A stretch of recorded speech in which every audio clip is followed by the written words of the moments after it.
And that's a lot of wasted Oh years. yeah. That's a lot of wasted hours and days of my life.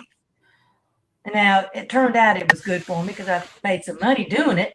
But I'm saying the fulfillment, there was no fulfillment in that. Zero.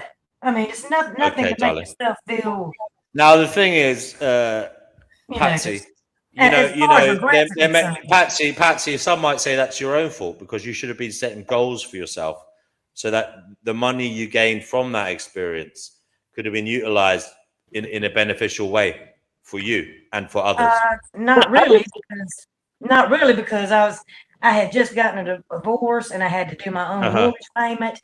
I had to pay my own bills. I didn't have any money left over to fund Okay, anything, I you know. understand, So darling. It's very difficult. you Can I know, Can just we bring talk in about the Denizen? duplicity? Can I bring in Denizen first and then social experimentalist? go right ahead. Denizen, what is a good life? How to live well, and how do we make the most of it here? Well, I think that's a different question for everyone, and Yeah. the key is to know yourself. That's the challenge in life. And I don't want to seem sexist, but I think that's especially true for men. Yeah. And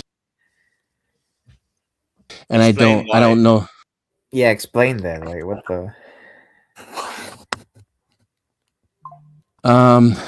I think that a man can't truly find his place in this world unless he can do it on his own. There has to be some kind of, I think it used to be called like a ritual of a coming to age ritual. Ritual. Like, what's the ritual? It's different in every culture. Some cultures, the men go off on a hunting party when a man reaches a certain age. It's rites of passage. And I think it's important that every man, know himself and find out who he really is before he can truly engage with his community in a meaningful way. Have you found out who you are? Yeah. I don't think that it ever stops. I think it's a lifelong journey, but I've definitely, I know who I am at this moment. But How's that helping you? How's that helping you do this thing that you say is important, which is helping others and interact with others in a meaningful way? This is kind of like a paraphrase and not an actual quote from the Bible, but it's one of my favorite parts from it, which is to be in the world and not of it. And I find I like that one. I like that one as well. I do like that one. Yeah. One of the better ones. I find it extremely challenging. And I feel like, especially compared to a lot of the men I see today, younger men, I feel like I have a much stronger foundation than they do. And I still find it extremely challenging to be myself, to maintain my focus and my direction. And I think that foundation is what helps me, fight the constant resistance between how I see myself and what I think is good for me and my family and my community, and the challenges and the distractions of the world, in quotation marks, right? Maybe from the Christian perspective, temptations, sin, demons, etc. And having that knowledge of self can keep you on a righteous path. And of course, I think that path truly is different for everyone. I think diversity may not be our strength in every situation, but as a species, it certainly is our strength. The fact that individuals truly are at least a little bit different from one another. Right, right. Yeah, I mean, evolutionarily speaking, variation is important for survivability Exactly. because it means when a species comes across a difficult situation, it has more opportunity, more chances of survival. Exactly. So that's why I suppose, in that sense, diversity is a good thing. Hello to Ricardo, but some may disagree with you that life is worth continuing, and I believe that that's something that social experimentalists will start thinking I about at the like moment. this. I But like. we do have the wonderful man himself, Danny Shine here, Oh, aka social experimentalist. The floor is yours, sir. What is a good life? How to live well and making the most of it, Danny? Please answer the questions. I'd like to refer this one to my wife. oh, She's right here with me. Michelle, what would you Are say? you fully dressed? oh shit! No, Show us, not dressed show at us all. what she looks Totally like. stark naked. Oh, No, turn the webcam on just to make sure. Oh, ew! No. I'm gonna set up a Danny Shine OnlyFans. Oh, So yeah. Michelle, Yeah. go on. What? How do you live a good life, Michelle?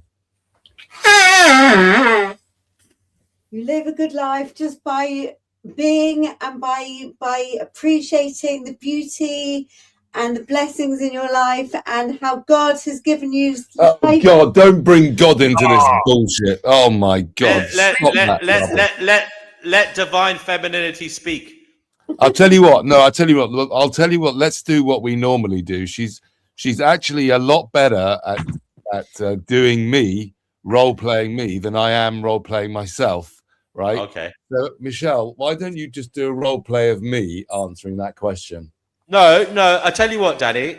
I'm going to ask you to be Michelle for a moment. So Oh, I you, love that. please. That's brilliant. Thank you. No. I want you to tell us. Well, let's call you Manny. Manuel. Manuel. Yeah. What is a good life? Well, Michelle, no, just Michelle. I'm Michelle. You're A good life is like doing as much as you can for other people, appreciating all the gifts that you've got, God's given you. and that God's given you. Yeah, that's true. Yeah, forgot about that. Be really grateful for all the amazing gifts God's given you, and to be really kind to others and enjoy life. Okay, Michelle. Now, Michelle, have you got any advice for anybody who is feeling a bit grumpy about what God has given them, or life in general? Oh God, I find it quite hard to maintain doing her. Right. Let me think. Count your blessings. What would she say? Yeah, count your blessings. Everyone's got blessings, yeah. And some people might be upset with their lives, but there's always people who've got it a lot worse. I mean, anybody on this show or be able to listen to this show, well, you've already got the technology in your hands that many people don't have, right? And many of you have got roof over your heads, and you've got food to eat, and you've got lots of things that maybe your ancestors couldn't even dream of. So there's lots of things you can be appreciative for, and you can always help other people. There's loads of other people that need your help. So that's what I would say to them. If you have your health, you're rich beyond imagination. There you go. Exactly. I agree with you. Yeah, but if you don't have your health, then that's the question. How do you lead a good life if you don't have? Because a lot of people don't have their health. Any advice there, Michelle? Michelle. Yeah, as I said to you, there are some people who've got who've got some serious problems, and it's not easy for them, but you can always help those people. And if you're one of those people, as I said to you, there's always people who are worse off than you, so you can always still count your blessings. A healthy dose of Schadenfreude. be delighted others are suffering more than you. Yes. Wait, sometimes, not all the time, though. No, you don't have to be Only delighted. I know you didn't mean it like that, Michelle. But, okay, Michelle. We'll go to Danny next. Danny, what about you? What is a good life? What is a good life? Ricardo, will you mute yourself, mate? I don't know who is making that noise. 1 second. Shush. Say that again. What is a good life, Danny? A good life is no life at all. It's not being brought into this fucking place, idiotic. Stupid. See, that's a bit of I think they call that an oxymoron, because that would mean that doesn't answer the question, because if you're not brought in, there is no life. So well, no life is a good life. But that doesn't answer the question, because if there is life, then there must be a way of it being good or bad. Because Make it short. Tell us. Cut it short. A life by its essence is not a no life.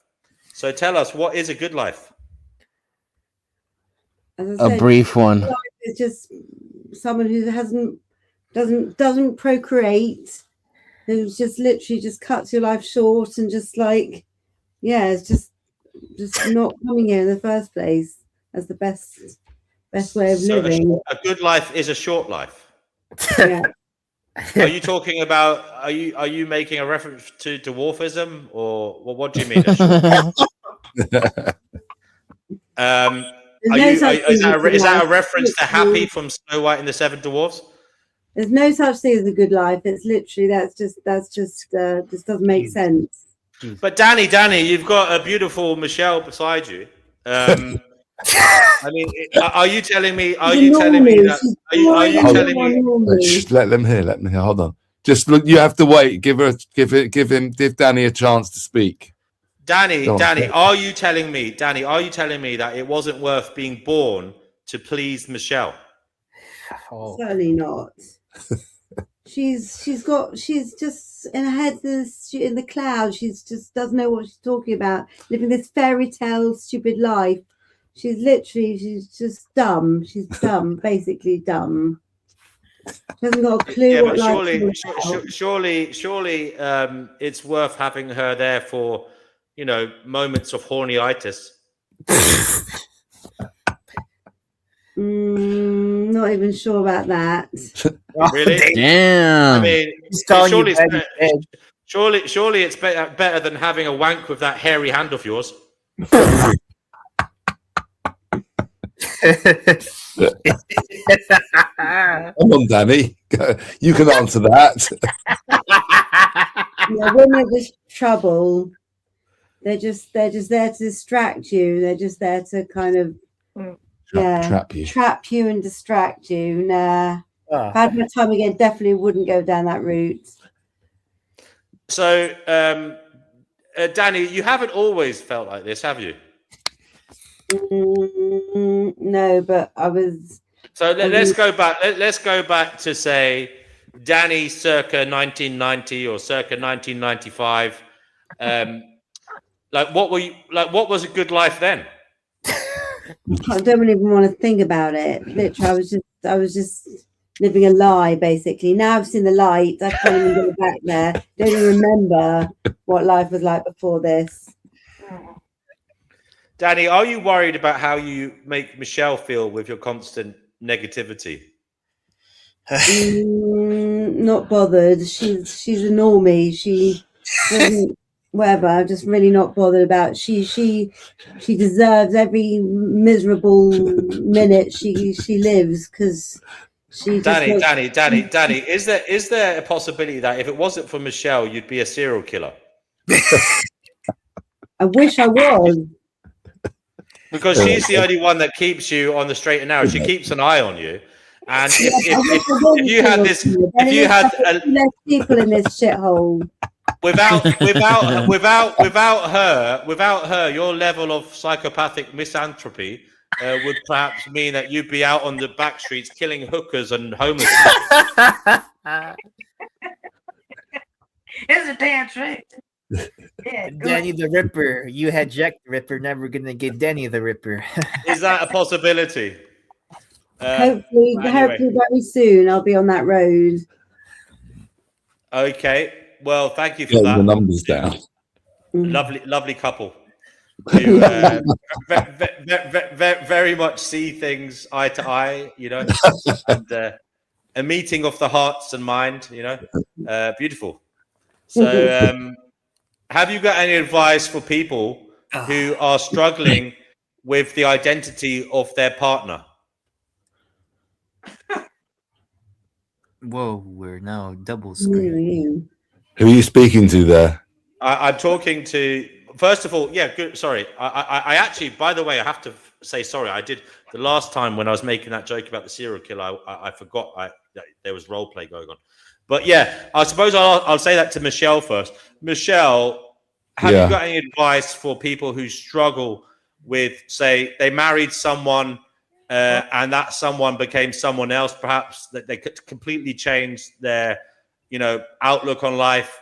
Maybe that they're lying in bed beside a stranger in some ways, ideologically speaking. Have you got any advice for that, for those people who struggle with, you know, the person their spouse has become? Well, I would say firstly, just don't take much notice of them. Usually, you know, I mean, in my case, he's just a bit of a nutcase.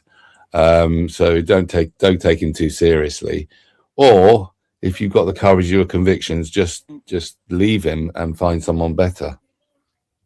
Or her. Have you ever thought about leaving him, Michelle? I mean, you know, of course, yeah. but then he got cancer, and then it was like really difficult because I couldn't just. What about? I mean, I don't know how easy is it to get a divorce as an Orthodox Jew? Yeah, it's okay. It's not that difficult, but it's just the whole palaver and then the money and all that hassle. And are you bothered about finding? And then he got in an accident. He got in an accident after that, and then that was really like that would have been really cruel, wouldn't it? Yeah, I understand, Michelle. Michelle, have you ever thought? I was actually expecting him to be dead by now, to be honest. Have you ever thought about bringing him for a little stroll along the Seven Sisters and maybe giving him a gentle push? No, but now that you mention it, maybe I will. Okay, Danny, the same question to you. How do you feel?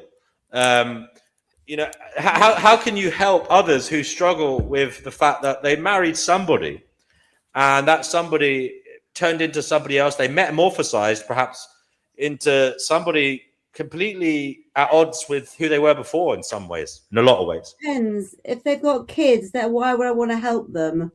If they're not an antinatalist, I wouldn't, not interested in helping them. Let them suffer. Who cares? Yeah. Okay. Finally, I suppose for this, you know, little episode, Michelle, how many grandkids do you want? Oh, loads, as many as I can have. Hopefully, please God, I'll have many. Okay, and what about you then, Danny? How many grandkids do you want? Oh my God, I just curse the thought of it. Ugh, I'm not even going down that road. If my kids decide to have kids, that's it. I'm cutting them off. Literally, do not want to know about them. That's it. There you go. We have reached the conclusion of, I wouldn't say couples therapy, but it's been let's just say an interesting look into married life. Are you both currently high on anything? Life? Are you high on oxytocin? No, actually, I'm high on MDMA and a bit of crack. Is that Michelle speaking? Is that Michelle speaking? No, sorry, I'm Michelle speaking. Sorry. No, I'm just high on life. Okay, Michelle. Have you got any advice for anybody who isn't high on life? Michelle. Yeah, I mean, as I said before, if you're not high on life, then you're obviously just need to look at things differently and realize how amazing this world is. I like, for example, this today I went for 2 walks with my dog in in the local park. It was so beautiful, the green and the blossoms. It was so lovely. So you can, you know, that's all you need to do. Just go for a nice walk in the park and just appreciate all the wonders of the world. And make sure you get your husband to pick up the dog shit.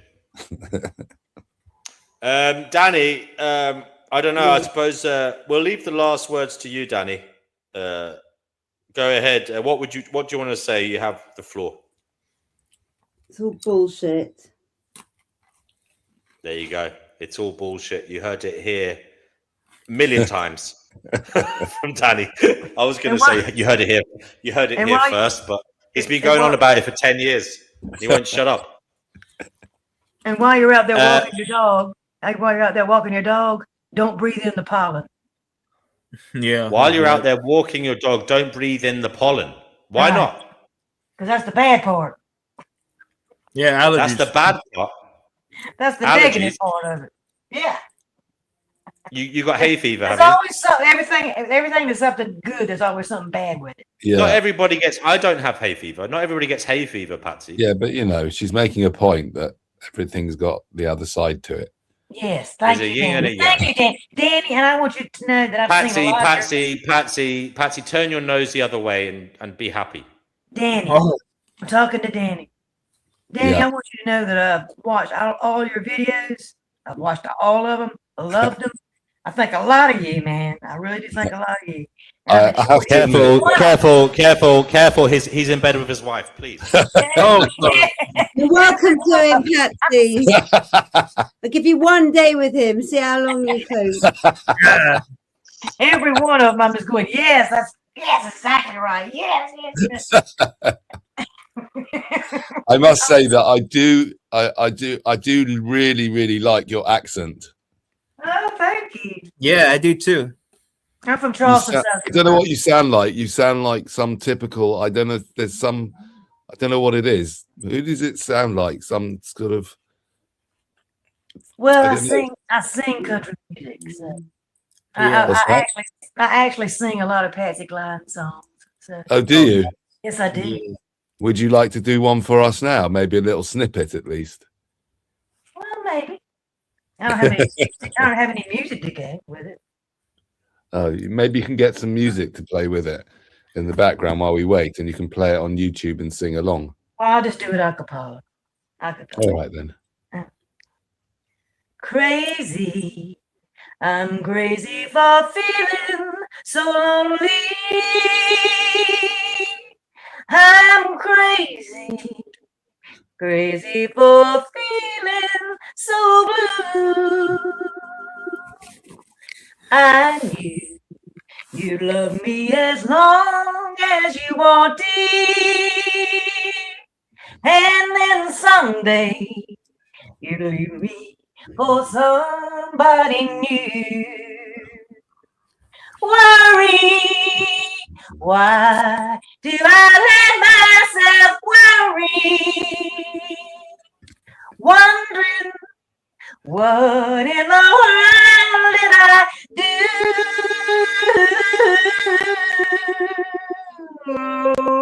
Crazy for thinking that my love could hold you.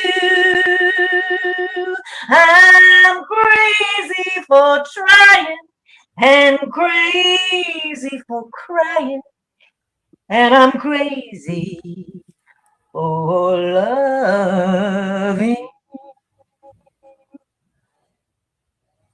you. Woo! Excellent. That was brilliant. Brava. I'll give that a round of applause. So I will. Yes.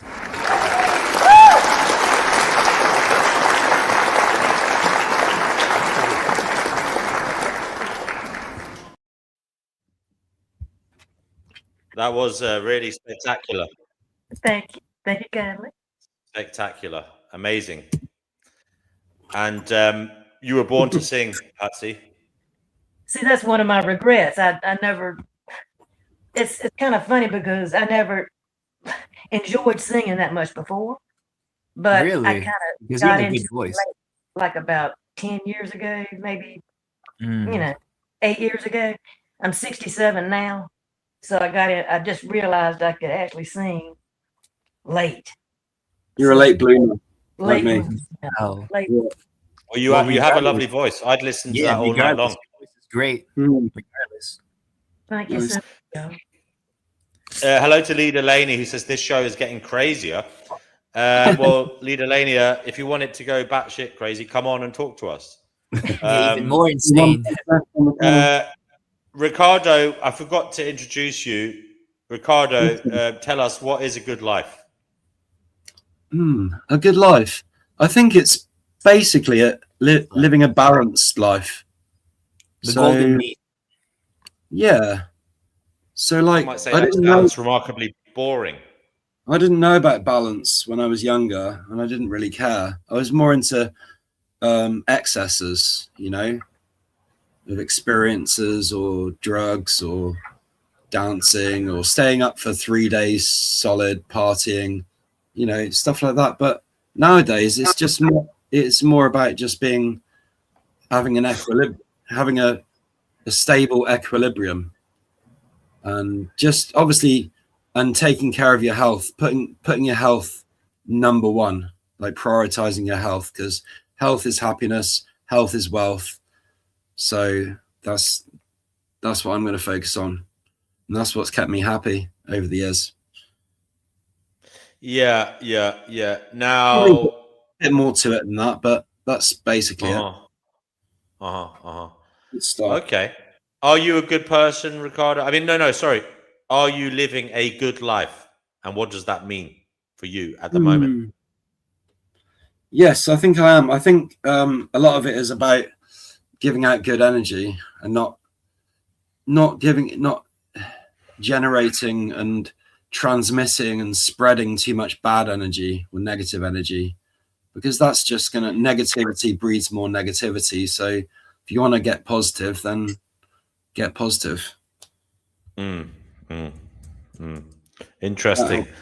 So what do you say to other people on this panel? Do you believe anybody on this panel is perhaps living life in a bad manner? Be honest. I don't think so. Not that I'm aware of. There's some good people on this panel. There's vegans. There's just very independent thinkers. Does anybody here consider themselves to be leading a bad life or living a bad road, whatever? Yeah, I mean, I already said, I could be doing a lot more to be a better person. I'm at the crossroads of like You always do more, but you can only do little. Think about little steps. Just do every action. If it's positive, is a step in the right direction. Every movement, every thought, every feeling. So, just focus on. I'm living my own life, and that's good by my standard. Which is what I compare it to. I don't compare it to anyone else, and as Being long as being independent.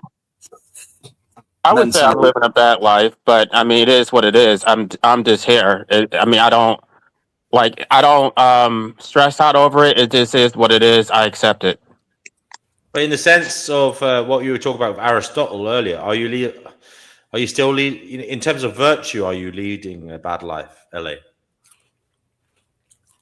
No, that was I don't me. know. I mean, I feel like the only thing you can do is try to change your or change the word or whatever. But at the same time, it's like I realize that it's pointless. I realize that nothing is going to change. So I do it just because, giving up is depressing, but it's still pointless to try to change it. It is what it is. There's only so much control you have over it yourself. Right. And Well, I think something important to remember is that living a good life is not a destination, it's a journey. So living this good life is part of that road that we walk, we travel, right? So you're never going to get there, you're going there all the time. Yeah. but it's like what I said in the beginning. It's like it's not like you have complete control over all your circumstances. You just have to accept your fate. Like I mean, that's something that Nietzsche talked about, like amor fati, like don't I mean, I disagree with Nietzsche, but it's like if you don't live in resentment and just accept it, then I guess that's how you get through it. I mean, I don't think I'm ever going to be happy. I don't think that even matters. I'm here, so I'm here for other people's benefit, I guess, for their attraction. That's how I see it. Yeah, I guess the best way to do it is just be, instead of being negative about it, anything that you see negative, just be neutral. Right. Be numb yourself out to it. That way you can kind of accept the positive more and the neutral. Saying, and just completely a negative. Don't concentrate on the negative. Good point. You know, don't let the negative affect you. You know, numb out to it. Right, but people don't want you to be neutral. They want you to be happy. They want you to put on a fake smile and pretend that things are so wonderful. They won't just let you be neutral. You have to take a position one way or the other. Exactly. Yes, I noticed that. Yeah. Happiness is overrated. It's either right or left. You know? I mean, you got to take genuine people. Sorry, excuse me. Genuine people don't want you to be fake. I don't want anyone to be fake. I hate fake people. Well, I don't hate, but I dislike it very much. So I want everyone to be genuine with themselves. That's it. But when you are genuine, they say you're too negative. So they want you to be happy. I mean, I don't know what they say anymore. I don't listen to what they say. That's shitty people, though. I wouldn't say that to you. Well, I listen, but I don't take it seriously. I don't take it to heart. What makes me die about Ricardo is all these happy people. They're always telling me to be happy, but they don't look very happy, I've noticed. That's what gets about them. And their homes are grey. They've got no pets, no flowers, and they say, I'm so happy. Well, that sounds like... Cheer up, chickpea, smile, my dear, laugh. Dance, cuddle your 7 cats, and have a cup of tea.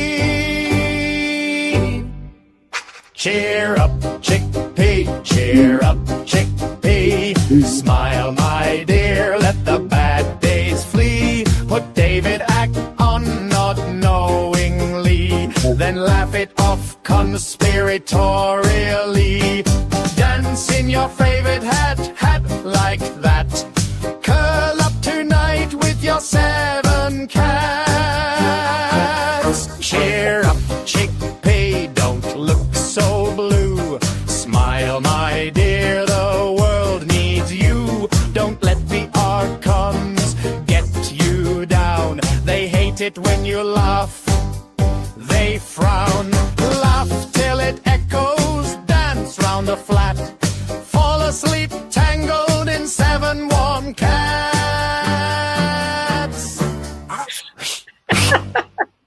I do need some more plants. Yes. Yes, I'm just buying a load at the moment from your own, Yeah, I've got so many plants. But this year, the weather's been so bad, they're not doing too good. Oh yeah, isn't it just raining constantly over there? Like I heard, like the news, there has one clear day. Yeah, it's been worst February on record, apparently. Yeah. I think this is a great question, guys. Sorry to interrupt you, but this is a very good question, a serious question, one that needs to be thought about, and it's for LA. But we can all maybe chip in. Los Angeles. Now the question is for LA: if it's not possible to be happy, life abolitionism, is it at least possible to work towards mitigating your own suffering, i.e., changing jobs, making more money, moving somewhere nicer, exercising, etc.? Yeah. The question is for life abolitionism, please, Fatima, and then you can chip in after. Right? Okay.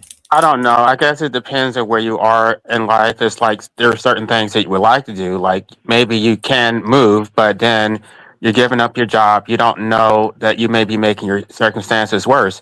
There have been people who were not happy. They had like 6-figure jobs and they said, oh, I'm going to pick up and move to a bigger city. And then there was this woman who's like a barista at like Starbucks or something. And she's like barely getting by. Like, I think I've made mistakes because I did have like opportunities like for example, in small towns where I just wasn't happy, there wasn't like a gay social life, so I wanted to live in a bigger city.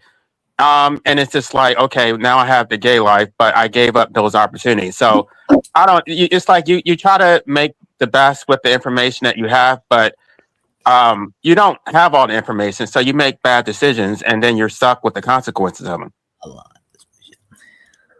Also, LA, can I just say something to back you up? You know, I'm always backing you up. I think if you're a born pessimist like we are, you find the same problem wherever you go. I think it's something inherent within our nature. You get what I mean? You don't mind me saying that, do you? No. Well, we are. We're pessimists. It doesn't matter. It's a sign of sanity, actually, LA. So it's not all bad. But it's a trade-off, because especially if you, I mean, if you're black or you're gay or something, it's like you can't just pick up and just live. You basically need to live in a large city, because you're not gonna.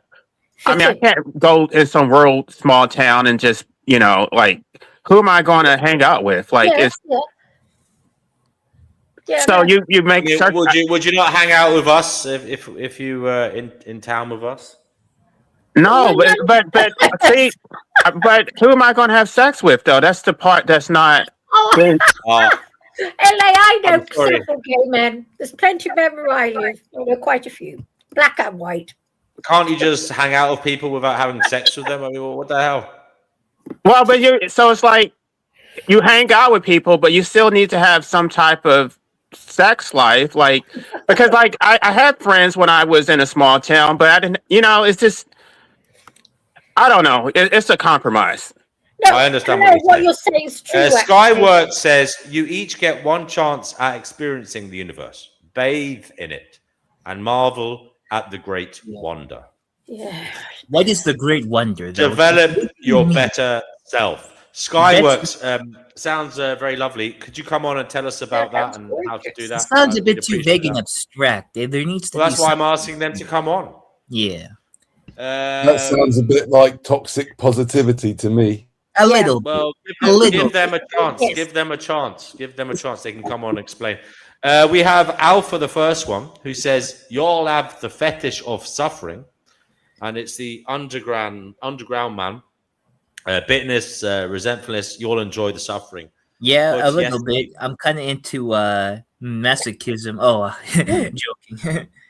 Mustn't say that, because D&W's into all that sort of thing. He said. Oh shit! Really? Yeah, he said something. No, I've just thought of something. Can I add something? It's quite important, I think. Yeah.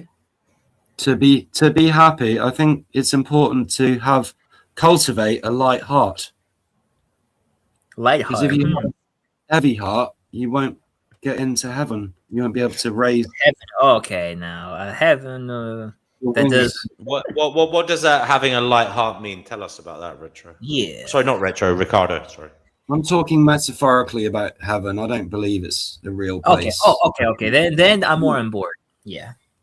That type of thing, like raising higher. But having a light heart, it's about not holding grudges, like just letting things go, not carrying heavy, damaging eventually emotions around with you. How do you let go? How do you let go when you've been wronged? How do you let go of these feelings? I don't know. How do you do it? You just do it. You're the one saying to do it. That's what I'm asking you, brother. You just focus on it and just do it. And the more you practice it, I guess, the easier it gets. But you've got to. I suppose it helps me to go on a regular, say a monthly cleaning session where I just do a meditation. I do a clearing and just interesting. Clear all that stuff out and just look to the future. I mean, I don't think tell us about it. No, this is really interesting. Tell us about this meditation session. What does it entail? How do you do it? There's various ones I could recommend, but there's many different ones. But it just any heart cleansing meditation, probably do it. Why do we need to let go? Forgiveness is about because holding on to things will realizing they don't know what that nobody knows. drag you down, Doing, slow you down. And they'll slow you down. One as at well. a time. One at a time, guys. Sorry, I think Social Experimentalist was saying something about forgiveness. Go ahead. Mm-hmm. No, I was just saying that forgiveness for me is about, well, just realizing that nobody asked to be born, and we're not really in control, and I'm not sure there's such thing as free will.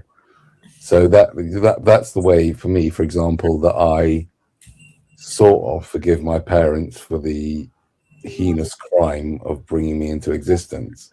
I call it kind of not his fault. My dad, who's still around, but it was his fault as well, sort of thing. I think it's really important to remember to focus on the fact that, when we use the word forgiveness, we oftentimes are thinking about what we're doing for the person who's harmed us, but that's actually completely the backwards. When we forgive other people, what we're really doing is freeing ourselves from this negative energy, right? Forgiveness is really about something we're doing for ourselves. I look at that differently. I think it's actually good to remember so that you don't let it happen again. It should be in your mind. You should not go back to that state of ignorance where you didn't know. Like when people show you who they are, believe them the first time. So I don't want to forget. I can forgive or whatever, but it's not. I'm not going to give you another opportunity to screw me over.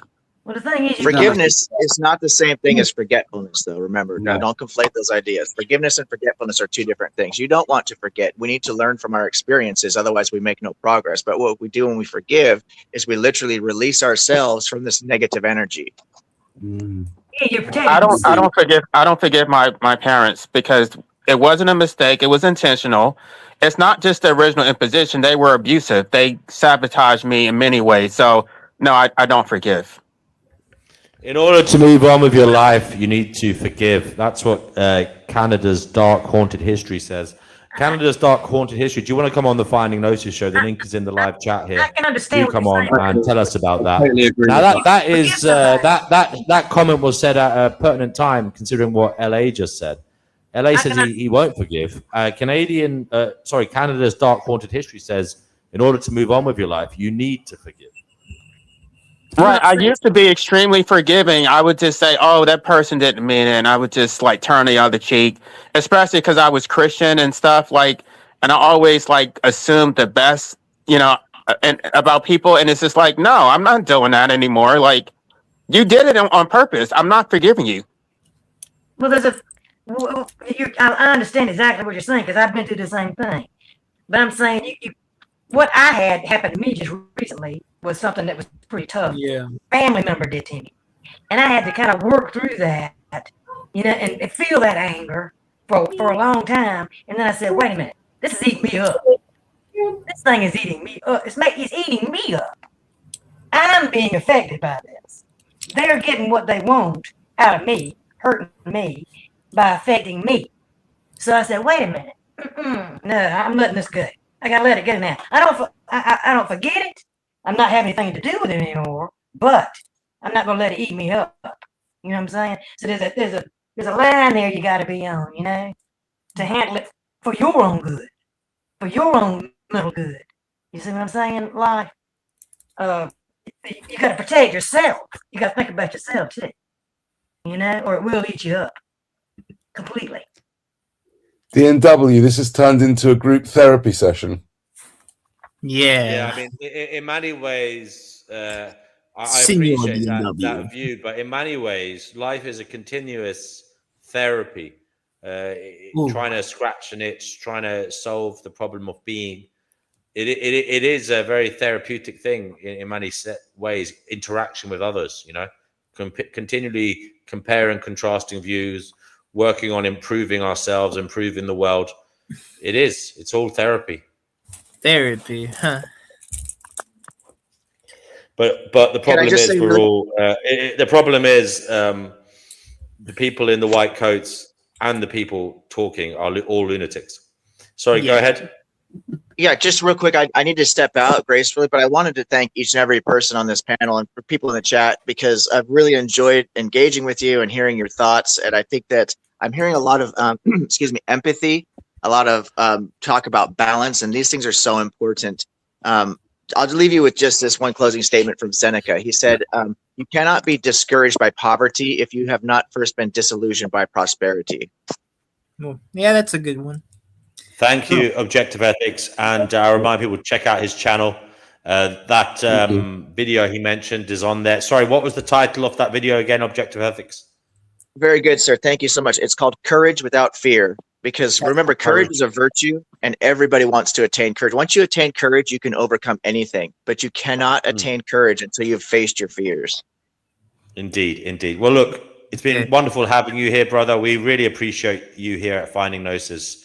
You're a great addition to the crew. Yes, you are. Long may it continue. Yes. Good luck. Alhamdulillah. Okay, we have a mystery singer who's going to start crawling in a moment, I'm sure. But other than that, where were we? We were talking about what is a good life. Has anyone had any inspiration or insightful views that are swirling around in their head that they want to let out? Doesn't sound like it. You're either a bunch of dunces or we've Ow. Just be feeding the foxes. There's foxes outside. That's a good life. Feeding foxes. Hell yeah. Foxes are cool. Yeah, they're just fed to them. Just outside. That's where they've been. What? This is a tough one. Canada's Dark Haunted History says, try forgiving yourself for taking your mother off life support. Yeah, I mean, that's a difficult one, but well, if she was dying, then if she was dying already, then I don't think it would be that hard. And I'm in retrospect, because I've been in those type of situations where I had family members on life support, and sure my family said it was hard, but if it was that, or they just live long, or they live longer and they suffer more than they already need to. That's what that's well, my I mean, I presume it's done with the help of medical advice. And, yeah, of course. Not just one medical person, but several. It's a very serious thing, so there will be a number of doctors considering it, not just one. Yes. So, let me remind you. That again starts with oneself. Sorry, can I just suggest firstly that we recently got some T-shirts made, and one of them said, "Mummy is the root of all evil." Right. So let's not forget that all mothers are basically should probably be put to death anyway. Oh dear. I don't know about that. I mean, the father is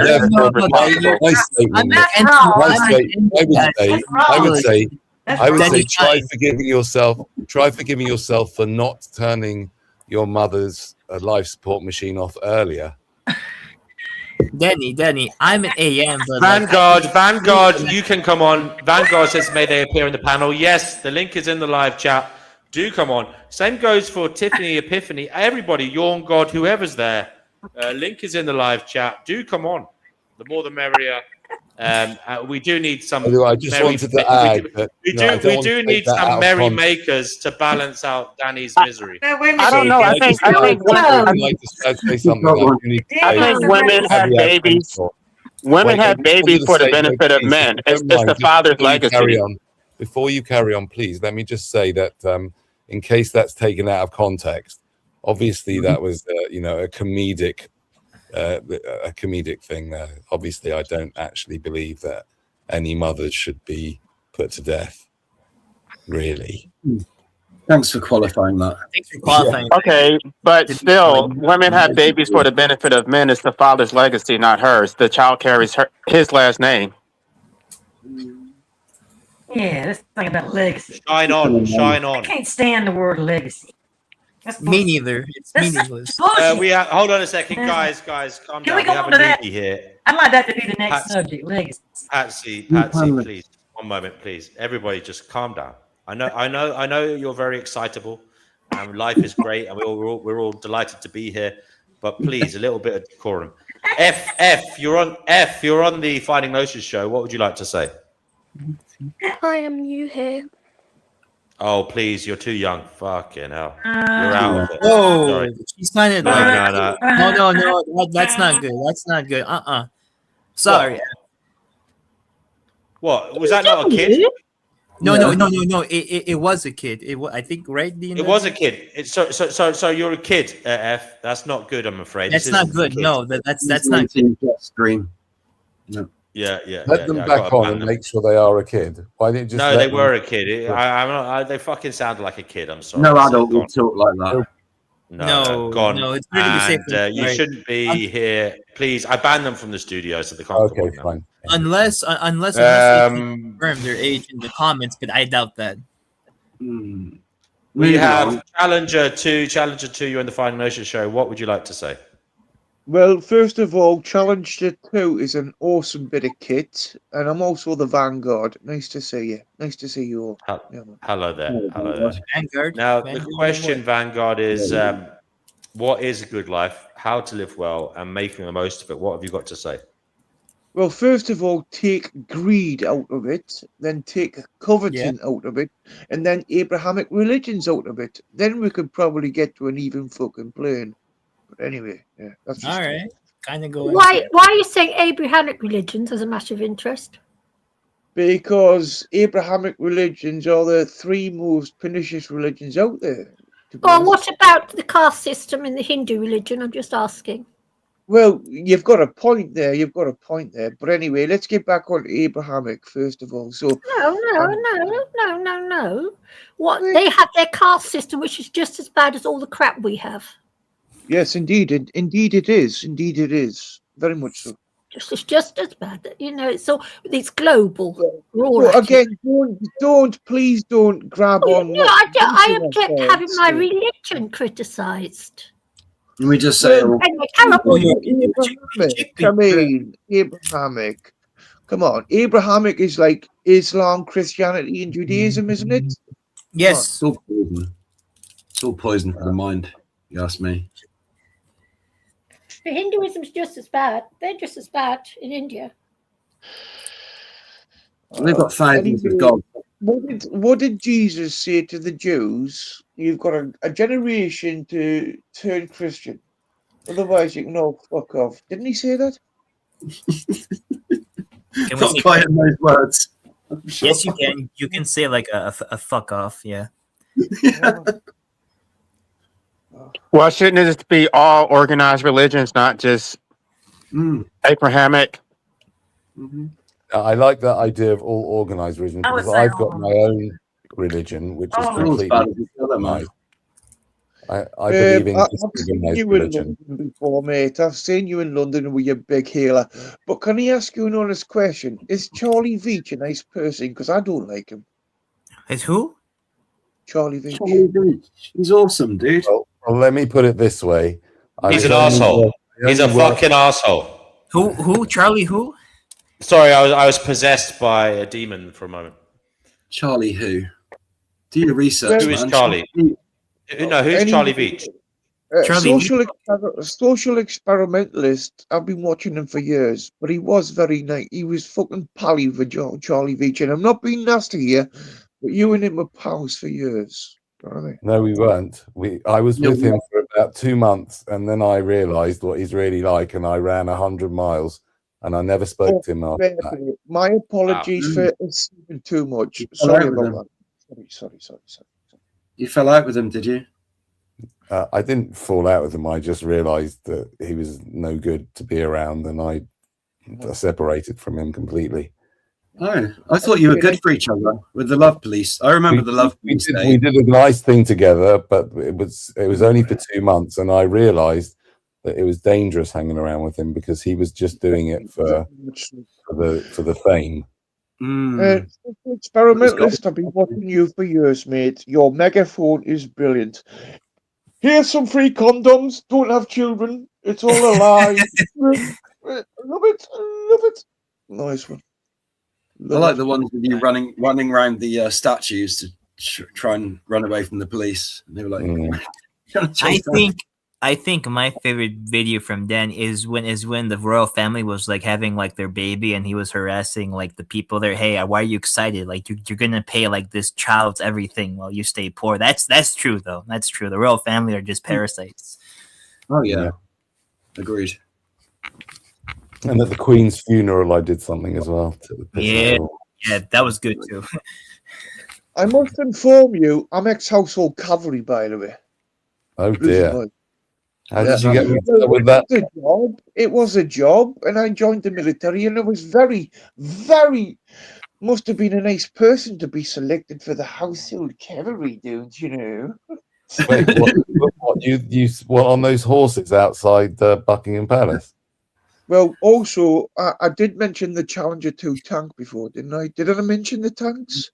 We also drive armored vehicles. Oh, big time. Yes. Is that a picture of them there in your profile? That's not a tank. No.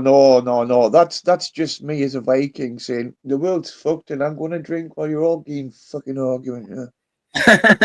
Well, the whole world burns around you. Yeah, cool. Like it. Guys, we have someone called Andrew waiting backstage.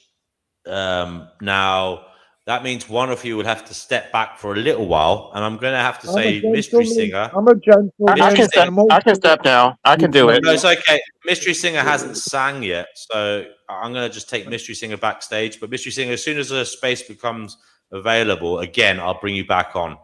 Because I know Mystery Singer likes I would have stepped down, mate. I would have stepped down because I am a Yeah, hold on. Mystery Singer will sing, and then everything will be fine, and he'll leave. Go ahead, Mystery Singer.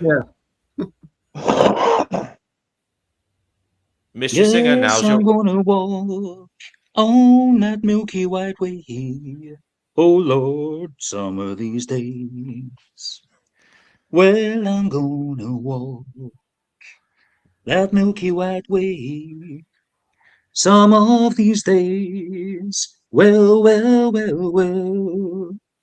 I'm gonna walk up and take my stand. Gonna join that Christian band. I'm gonna walk on that Milky White way. Oh Lord, some of these days. I'm gonna tell my mother howdy when I get home. Yes, I'm gonna tell my mother howdy when I get home. Well. I'm gonna tell my mother, hey, I will shake her hands that day. That's when we walk on that Milky White way. Oh Lord, some of these days. Thank you very much. Thank you, Mystery Singer. Appreciate you. Take care now. Come back again. Thank you very much. Thank you very much. It was very Elvis. I loved that. I loved it. Yeah. But don't confuse Milky Ways with God. Oh, you bastard! Oh. Holy shit! I don't know. I mean, I don't know what that was, but it was. I know what that was. It was unnecessary. It was unnecessary. Holy shit! We got violated. But anyway, Christ Almighty! I'm sorry. I think you showed us the real face So first. we can bring Mystery Singer back. Mystery Singer. It was funny. If you need somebody else to step down, I'm a gentleman. Got me over. God the Father. Bring back the other one. God the Son. Yes, I'm going to meet God the Father and God the Son. Well. Oh, I'm gonna sit down and tell him my troubles about the world I just came from. That's when we walk that Milky White way. Oh Lord, some of these days. Oh dear. Go to church. Oh, Terrible. Thank you very much. encore, Thank you. encore, Bye now. encore, That was encore, good. Mystery I'll give Singer. you that. Mystery Singer. It was good. Love you. That was nice. I enjoyed that. Okay. Mystery Singer. That was very nice, Mystery Singer. It was awesome. You're an awesome dude, mate. Mystery Don't give up your day job. Ladies and gentlemen, Elvis has left the building. You remember? Uh-huh. Ew. DNW, you need to get some standards. Yeah, D&W. That Why? My Why? eyes- Why bother? That standards mean expectations. No, just get some standards. my eyes Yeah, violated rubbish. D&W. All that rubbish on your show for. Come on.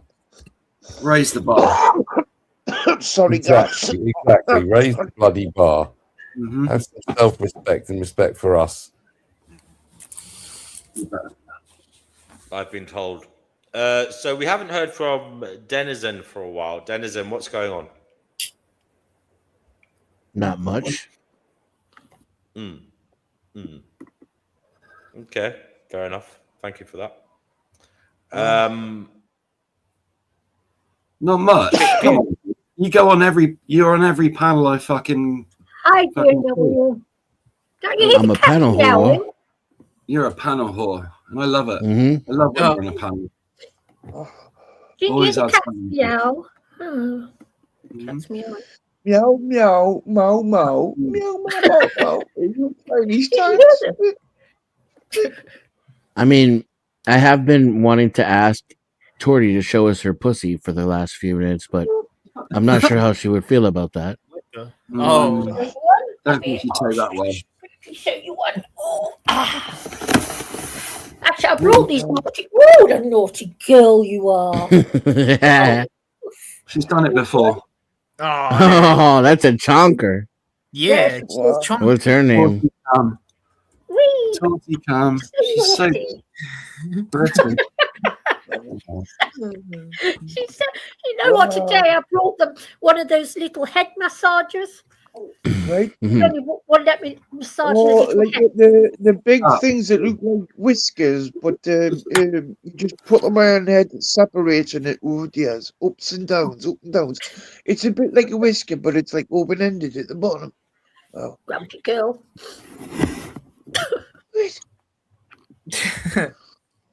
so chickpea, what type of southerner are you? What type of what? Southerner. What type London. of what am I? Londoner. Southerner. Southerner. South of Watford Gap, as you say, Oh, north of sorry. Watford. Well, I live in East London. East London, mate. I lived in East London for a few Where? years. That's when my mum was. Where? White Horse Road. Oh, right. Where's that? I live in Hackney. Hackney, all right. Well, that's technically like North East London, isn't it? So Yes, northeast. Yes, yes. Yeah, East London DNW, is can you now sort no this longer. out? This nonsense. I'm not here to hear where people live. Who cares? Ooh. Well, put it this way, I lived like 5 minutes of walk away from Mile End Road, and Oh, yeah. also, I know it. and also a few You can have minutes a away private chat about from that the if you want Dublin to. light Why are you railway. telling the But I world can't all this remember nonsense? that station. London's changed. It's not the same as it was. It's horrible. It's never been destroyed. Uh, It's been Yeah. completely destroyed. I hear London is that. Yeah, it is. It's heartbreaking, actually, because I used to love the city, and it's been completely destroyed by these tower blocks. It's horrible now. Right. Yeah, man, it's been destroyed big time.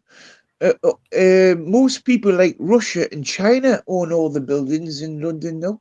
Yeah, Oh, it's awful. Gives me Yeah. anxiety, makes me anxious. right. And it's far too many cars. Too many cars now. Yeah, there's so many cars and it's freaking small. Like it's such a condensed place, but I see like a shit ton of cars whenever I see people do like those GoPro shits like in like the Don't they have 15-minute zones in London We're though? getting them. We're getting them. That's crazy. 15-minute zones. I don't like the idea of that. But all I'll say to that, put a caveat onto that. So you're saying the congestion charge hasn't worked, and No, it's made all things worse. Wow. Made it worse. Anyway, Where I live. Wow. So does everybody drive Tesla swastikas in London right now? oh, Tesla. Excuse me. I don't drive. I just take like the bus and the train, and that's it. I'll ride a bike. Or a bike, yeah. A bike is cool, yeah. It doesn't damage the environment as much, Yeah. right, guys? Yeah. Yes, Cheap. very true. Cheap as chips. You don't need Yeah, man. insurance. You don't need tax. You don't need MOTs. No, oh my god, car It's like bills. you sat on the pavement, Ricardo. You naughty. No, I try not to. I aim not to cycle on the pavement, but only if it's a wide pavement and I know I can see there's nobody there and it's fine. Doesn't London and many other places down south have what do you call it again? Specifically prescribed places for just bikes. Well, you've got bike lanes quite often in cities to help you get around, to help you avoid the heavy traffic, and they're used.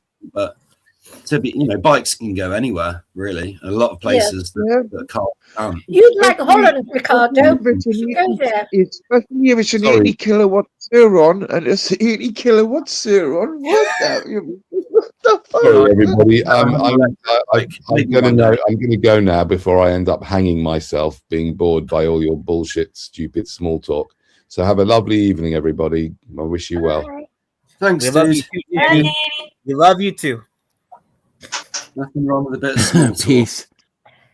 Yeah, Ricardo, you'd like Holland. You'd love it there. All about you. Sorry, Chickpea. You'd Afraid like I don't have any you'd like large Holland stuff. for holiday. Because in Holland, the cycling paths, everything is fantastic. Oh, I'd love a DNW, ask us something clever so that we can appear smarter. Right. Yeah. I'm sorry, Mr. Social Experimentalist had to leave. I didn't want that. I didn't want small talk. It is your fault, after all. He couldn't raise the intelligence levels, so he ducked out. He It's couldn't. not my He couldn't fault, hack mate. the It's not my fault, mate. Come on. I forgive him. Yeah, I forgive him. it is. Where is that Gabe? What is a bad life? Haha, that's a good question. Oh, I can answer that, but I don't. Being shit to everyone and just having a shit life and having nothing good in your life. That Right. must be awful. So like he's I back. tried to enter the room in, how do we go forward as a species? I mean, if you're a parent at all, would you like to have progeny? Right, because this is a big thing with the social mentalists. So, at least if you're willing to have children, isn't the most common basic instinct to leave it better for your children when you got here? I mean, that's a basic constant, isn't it? It's a bit like thermodynamics, but You can change the world? Wow. So what's going on right now? Why isn't the world changing? Why is everybody getting led down the garden path? Why are you all willing to get butt fucked? Because most people are dumb. Oh, I agree. I know you said something.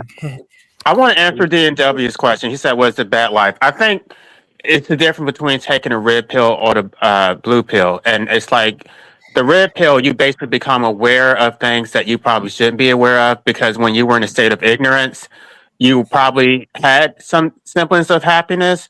But once you become aware of things and then you feel compelled to actually change it, then that's when things go bad. It's like, I mean, even if you were to say something like veganism or some type of ethical position, it's like before you knew about it, you were happy to just eat your food and not have to think about it. And now that you're aware, it's like you have to think about all these other things. Like ignorance is bliss. It's like it doesn't knowledge does not make you happy, or it gives you a greater burden to carry. Beautiful, Just a quick caveat. Morpheus lied. The red pill is just another system of control. Okay, that's fact. Beautifully You can't said, LA. convince Beautifully me. said. You can't convince me to eat What vegan did Passy processed say? food. Come on, come on. All right. Wait, what? Vegan processed food, She fake said you can't bacon. convince me to eat. I said, beautifully said, LA. Thank you. Right, my apologies. I've had some herbal medicine because I've got it prescribed. My apologies. I'll be quiet now. Sorry about that. But nice to No, meet you don't all. apologise for that. There's nothing wrong with herbal medicine. Yeah, if you I need it. indulge it. I indulge in it regularly, and it's good for. It's really good for my mental health. So Nothing like a good purple spliff. If you yes, know, you know. absolutely. I've got some purple stuff at home, actually. Purp's the best. Space Cadet. Pretty cool. Where do you people find all these pushers? You know, It's legal in my state. sorry? It's legal in my state. No pusher. Oh, It's legal here. They as deliver well. it to the door. In some American states, completely legal and decriminalized. In my state, You can also grow your own there, just like chickpeas. You know, you can get chickpeas if you put nice hummus. If you This guy's funny. I love hummus. Absolutely no, love hummus. Ricardo. I think Fatima just issued a fatwa on his phone. What? How can I help you, chickpea? No, you know what? Yeah, you keep hearing about all these drug pushers and drugs and everything. So Yeah. where do you find all these people? Because you know what? Try as I might. They find you. They find you as much as they find me. I mean, you know, like I don't know. Maybe I look the type, but I do get asked. I do get asked for if I want to buy drugs quite regularly. But usually it's a crack that's trying to sell me. But the biggest pusher, right, let me finish. Let me interject again. Sorry, the biggest drug pusher is your doctor. The biggest drug pusher. oh yeah, your fucking doctor will hand you pills upon pills to make you like a numb out when like you don't fucking absolutely you don't have to like take any of those things. You don't need side half the effects, shit the doctors give you. You know, like fucking like I'm against like anti-depressants because I've been on those things and like they haven't helped me one bit. Like fucking they've only made me even more anxious from my like honest like anecdote about it. Yeah, man. That's why the big pharma there is no profit in cure, only profit in ease. I'm your doctor when in need. Want some coke? Have some weed. What the? Well, I wouldn't go that like I do need some like medications though I to regulate my health, but beyond that, Fatima, are you talking about depression? yeah, I used to be. Tell you something. A while back, LA told me about a particular herb called alpha-lipoic acid. Okay, now I suffer from severe depression, and apparently depression can be caused by inflammation. And I've noticed I've been on this drug now for about 6 weeks, 5 weeks, I don't know. But I've also got RA. It's really worked on my RA, and it's also worked on my depression. I'm not full of the joy of spring by any means, okay? I never will be. But it has helped me in the mornings. And you know, there's a few hours when you wake up in the morning, you feel like shit. Do you get that? Yeah. Those first couple of hours, about 3 hours, head together, that has cleared up. And it's all right. Yeah. Are you getting enough sleep? It's called. You can get it on Amazon, or LA can tell you. LA is the expert on the subject. I was. All right. Yeah, sure. I think if he has like another live stream, I'll hit him up in the comments. Well, look, want me to tell you over here? It's called. Can I tell him D&W? Not there anyway. If he's there. Alpha. No. Whoa. No. He said no. Okay. Why? Well, I don't know if that alpha-lipoic acid. I mean, I know you're taking it, but I don't know if it does anything for depression. I don't know. No, it has no LA. It does. That's it. You know, I was saying about depression can be caused by inflammation of the brain. Alpha lipoic acid. Can you say it correctly? Pronounce it correctly. What do you say? Alpha lipoic acid. I can put it in a private chat if you want, but it is good for inflammation. I mean. Yeah, but so what's it derived from? What's it derived from? Is it a totally made up chemical? No, it's from plants. It's a natural compound. Natural compound. All right, cool. All right, yeah, sure. My vote. Right, The channel would like to remind the viewers that this is not medical advice. Please seek a doctor for any medical advice before taking any medicine. I've never heard of that alpha lipoic acid. Yeah, I've never heard of it. Thank you for that. You can get it from like leafy greens, but leafy greens have it, but in small concentrations. So these are one of the micro. Mystery Singer is singing again. These are the micro biologically, like the I'm on your side. When time gets rough. Right, but anyway, I've never heard of this one before. But Just can't be found like a bridge over troubled water. I will lay me down. Oh, that's Simon and Garfunkel. Like a bridge over troubled water. Simon and I Garfunkel. will lay me down when you're down and out, when you're on the streets, when evening falls so hard, I will comfort you. I'll take your part. Oh, when darkness comes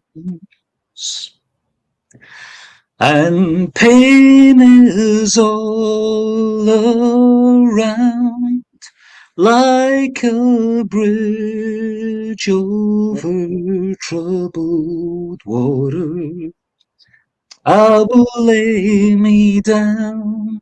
Oh, like a bridge over troubled water, I will lay me down.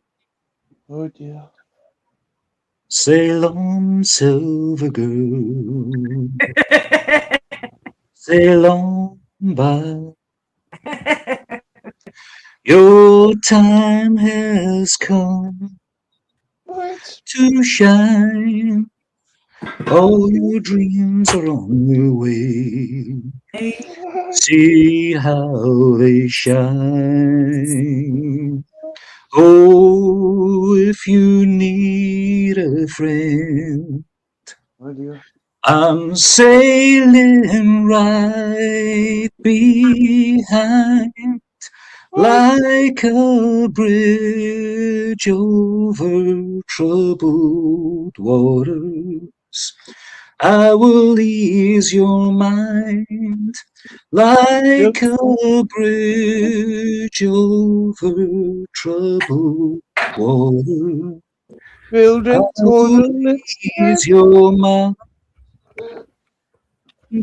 Thank you. Wonderful. Build a any requests for a Mystery Singer? I want to hear the Scorpions. Winds of Change. Yeah, Winds of Change, please. That's a good one. Mystery It's a Singer. chick. You want to ask could me? Sing that one.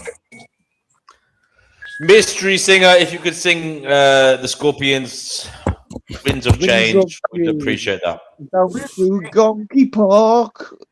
When you say Gonky Park, say it really, really hardcore, please. Yeah.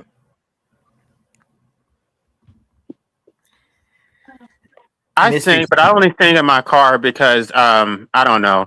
I don't want my neighbors to hear me. Like when I was in the military, I would sing Barbra Streisand like really loud, and like all these guys would come banging on my door thinking there was a girl in there, and there really wasn't. So I don't know. I don't like drawing that type of attention to me.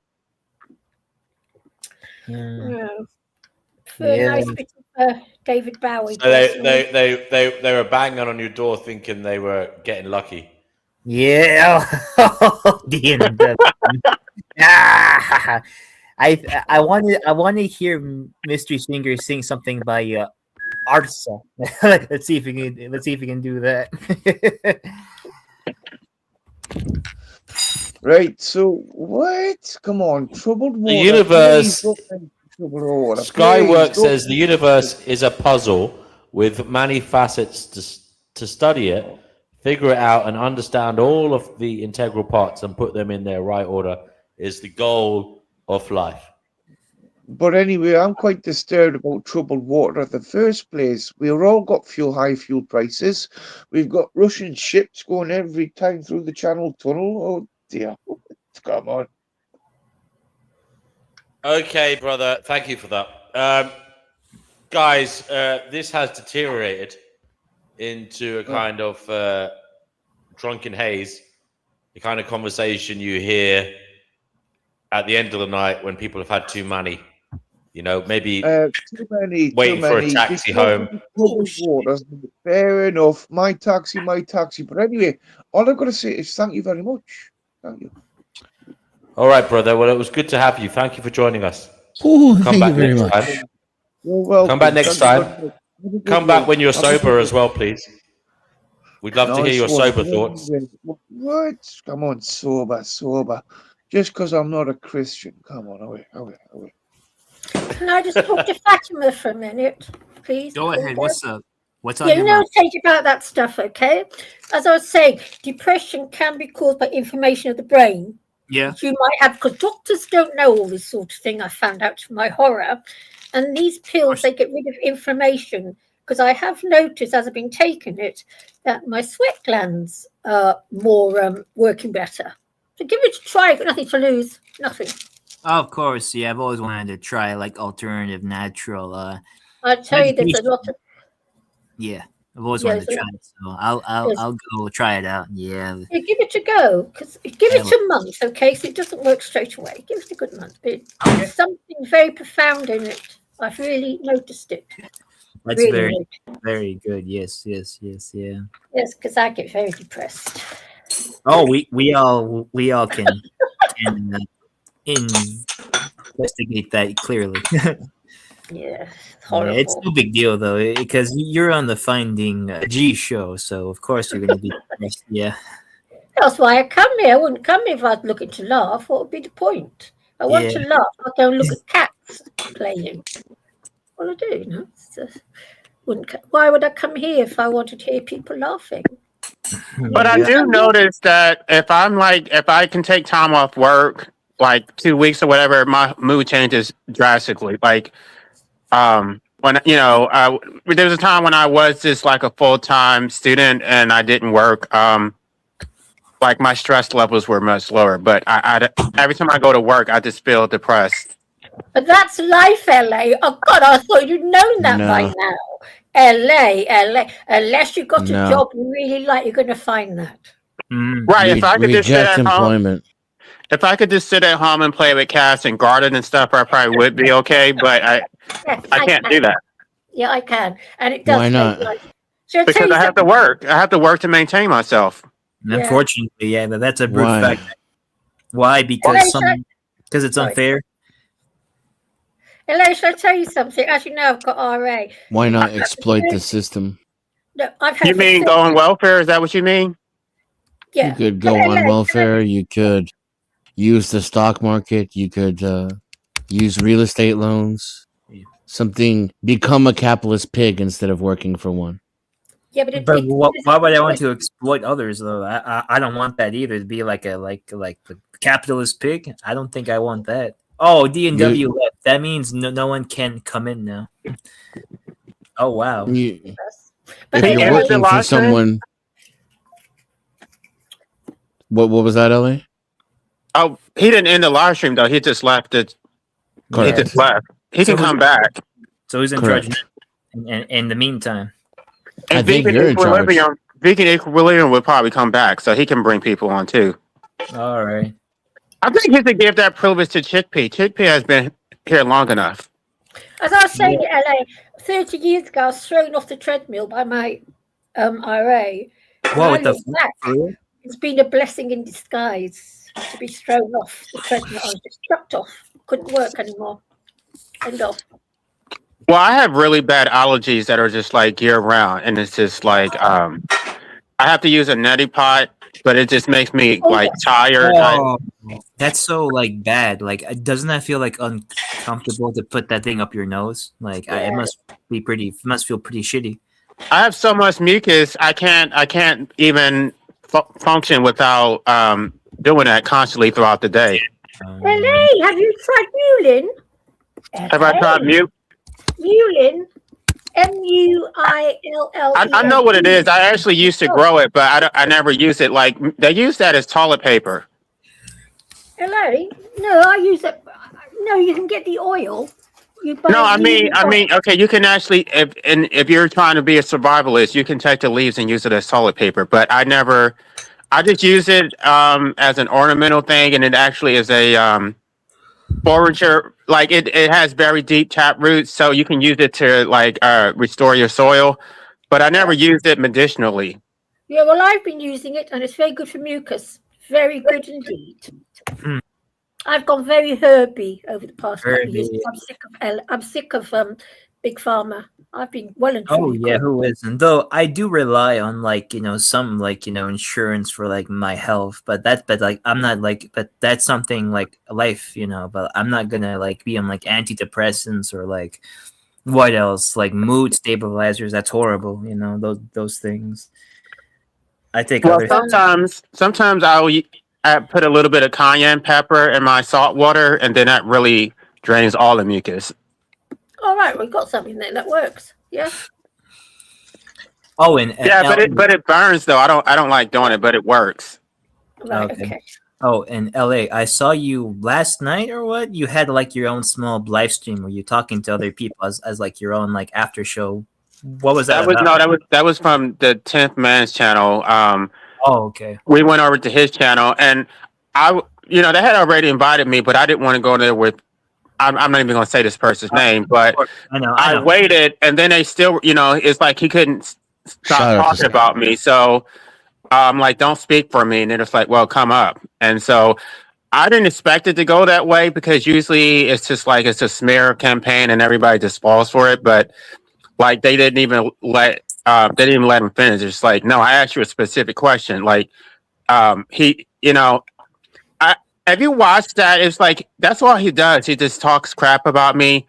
It's like his profession or something. He's making a career out of talking about me. Yeah, he came to the wrong place for that. Not only because I was co-hosting that panel at the time, and I like you, but also because we know better over there. We do exposés and criticisms of the legal system on a daily basis on that channel. So, right, and he's from New Zealand, and he lives in not New Zealand, Australia, and he lives in Japan. So he can't say anything about the American legal system. He has no knowledge of it. Right. And I was waiting for him to prove that I was wrong, and it was like he had nothing. No, he just kept trying to talk about you. And 10th Man asked him, he said, well, if you could be specific and just, list the things that LA is lying about or that he's wrong about, we're listening and you have the floor. And I said, and just quickly, I want to add the caveat. If you could do that without talking about or mentioning LA, that would be great. And he couldn't get 2 sentences before he started talking about you. Really? Because I still haven't watched it. It was in my feed on like my recommended, but like, so is that what happened? I still haven't watched. I think I'm gonna watch it and probably come back because it's short, it's only like 30 minutes long. So is that what really happened? All right. But that's not how it plays out when he comes on this channel. He doesn't get interrupted. There's no pushback. He'll just start spewing nonsense about me and how I failed the bar exam, and it's a smear attack, and I don't know. I think everybody believes him or whatever. Like, I'm just because I wrote a book, and I guess he read it. It's like he's making all this content, talking about me constantly. I don't get it. It's like he's obsessed or something. Hmm. And I don't know. specifically, because I mean, it's partly anti-natalism, but it's also a critique of the legal system. And he's not he used to be an anti-natalist. Now he's not, and he talks smacks about anti-natalists, even though he used to be one. And then he's a hardcore statist who wants to defend the judiciary. So his whole thing is the only reason I'm saying anything negative is because I failed the bar exam, not because it's actually corrupt. Huh. Well, So I don't none know. of you, Oh, sorry. You can none go of on. you failed the bar exam. So it's like, what is your excuse? Like you didn't, take the bar exam. So all these other people have had all these negative experiences with the legal system, and none of these people took the bar exam. So you can't make this sweeping generalization that the only reason anybody would have anything negative to say is because they failed the bar exam. The bar exam. Oh, okay. The stupid bar exam, which has nothing to do with practicing law, it has nothing to do with competency. It fails the psychometric test when it comes to content criterion and reliability. It's just an arbitrary opinion-based exam, which has nothing to do with the practice of law. Yeah, but LA, that's deliberate. You do know that, don't you? The trouble you, LA, is that you are not prepared to just go down their very, very narrow little path that lawyers work on, go down. You are on the outside of that path, and they know it about you, and they don't like it. That's why. You don't speak like the average lawyer does. Most lawyers all speak. I've worked in law, so I do know you have to stick to a very narrow path. Here in the UK, the lawyers, they may as well come out of a machine. They're all the same. They're cluster B. They're like histrionic and narcissists. Yes, exactly. You have to be a certain way to be a solicitor nowadays. America's just as bad. Well, what I will say about the UK is that you guys have a different legal system. You have the barrister solicitor. Yes. We don't have it like that. You have to be a barrister and a solicitor in the United States because you only have one license. Yes. Yeah, I do. We have a lot of good lawyers in the United States. They're just limited in what they can do. Yeah, because of the system. There's some good lawyers, and then there's some And the bad. good judges. The good judges don't get appointments, so they're usually left in the basement. And so they might hear like traffic violations or things like that. They don't get a lot of power. Yeah. And it's not just the bar exam. They also have a character and fitness assessment where they can actually deny your license even if you pass it based on the most arbitrary standards. It could be something like you're behind on your student loans, or you did something like you filed a lawsuit, or I don't know, like they really dig into your history. There's been people who have been denied law licenses for psychiatric problems or smoking marijuana. And there's no actual standards for what is, more like moral fitness. There's no actual standards. It's so arbitrary. They decide whether they like you or not. And if they don't like you, they can deny it. But LA, that's life. They do the same with medical professionals, Right, that's what I'm trying to say. I'm against all occupational licenses. It's not just law licenses. Medical professionals. Now, are you against them in general, or if they had actual standards and the institutions were trustworthy, would you then be for some type of accreditation? No, because I've seen history, like during the 1930s when everybody was distracted with the Great Depression, the American Bar Association, the American Medical Association, all these organizations, they went around lobbying to get unauthorized practice statutes, like unauthorized practice of law statutes, where you could be criminalized for practicing without a license. And so now that we have this system where you can't compete, I mean, I would advocate for a free market. I think competency should be determined by the consumer, not the state. And so if I decide that somebody is competent to represent me in court or perform plumbing in my house, I should have that right. The state should have no say in it whatsoever. Agreed. But then what is your recourse if you get scammed? Is that totally your fault? Well, I think that actually it doesn't actually increase competency. And there's actually far more scamming because of the licensing. This is the reason why these attorneys are able to charge you $500 an hour is because of their monopoly. There's no competition. And so you're going to get scammed, but their scamming is protected by the law. So that's the difference. And this is why they don't like you. If you said something like this when you were a baby during your studying, and someone heard you saying this, that would have gone right against your name. That's where you've gone wrong. Can we protect against scamming though in a less way? Okay, for the person who says it doesn't sound like he has the right temperament, that is not for you to decide. It's for the consumer to decide. There are plenty of people who actually want my services, who actually trust me and think that I can represent them effectively. And I have actually helped people under the table, and I charge far less than what any of these greedy, crooked attorneys would charge. Yeah, I honestly would love to, like, if I had to do something pro se, I would pay you a consulting fee on the side for sure. I mean, they made it so complicated. It doesn't have to be this complicated. I know some intelligent people who cannot navigate around this legal system. Yeah. They don't even know like the first thing about it. So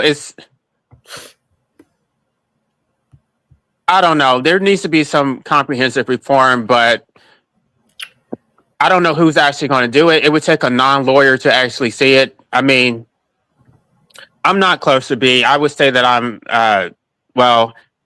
he doesn't believe me because it's a self-diagnosis. I would say that I'm schizoid. I'm an extreme introvert. I have all the traits. It doesn't require a formal diagnosis. So, anyway, it's just everything that I guess we probably shouldn't talk about him because I don't even know if he's listening. He's probably getting off on it. He loves attention.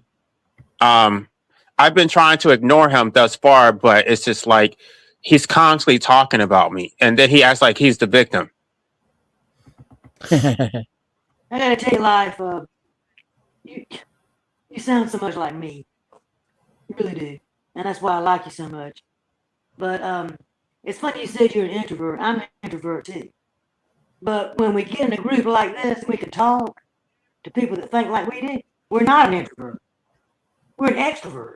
You know? That's the interesting thing about it. Yeah. Right, because it's a choice. You can choose to invert yourself, or you could, but your preference is, in general, is to be alone and to exist within your own consciousness, not to be, not to go out in the world. And I mean, because like, even when I am like in a public, it's like I'm just constantly like I'm on my own, doing my own thing, thinking to myself, and then of course somebody wants to talk to you, but it's like they think that you're bored because you're not saying anything. It's like, no, I was actually thinking. Mm-hmm. Like when I go out in public, like even to the grocery store, okay? When I get in there around all those people, I don't know, I just kind of I get overwhelmed, you know what I'm saying? And I'm like, when I get back to the house, I'm saying, yeah, this is me, you know? So that's the way I feel about it. I've gotten to the point where I don't like to be around a lot of people at one time at all. Right, this is less personal. I wanted to say something. Can I? Go ahead. Yeah. So I just wanted to relate to another aspect of how to live well. And I was just actually saying to Michelle earlier on as I came back, is that I believe that fasting, for example, or let me just make a general statement. I think, relating to what Ricardo is saying about one's health, that one's health is important. I guess what I feel, or from my experience where I am at in my life, and this may not be applied to everybody here or everybody listening, right, is that to live well or relatively well, unfortunately, I say unfortunately because I really don't like it. Unfortunately, it requires me to be masterful and to keep my I call it my multifaceted beast on a leash. and that beast has many faces to it, many sides to it, many sort of aspects to it. And so it's a pig, it's a dog, it's sloth, and so, for example, today, in order to me to live well, I had to go to the bloody gym and do some really annoying, painful weights class, right, which I really don't appreciate having to do, and which I only have to do is because my parents had sex, right? So and now I'm fasting. I'm trying to fast today, and I find it really, really painful and annoying and frustrating that I have to fast to just to be well, really. Right. So I guess what I'm saying is that I think you have to keep your beast on. It's not easy to keep your health well. How long are you fasting? Well, I've done I don't know why there's an echo. I can hear an echo. Is that me? No. No. Okay, fine. Well, I did a 17-day fast last year after I got diagnosed. Shit. Yeah. After I got diagnosed, because I don't know. I mean, I don't know what I did that got me through this, but I did a whole combination of things. And one of them was fasting, and I did a 17-day fast because I think that from the little evidence that I've seen, and from I don't know a huge amount about it, but I know that animals don't eat when they're sick, and I understand that after a couple of days, your body starts cleaning up the cells. So, but it's just like so frustrating for me. I find it so incredibly hard, and I desperately want to eat, and I've got this vicious beast inside of me that just wants to devour everything. And we live in a world where everything's like, for me, going into a supermarket is like going into a crack den. And everything's screaming at me, come and get me, and it's so frustrating that living well is so bloody difficult. Yeah. 17 days, that's pretty remarkable. Is that dry, water only, juice? No, water only. You didn't have any electrolytes at all? Yeah, I had some electrolytes. Yeah. And so that's like 2 weeks of autophagy. How did you feel after that? I was quite. I mean, by the time I got to the last week, it was like just over 2 weeks. So by the time I got to the last week, I started to feel really weak, and I lost quite a lot of weight. But I was okay until then. But I was really pleased I did it. And it gave my body a break, really well needed break, because I've been struggling with food for years, and I had a couple of years where I managed to get my beast on a leash. I learned how to do that, but it's just really hard, and the same applies to lots of other things. Just discipline is so difficult. Certainly for me it is. I don't know, other people may find it easier, I don't know, but I find it so difficult to discipline myself to do things, to discipline myself not to do things, which is why one of the many reasons why I say don't start somebody else's life, because it's so difficult, and it's silly. It's just pointless to put someone into this world, and then they have to discipline themselves and manage to, to resist temptation. Why create a being that has to resist temptation in the first place? How long ago was that when you were battling with cancer? I got diagnosed a year ago. So you're still dealing with it, or are you? No, I don't. I'm not dealing with it. No. No, I was offered radio and chemotherapy, and I declined. Right, because my dad took chemotherapy, and I told him not to. He didn't listen to me, and of course, they lose their appetite and they just waste away. So that was one of the things that caused me to become estranged from him, because he basically cussed me out because I was trying to save him. and I gave him some supplements. And this is so interesting because Chickpea actually listened to me. Like, she took the alpha lipoic acid, and that was actually one of the supplements that I recommended to my father because alpha lipoic acid it has comparable efficacy with chemotherapy, but without any of the side effects. I gave him all the studies. I paid for everything. I mean, I probably spent about $300 to $400 on all the stuff because I knew he wasn't going to actually go out and do it. So I thought he would at least try it.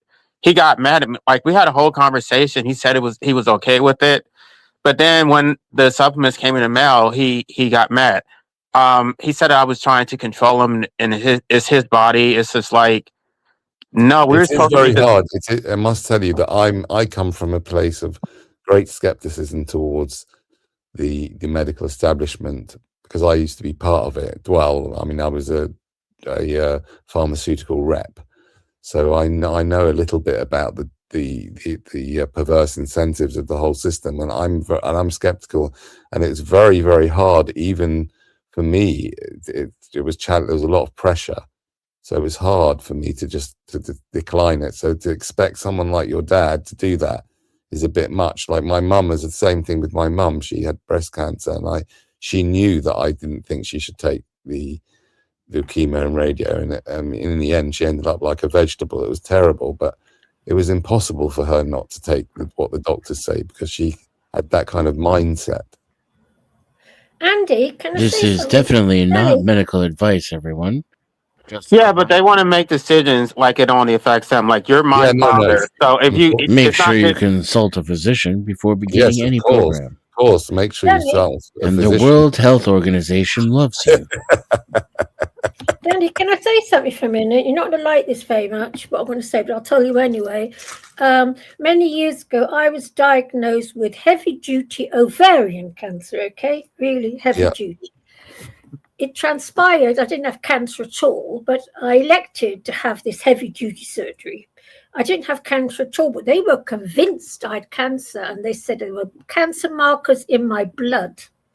Well, I don't know what markers they were looking at because I didn't have cancer at all.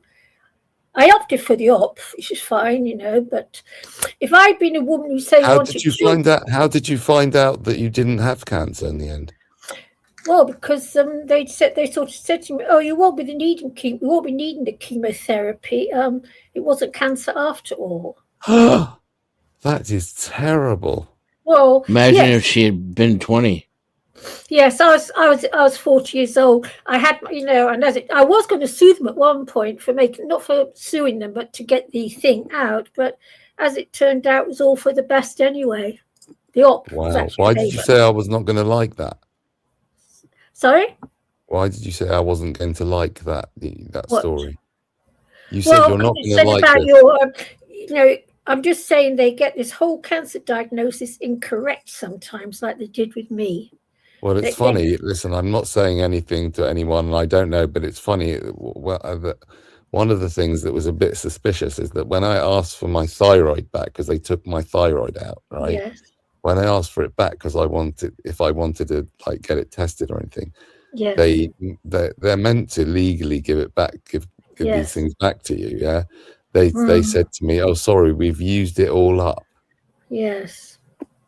I can well believe. I've worked in law in medical negligence, and I tell you something: doctors and lawyers, the lawyers that work for them, be very, very careful, because I tell you something: there's a terrible scam going on between the NHS and the British medical profession. It is terrifying, and I have been a victim of it too. Just saying. I used to work as a secretary sometimes in MedNeg. Not pretty. And it's terrifying. And I tell you, I've also got rheumatoid arthritis. And if you know anyone, a woman, elderly people, the drugs that these rheumatologists chuck out, it is a horror story, absolute terrifying horror story. So what do you do for yourself? Well, I decided I didn't take the drugs they gave me, i.e. the DMARDs and all the other rubbish. I just took painkillers, and I just told them a few lies. I just said I can't take DMARDs because I've got the cold sore virus. And if you've got the cold sore virus, you can't take DMARDs. And I just took painkillers. That's all I took. And I've just used stinging nettle tincture and comfrey that I told you about, comfrey. And I tell you something, I'm so glad that I didn't believe what they all said to me. And also, if you know elderly women and doctors start going on about DEXA scans, there's a DEXA scam going on. Tell them to steer clear, because the drugs they give you for DEXA scans cause indigestion problems. And then the stuff they give for the indigestion problem causes osteoporosis. So you're going around in an actual circle. And I was told that by a pharmacist, because they caught me with that as well. I tell you, Dad, it's a horror story. A real horror story. Yes. Yeah. Well, I found it interesting that, I mean, because I did a whole video about that in response to chickpea, right? I guess no doctor ever told her that rheumatoid arthritis was caused from inflammation.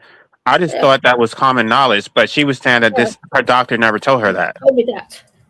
Yeah, they've never told me that was all to do with that's another thing. And I'm also suffering from severe depression. It's always been really bad, hospitalization depression. And depression can be caused by inflammation in the brain. And I'll tell you something weird. I've been taking this stuff, this acid, which, how long? I don't know, a few weeks. And since I started taking this acid, my sweat glands have started working again. Because as we get older, our sweat glands cease to work properly. And it's something I had noticed in myself. I thought was really nice. I don't sweat under my arms or anything, which isn't very healthy, actually. Within a week of taking the acid, my sweat glands started to work again, especially ones under my arms. Sounds disgusting, but. And I've noticed my RA. I used to wake at the most terrible pain first thing in the morning. I'm not stuffed full of painkillers anymore. Wow. So what acid is this? Alpha lipoic acid. Get it on Amazon. Start with 30. Start how by. How do you spell it? ALP. You can go with it. Okay, spell it. Come on. LIPOEIC. L what? Right, I'll start. ALPHA. Lipoic, LIPOIC. Acid. You buy it on Amazon. I got the best. Oh yeah, alpha lipoic acid.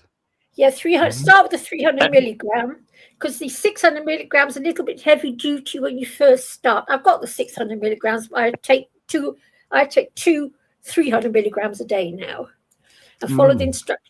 There's something very So are they just like capsules? Yeah.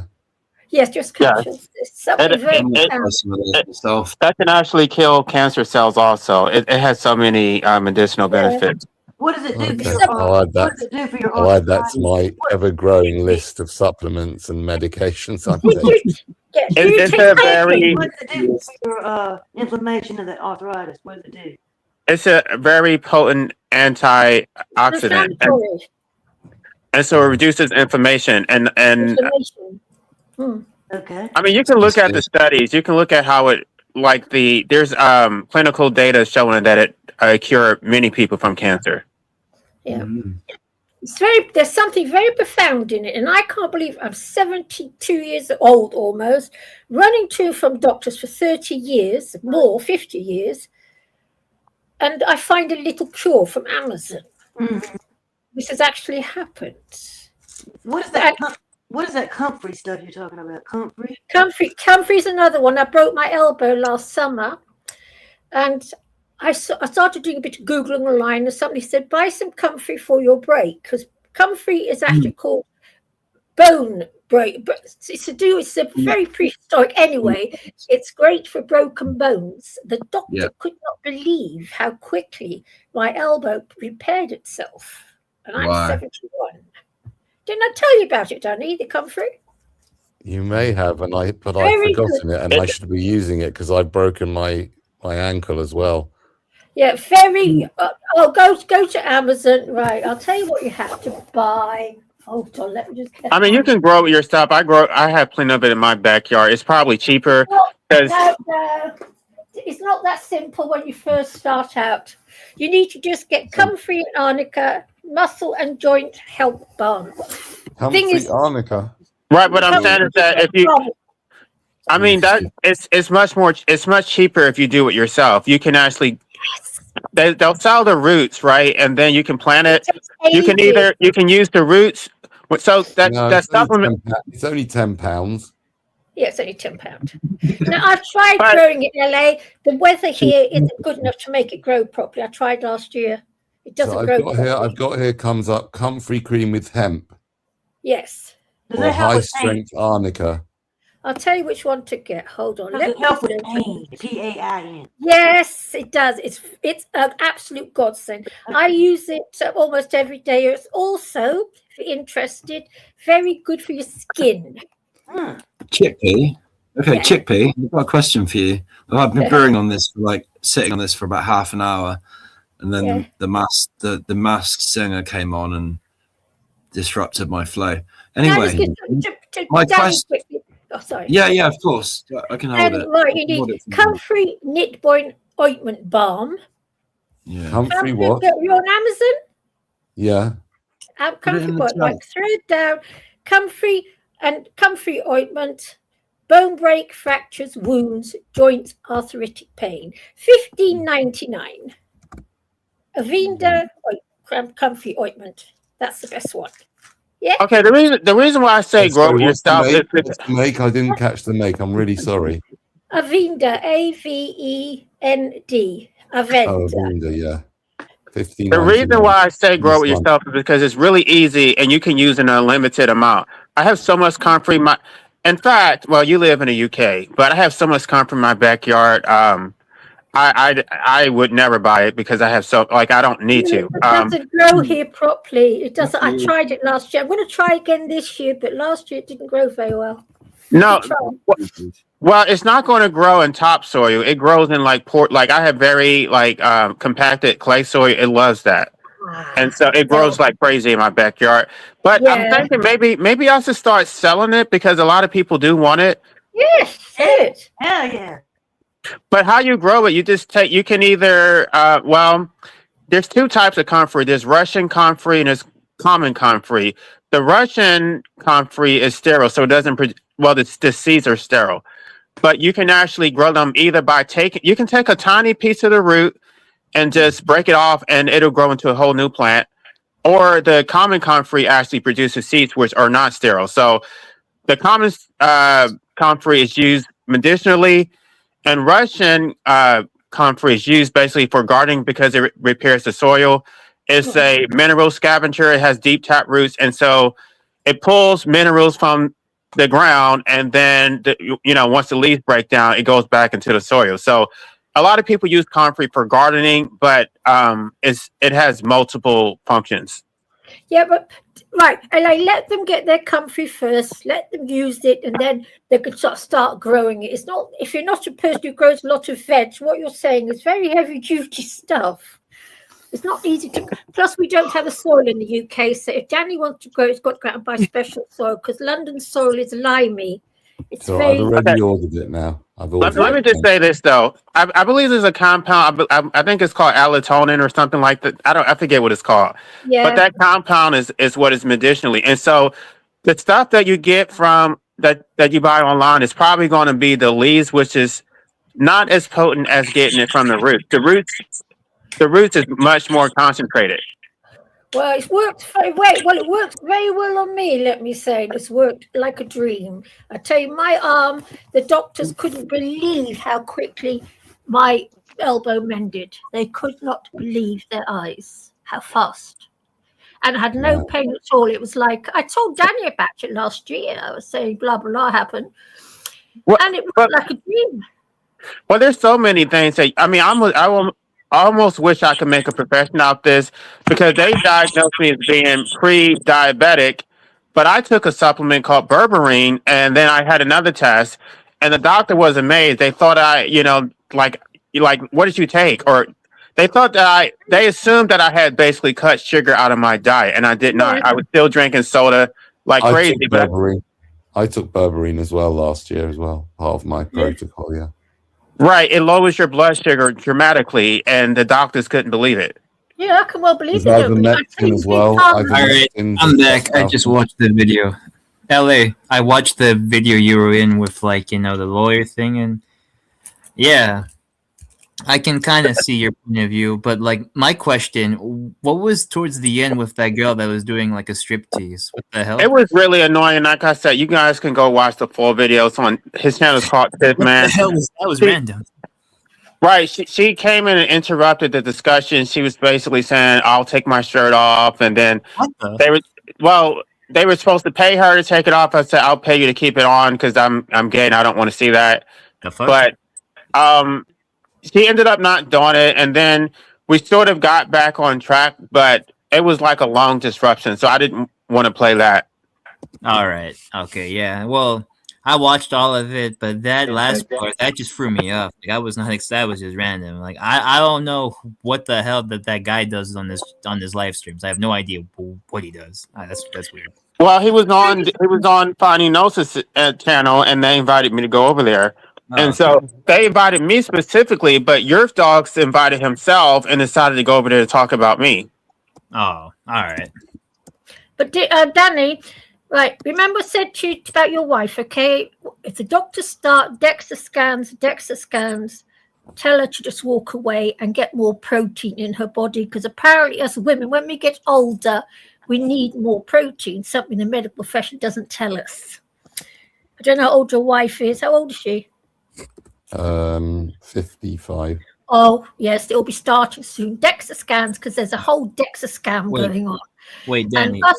What? I have a question for you. Dan. How old Can are I you? just finish? Let me just finish with Danny here, because us women, when we get to our age, we need extra protein. If she's that worried about not getting enough protein, just use 1.5 liters of Alpro high protein soya milk.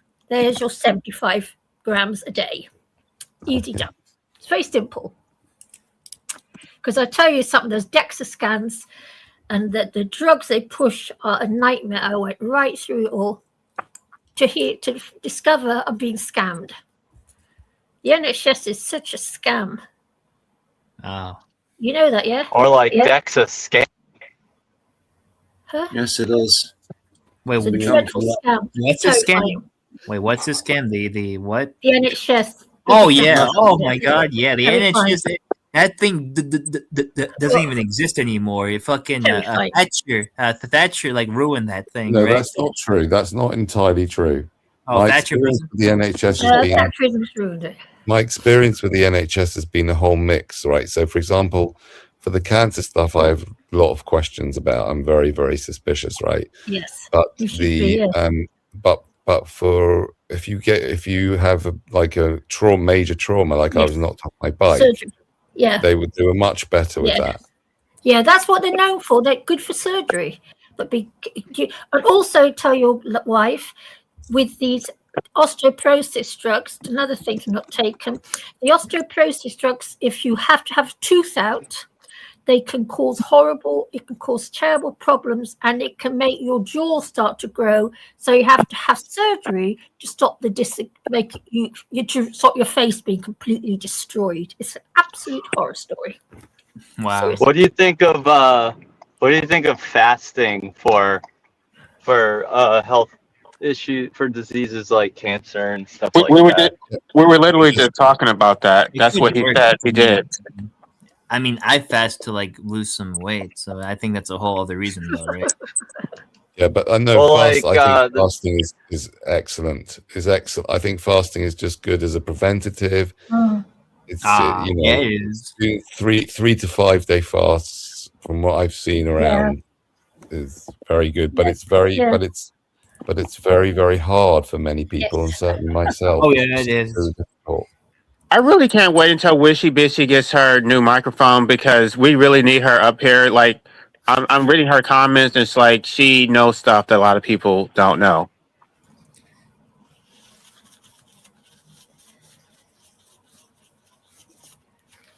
Oh yeah, Chickpea. Can I just can I ask a quick question? Have you ever tried St. John's Wort? Yes, I have, and I do. I take 2 a day. My depression is very, very heavy duty. It's I've been. Is it like sorry, huh? what they call clinical depression? Yeah. Mine's organic depression. I've had it since I was a baby, since I was tiny. It started when I was a little girl, and I can remember it from how I was with the other children. Right. I take Seroxat for it, and I take 60 mg a day, and I take 2 St. John's worts a day as well. Because my depression. What do you? So it's actually genetic then? Yeah, mine is. Yeah, mine's genetic. Wow. Plus, I'll tell you something weird. Actually, the Dutch have discovered. My mother went through the great the Great Famine in Rotterdam, and I'm obviously Right. my little egg went through that famine too. And they've discovered that us people born from that time have this strange depression. So it's all gathered up. It has been diagnosed, but I get it bad, really, really bad. One of the Do reasons you why I guys never feel had like children. it's? Well, it doesn't Go ahead. have to be. What? Do you guys feel like it's harder to make real life friends nowadays? Yeah. Yeah, it is. Yeah, it is. Especially because I don't relate with the majority of them. Yeah. No, it definitely is. Yeah, and I'm quasi misanthropic. So yeah. Very hard. I don't need friends though. Like I'm okay. Yeah, Like me neither though. Isn't part of that getting older though? It used Yeah. to be so easy to make friends Yeah. when I was in my 20s and 30s. And now I'm Like- older. Yeah. Hardly How anyone old are you, Ricardo? I'm 50 now. Oh, didn't know that old. I was actually going to write something. Maybe it's a bit autistic or a little bit weird, but analyzing the concept of a friend and like maybe a friend is, if you think about life realistically, a friend is a kind of redundant kind of thing. It's overly romantic. It's Disney-esque. I don't necessarily see people as friends anymore. I'm sorry to say this, but I see them as people who, just human beings who are in my vicinity, and they are just as of equal value to anybody else in the world. But it's just they're in my vicinity. So you and lied to me. They're either a good effect or a bad effect on me. But I don't necessarily. I try to avoid the bad effect, but I don't necessarily think they're bad people. I just see it for what it is. It's people are just what they are. I didn't choose to be who they are. And this whole friendship thing, I mean, it's very hard to know what is a friend. Why do we call people friends? I thought you were my friend, Is it because they're DNW. good to? Is it because they're good to us? Well, you know, maybe we don't deserve them being good to us. I mean, what the hell is a friend? Yeah, I don't know either. Sorry. I don't make I'm going on big and on, but I will. I was thinking of writing something about that soon.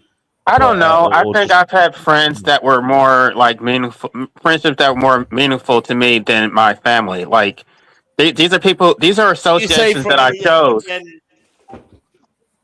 I mean, what is a friend? Thought I you mean, were my it's- friend, it's- DNW. A friend Well, is with you you when are, you're in look, need. in the sense of normal kind of perception of it, yes, you are my friend. But when I'm thinking about it philosophically and like, I suppose at a deeper level, I don't know what even a friend is, you know, really. and Okay, truly, then. you know. But if you were to, expound on that, then what is a family? What is it like? You were born into your family. Well, a You didn't choose that, but a family. I'd say a family is more easily defined than a friend. no, you were born into your family. You didn't choose that, but you choose your friend. Yes, exactly.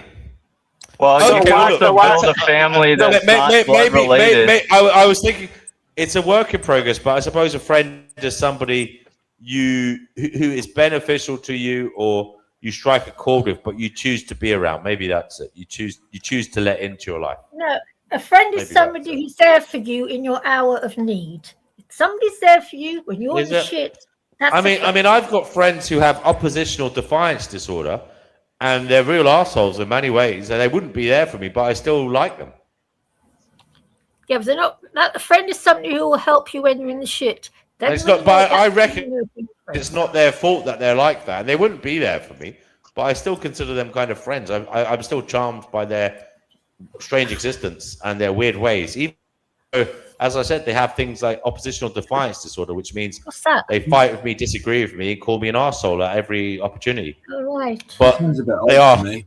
Oh, intelligent. yeah, you call me. Huh? That's what he calls me. He calls me that. I've never called you an arsehole in, You're an in my arsehole. life. You called me. You've called me. What am I? Something difficult? But here's the thing, though. Like, society is constructed in a way that you have to have friends because they want you to use your friends as references, right? Somebody who can actually vouch for you to say that you're a good person. Even if you take something like a bar application to obtain a law license, you have to list your friends. They don't want you to list your family members. And if you don't have friends, people basically think that you're antisocial and nobody can trust you. And it's a problem for me because I am so schizoid that I don't keep in contact with my old friends. So it's like I was So do you think looking. that's why you failed your bar exam? See, don't. How dare you? Don't do that. I don't think is that a joke? That's not funny at all. Like, that actually pisses me off. That wasn't a bloody joke. No, LA. I wasn't a joke. I'm saying, is that one of the Los reasons? Angeles County Police Department. I don't bring that up. I've never said that I failed the bar exam. What youth dogs is making some conjecture, and I don't think anybody should bring that up. Do you know what, LA? That wasn't meant as an insult. I'm sorry. That was one of those things that I thought you told me, but obviously I read it off them. I'm really sorry. I take that back, LA. So my entire life was destroyed as a result of that. I don't want anybody to bring that up as in a casual conversation. LA, I am really sorry. As I said, that was a mistake by me. The cobwebs in my brain, in that I thought maybe you said it, but clearly someone else said it, and I know that maybe it's upsetting, and I am. Apologies. No, he said that based on the fact that I have a law degree, but I'm not licensed. So he just assumed that I failed the bar exam. He doesn't know anything about my history. So this oppositional defiance Brother Marcus, disorder, welcome. Hey, brother Marcus. what's that all about? Is it rare? Or is it quite common? Hey, LA, I have a question for you. Would you ever actually visit the actual LA, like Los Angeles? No, I think it's probably everybody's moving out of California because it's so expensive. It is expensive. And the taxes are so high. I was actually there like 4 summers ago. Holy shit, the amount of smoke and the amount of like fucking like the zombies that you see like on like fentanyl. Holy shit, man. Like Skid Row. Yeah. It's just the normies. Like my friends, my real friends that I have that are spread out throughout the country, they want me to move to LA. They tell me to move to California. What the fuck's wrong with him? That I'll have.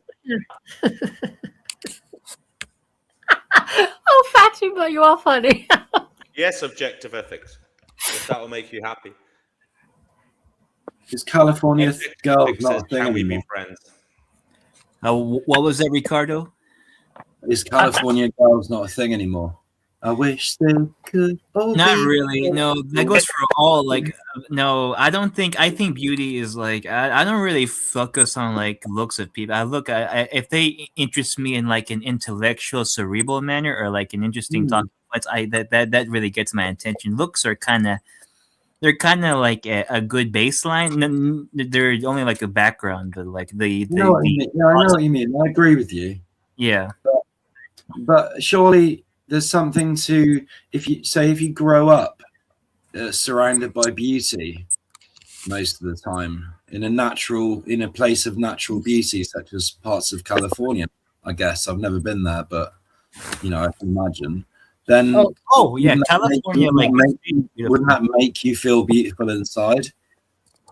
Maybe, yeah. Like if I grew up in the shores or beaches of California, like in the mountains, yeah, I would feel good, I guess, yeah. Until I have to like pay like the taxes and smelling all the fucking smoke in the area in LA, yeah. Oh my lord! Like Jesus! Like you, I stepped out of the plane and I inhaled it, and I swear I thought I was choking. Like my God! Like the smog. It's so bad. It's smog. Yeah. What's Is up, New Chick? York is New York as bad as what's depicted on YouTube? Oh yeah, it is. I that was bad? born there. I was born in NYC. Yeah, Really yeah. that bad? Yeah, I have family there, and yeah, it's as bad as you think. Oh my god! Like, why do you think they call it? I can't say it, but it's It's the a word horror that's story, isn't it? with a J and ends with a W. York, yeah, It's you could, yeah. ugly people. The people are so ugly. All I don't know, but they're not very pretty, are they? No, they're some of them look nice. Some of them look good. Others look horrible, and I don't get it because because NYC is known as like the fashion capital of the US. That's where all like Prada is. All like the Chanel shit is there, right? Yeah, that's what I don't understand. Broadway, yeah. But no, it's actually rotten. Like you'll see everyone. Yeah, it's horrible. It's beyond belief. And do you ever watch the stuff of the Walmart shoppers? Is it Walmart? Yes, Walmart shoppers. These people in Walmart. Yeah, it's bad there. Like I swear, the worst part of NYC is the trains, the subways. Oh my god! Like a fight will break out over like stepping on the fake Jordans, like on the fake Jordans that they bought offline. Yeah. Like if you step on their shoes, they'll be like, "Hey man, what's up with you, man?" You know? Yeah, terrifying. Yeah, what's up, man? Hey, man, what's up? Yeah. Yeah, I always thought Americans were supposed to be such pretty people, but I can't say I've noticed. We have a 38% adult BCD rate. I know. Yeah, Pretty. So it's not very pretty now, is there? Yeah. And I think you dominate the beauty industry as well, don't you, America? Yeah, we do. But I think that's starting to change. I think South America, like Brazil, Venezuela, Colombia, those are starting to take over now, and for good reason too. Like those women are very, very, they're easy on the eyes. Natural beauty, yeah, and I will vouch. Yeah. Yeah. Yeah, because like I think like half of the Miss Universes in the last 20 years were from Venezuela and Brazil. Yeah. Do you think America's lost its soul? Huh? Yeah. Oh, I don't think it ever had one because like no way, I don't think it ever had one. No, because like I don't think a country founded by a free Mason is going to be good inherently. Because George Washington was a free Mason. He was the highest degree, 28 charter. Yeah. Yeah. So it was screwed from the beginning then. Oh, absolutely. Yeah, absolutely. Like I tell you, Fatima, back in the 70s, I worked in Berlin for a while, and we had a load of Americans there all around us. And there were British squaddies and Russian squaddies and French squaddies and, of course, American squaddies. And the British squaddies came across as such sweeties compared to the American ones. It's a horrible thing to say, but they did. Oh, wow. Yeah, of course. Yes, I know. They're terrible. Yeah, hold on, guys. We have a newbie. Evad, you're on the Finding Notion show. What would you like to say? He's on mute, or she's on mute, or they're on mute. I don't know their pronouns.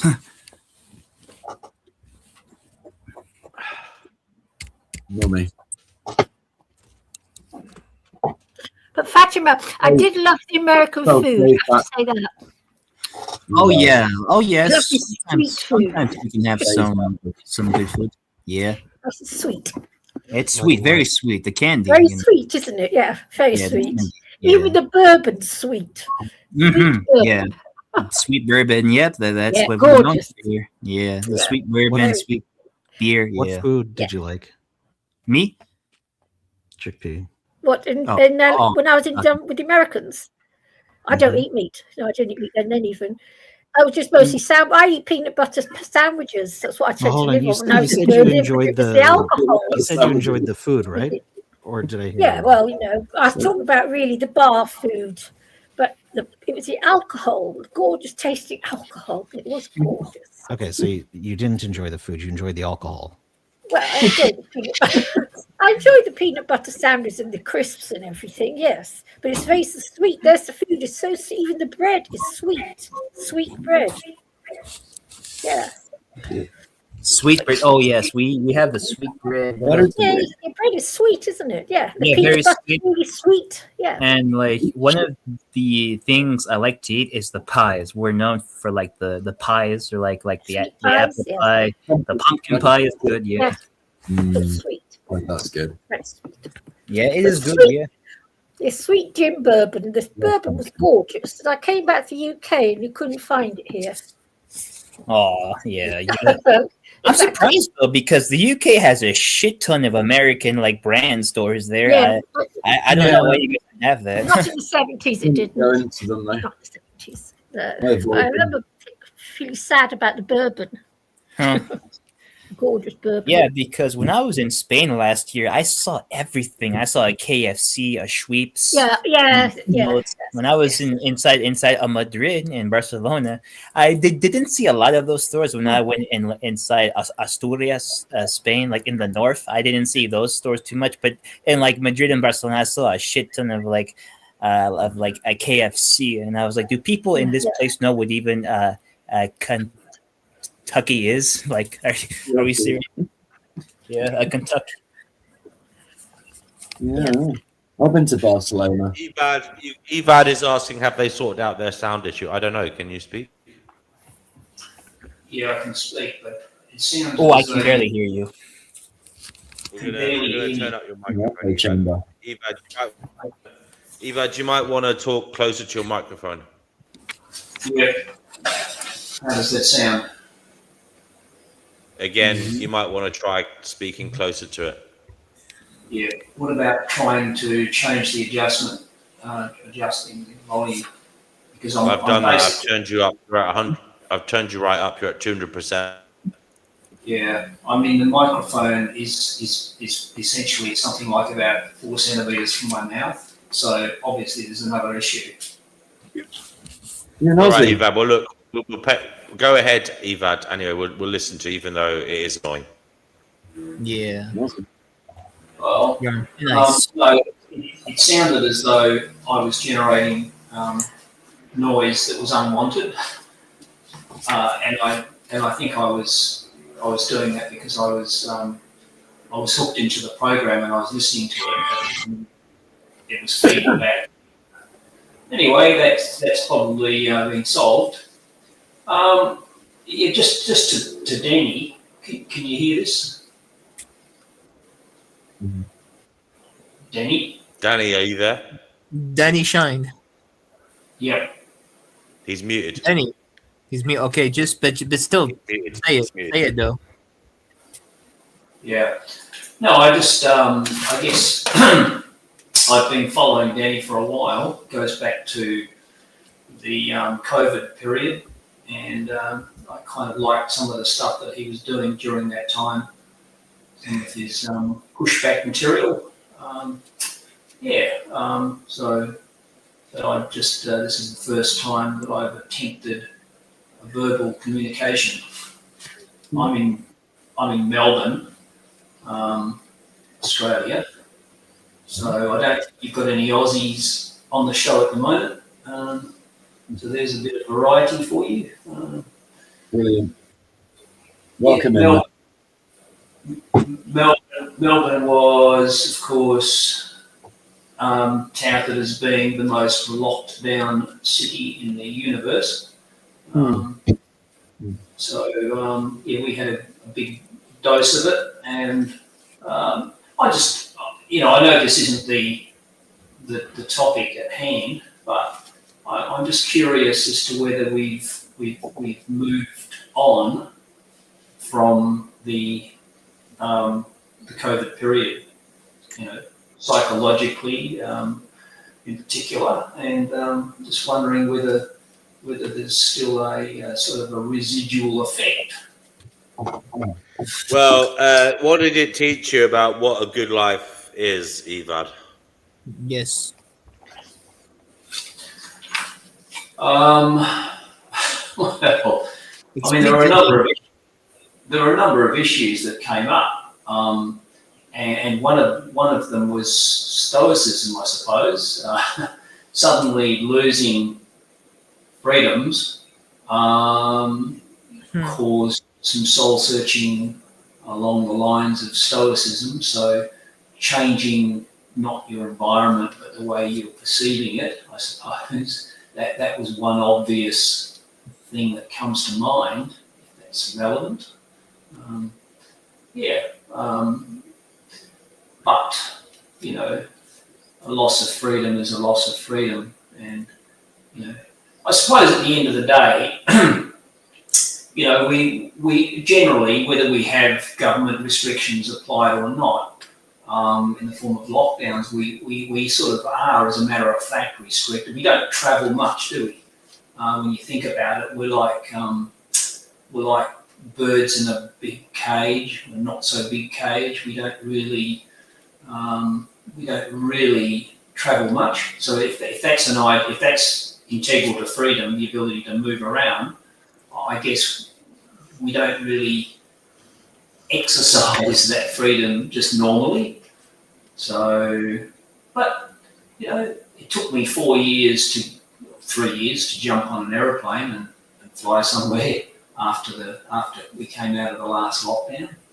So no, I don't know. I mean, I'm talking psychology here.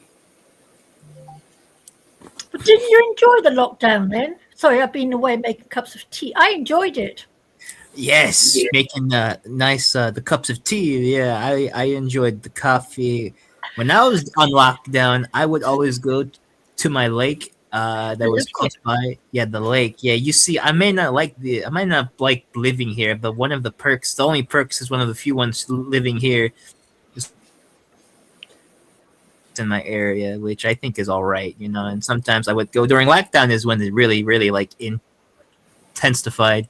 And I would just be there all day with some family, and yeah, it'd be nice. DW, didn't you enjoy it, the lockdown? No. In some ways, yes. I loved did. It was very peaceful.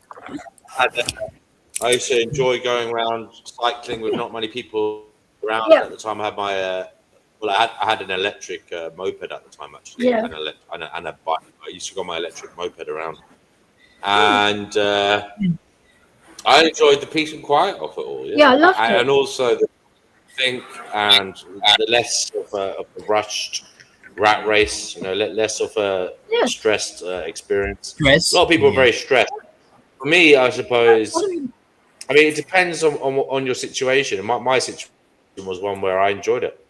But I can understand where other people didn't enjoy it because, you know, it may be their living conditions. Maybe they were in a situation where they had to spend time with housemates in shared houses, perhaps, that they didn't like the people, because you know, work gives you an escape sometimes from your living.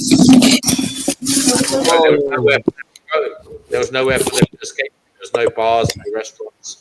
I mean, that was the case for the but you could actually go out and. But you could go to the park. You could go out. Yeah. Mm-hmm. No, I really enjoyed it. The lockdown. 2 good years they were. Yeah, right. Yeah, it was peaceful. It was peaceful time. You didn't spend. Marcus is wondering whether your microphone is pointed in the right direction. Is even we're in the right orifice. All right. So, can you hear me? Yeah, mate. Okay. Well, I'm amazed to hear the responses to this. You know, that people could actually claim to have enjoyed lockdown. Yeah, it was a great time. I wish there were a few more of them. Yeah, I wish. I wish it was forever, for I care. Forever. I'm just staying in my room. What? One of the things that they seem to foment is relationship breakdown. So people suddenly went from having to deal with each other 24/7 to being each other's 24/7, and that was a rude awakening. I think it destroyed a lot of relationships. We had a slogan produced by the government that was based on epidemiology, and it was "Staying apart keeps us together." And it was abusing. Staying apart keeps us together. Now, but that actually has far greater applicability to a marriage, I think. I think it's the staying apart in a relationship that actually keeps that relationship together. So, it actually has far more psychological applicability than it does epidemiological. You're right, John. Interesting.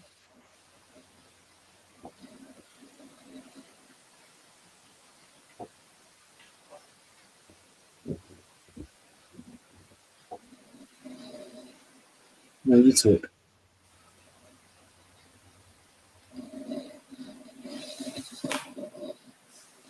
Ricardo, I do love your little cat sitting there. He's very cute, isn't he? Very much. Ricardo. Somebody say my name.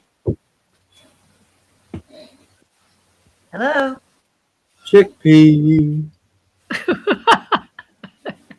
So it's a cute cat sitting there. Ow. Oh, God. Actually, I brought, you know what? I told you I brought this stuff for my cats before madams. I remember the good old days of COVID lockdowns. Yeah, I loved it. Reminisce about that. That's crazy. I loved it. I wish we'd live in Good constant time. lockdown. It was so peaceful. I used to go out It on was late night. peaceful. I used to go out on late night rides on my bike, and there was Yeah. no traffic. Yeah, it's Where there was lovely. usually heavy traffic, so it was Yeah. brilliant. No, I really enjoyed it. I really Well, I did was never, enjoy it. I never had that luxury of not having to work. My job, which I'm not going to say what it was considered essential. So I worked through that entire period. I didn't get the unemployment that other people got. It was nice to the Damn. extent that there was no traffic. And I did like the fact that, because people were wearing masks, they didn't lick their fingers when they bagged your groceries, because I hate that. Gas prices were actually slightly cheaper because people were not driving. But as an anarchist, I don't support lockdowns. But I guess if I were to be honest, it was better than than it is right now. I did, and as a schizoid too. As a schizoid, what I don't actually have to deal with people, it was much nicer. And because you were wearing a mask, they don't. I wasn't expected to put on a fake smile because nobody could actually see my facial expressions. Mm. And we're off. I didn't wear a mask. Hardly at all. We're on. What the hell is that noise? Sorry. Sounds like aliens. Which? Aliens invading this channel.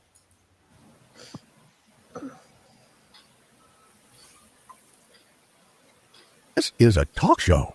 If you would like to join the conversation, please feel welcome to come on and talk right now. The link is available in the live chat on YouTube. Oh, Danny. Just one more. Is she still there? Danny? Danny? How about He's Denny? fallen asleep. Actually, I'm LA, have you ever snoring tried stinging nettle tincture? LA? I never used it as a tincture. I have it as capsules.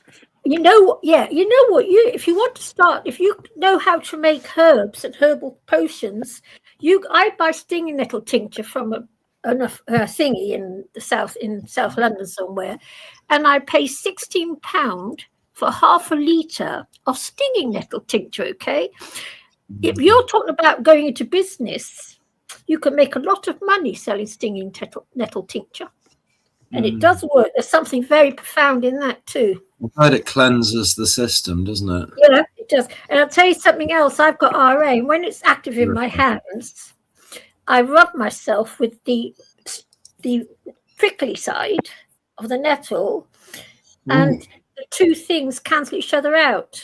I don't get stung. It's really weird. There's something very weird in stinging nettle. Gives you immunity. Sorry? Gives you immunity to the sting. Yeah, I tried to grow them from seeds, but none of them germinated. Yeah, it's probably because the seed doesn't like the soil. It's all to do with the soil, LA. That's why it's so difficult. You know, gardening, you have to have the right soil for the seed, and you haven't got that. So I was saying about the comfrey. I tried to grow it last year, and it wouldn't take in the soil because the soil in London is very lime, whereas here it grows profusely, stinging nettle. What did you use? Did you take them from a root cutting or did you take them from a No, seed? I ordered the comfrey from whatchamaflip, what they call a nursery, and I brought 3 from the nursery. And unfortunately, like growing things, gardening, you can't learn overnight. You have to, Anyway, the seeds all died. They don't. No, don't use seeds. That's the mistake. Don't use seeds. You need to take a root cutting, and they grow easier from root cutting. And you also don't want to put them in nitrogen-rich soil. Exactly what you're saying. I had the wrong soil. Well, what I'm saying though, even if you're growing them in pots, don't use nitrogen-rich soil. Use topsoil, and it'll grow better. Yeah, I know. I've got to research. The thing is, that's what growing is. You have to research the soil and the this and the that before it will grow properly. Yes, gardening is not as simple as people think. Far from it, in fact. It's actually very complicated. It's quite complicated, and that's why people, I suppose, who study botany can earn hundreds of thousands of pounds working for some rich capitalist in his garden, because it is a lot to learn. A lot. And I wish I'd learned it when I was young, and I feel very sad about it, because I liked plants and things when I was young, but that was all destroyed in me. So I'm learning it now in my 70s. Horticulture is very, very interesting. Yeah, I wish, I feel so sad because I went to grammar school and I was pushed down the academic route. So I never learned any of those things. None of it. I learned none of it. Nor did I. I didn't learn. It didn't learn sod. All I learned about was rubbish that they want for the corporation. Well, here's the thing about gardening. Some seeds you can't just stick in the soil and think they're going to germinate. Some of them actually have to be stratified, which means that they have to go through the cold season in order for the seeds to germinate. So a lot of times I will plant my seeds like in the fall so they can go through winter and they're fine. But that's what we were saying. It is a very, very, very large, complex subject. It's huge. And it's something we don't learn at school. The amount of books that have been written about it. Yes, I know there's a ton of books, but it's a very, very vast subject. You don't realize until you try and do it yourself and you think, oh, I did that wrong. You discover 3 years later when you finally worked out what it is you're doing wrong. Well, and then the other problem is that the instructions on the seeds are not always correct, because they'll just say, just put it in the soil, and it's like, no, you have to plant them. Yeah, it's a very complex subject. I know, because I've been trying the past 6-7 years now to sort of start doing things myself. Unfortunately, yes. I've just changed my mushrooms and everything. Can't you? Whether it's working. That is so much better. Yes, I can hear you now. That's fine, is it? It's better, man.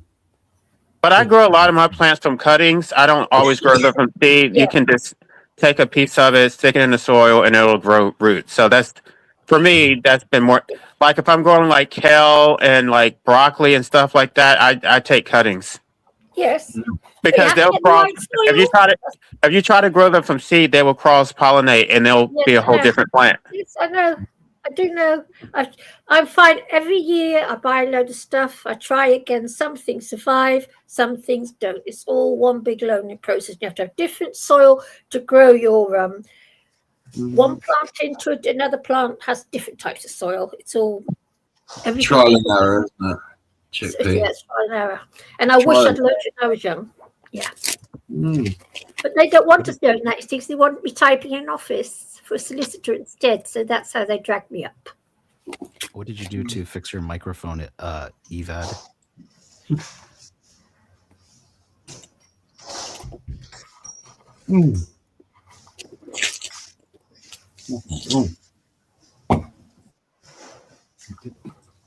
And Life, do you grow bromelates? LA? Yes. Do you grow? No, because when I'm not talking, I put myself on mute so you can't hear what's going on in the background. Sorry. Do you grow bromelates? No, I have no. I haven't done that. Favorite plants. Yeah, they're my favorite plant. I love bromeliads, and they are so difficult to. I've got to replant them all this year because bromeliads have babies. Did you know that they actually grow babies? And this year I've got to replant the babies, so that's going to be. I hope I don't kill them all. But yeah, so, oh god, yeah, I love bromeliads. Yeah, they get these huge pink flowers coming out the middle. I love roses and lilies. Yes. Yeah. Do you like peace lilies? Yeah. Oh, I like the oriental lilies. Peace lilies. Yeah. Orange ones. Or the Yeah, I white love ones. lilies. Yeah. Smells so good. Yes. Well, I can only grow them indoors because Texas has very high heat, and so if I put them outside, they'll die. They die. Yeah. I know. See, every plant is different. Here, they grow fine outside. Every plant is, they're all different. They're very, very particular. That's how they want to live. Plants. They respond to good vibes, I think. Love. Yes. If Yes. you love your plants, they will grow bigger and stronger. Yes. Yeah. I kiss mine. My plants. It's been proven, hasn't What? it? Well, in the past, I've only been growing ornamentals, but now I'm starting to incorporate more edible plants, like fruits. And I mean, I've always been growing vegetables, but I now have more fruit. I have blueberries, blackberries, strawberries. I have. Is blueberries easy? Because I'd be thinking about growing blueberries. Well, I was killing them because they say you're supposed to mend the soil and add some type of acid to it. But if you do that, you actually kill it. So after doing that 3 times, I just put them straight in the clay soil, and we'll see how that works if they actually survive the summer. Yeah, because I'm toying with the idea of getting some baby blueberries. I'll be looking into some things this evening. I'm thinking about getting a bush or 2 to grow my own blueberries for fun. Yeah. And I also have a dwarf mulberry tree in my front yard, which the berries are very similar to blackberries. They're just a little bit smaller, but I guess you get more out of it. So it's probably easier to grow mulberries than blackberries. All right. But I grow blackberries because they have thorns on them, which will prevent people from climbing my fence. Yes. You Yes, guys, that's are a good talking idea. about, you guys are talking about things that you can put down your gullet, you can swallow various products. Surely the most important thing with health is what goes on between your ears. I mean, mental health is pivotal to all health, surely. Yeah. Brain health. Well, I don't know. I think gardening actually is good for my mental health also. Yeah, I think so too, LA. Definitely.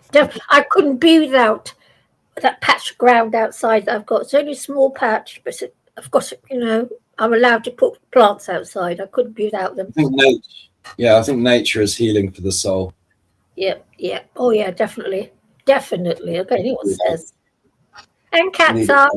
Need a cat for the soul. And dogs. Yeah. And rabbits. Yeah. You like rabbits? Rabbits are nice pets. I used to have rabbits. Yeah. They're Did they poo in your bed? They're everywhere.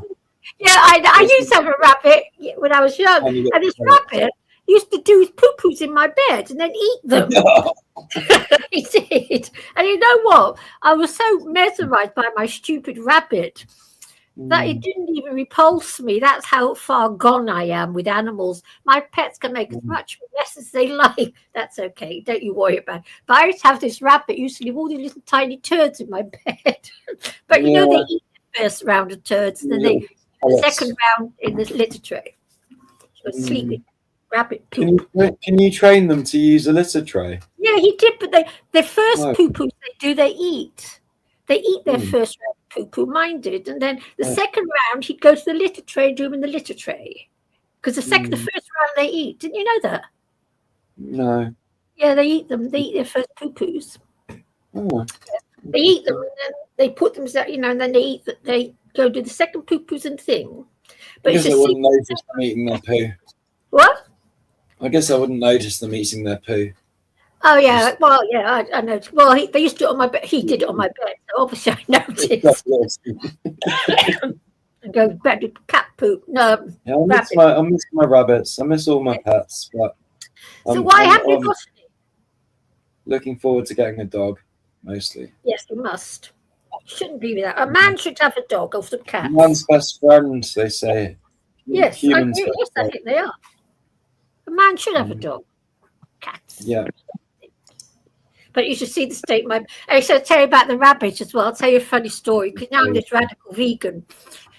And a man who enters my home is not allowed to eat meat or drink milk, nothing. No. But this is what he's allowed to do. But the rabbit is allowed to poop in the bed. That's nice. It's true. You put up with that kind of thing from a rabbit, but you wouldn't put up with it from a human being. I wouldn't put up with it. No. True. Why would a rabbit be in somebody's bed? Well, I took him to bed with me. They're cuddly. Yeah, I always just sleep with all my pets. Yeah, stroke their ears. Yes, all my So pets. soft. So you have a pet rabbit now? No, I never not slept anymore. with my rabbits though, just for the record. Years I ago. never slept with my rabbits. No. If I had a lion, I would They sleep wouldn't with sleep with me. it. Ooh. They wouldn't want to sleep with me. Well, you wouldn't sleep with your dog? No, my rabbits didn't want to sleep with me. Oh, mine did. Oh, you did, yeah, yeah. Just sleep on my pillow mostly. I slept with a dog though. That was quite cool. Yeah, I would never let a dog get in my bed. Like dogs only get bathed like once a month, and they're outside walking on the ground and shitting and pissing. No, they're not coming in my bed. I would allow that, you see. That wouldn't worry me. I trust it a little bit. But no, you'd have it on top of the bed, not in under the duvet, on top of the duvet. Oh, dear. You gotta have set boundaries somewhere. You know, Bridget Bardot used to sleep with a donkey. She did. Sleep with the donkey? Yeah, she had a pet donkey that she rescued. And she used to sleep with him. I would do the same with donkey. Well, when I had a cat, I let her get in my bed, and then she peed in my bed, and I was done. So after that, she was not allowed in my bedroom. Oh, LA. So, are you sure she peed? You didn't lock her in the bedroom, did you? Because then she would pee on your bed. No, I kept her. No, I just left my door open, and then you could smell it. So I was just like, no, I'm not. I just keep my door. I kept my door closed so she couldn't get in, but I didn't I never locked her in. It's a sign of great respect, really. To do that. It doesn't seem like it, but it is to them. Yeah, my cats do whatever they like. Yes. I don't know if cats are aware of how bad their pee smells. It doesn't smell.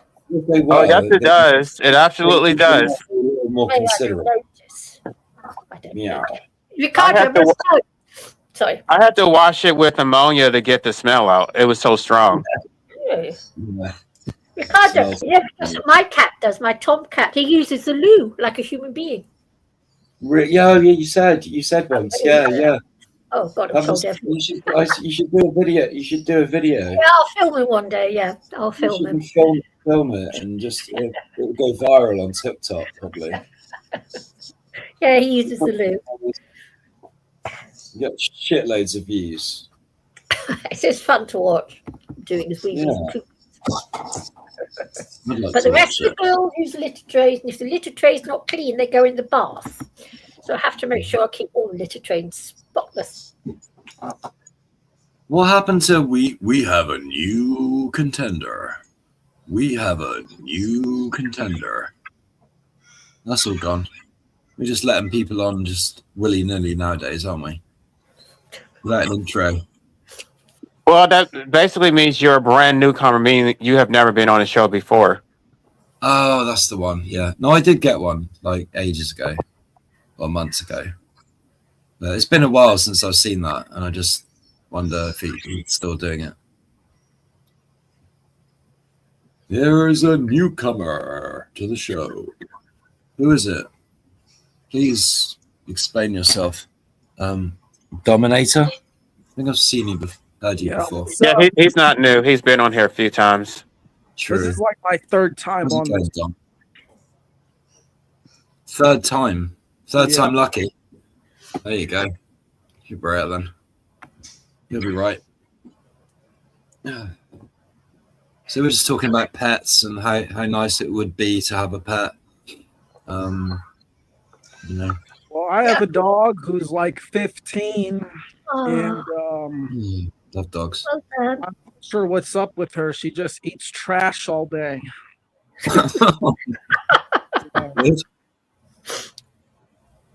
What just eats out of the trash? She eats out of the trash. She just walks Oh. around on the cement or the grass looking for whatever she can eat. Oh, God. Yeah, I don't know. She used to not be like this. Maybe she's looking for something. Because there's my cats go looking for stinging, not spiders' webs and spiders and things to eat. There's micronutrients apparently in these things. Ah. Yeah. I've noticed that about them. They like to go out. Chinese eat spiders and scorpions. Sorry? I have a feeling my dog has some sort of worm or something. Just makes her appetite even bigger.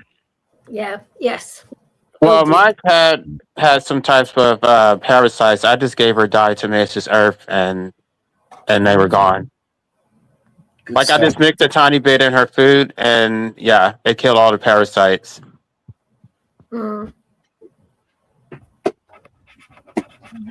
Type that into the chat, what it was called.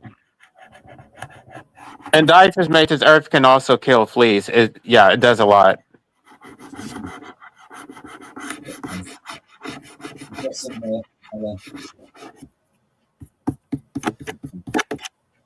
Yeah, dogs are cool, but it seems like a lot of their day revolves around you.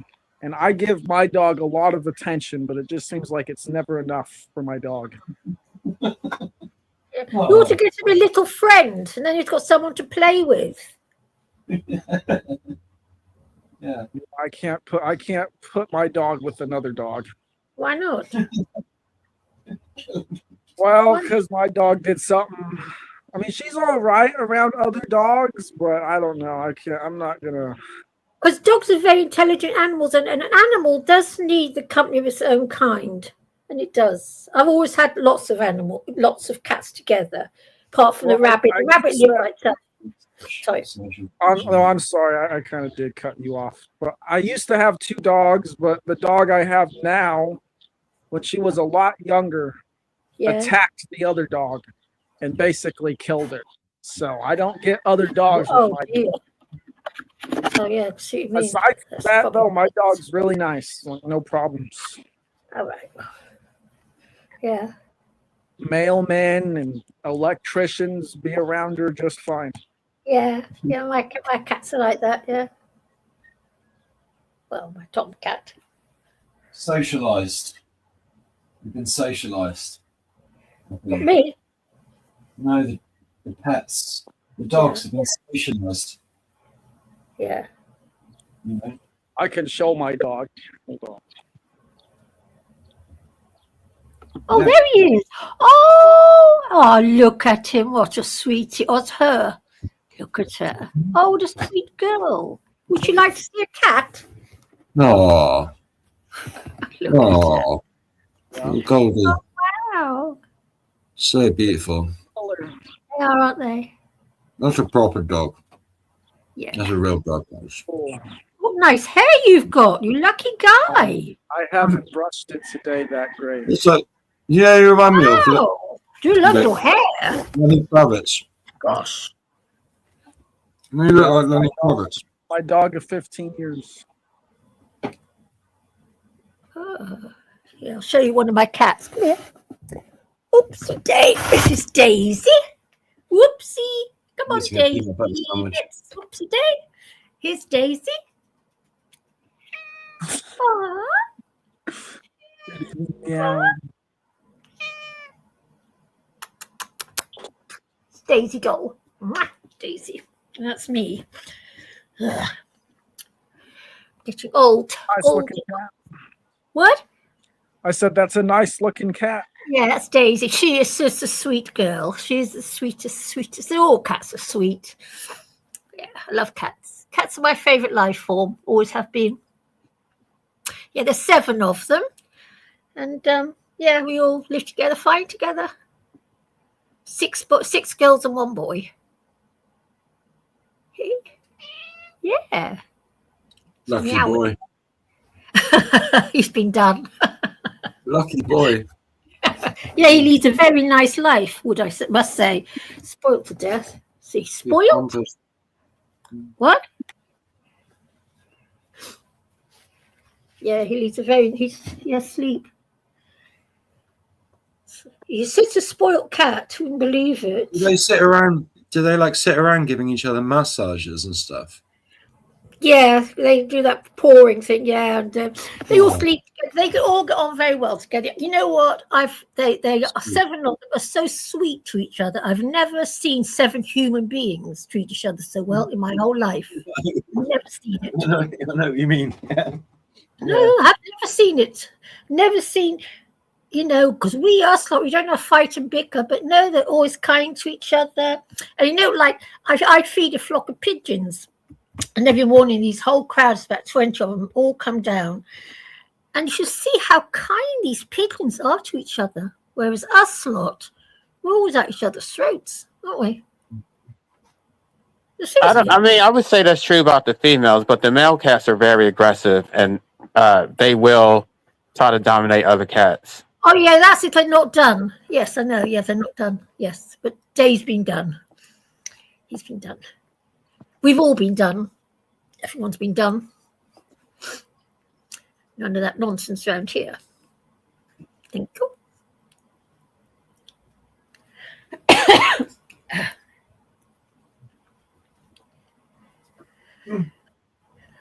So I assume that because the title says something about living a good life, so we think pets.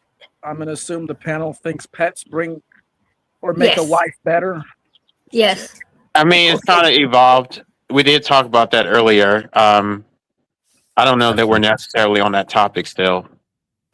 Well, we were on the topic of pets, and I just wanted to tie it together with the title I saw.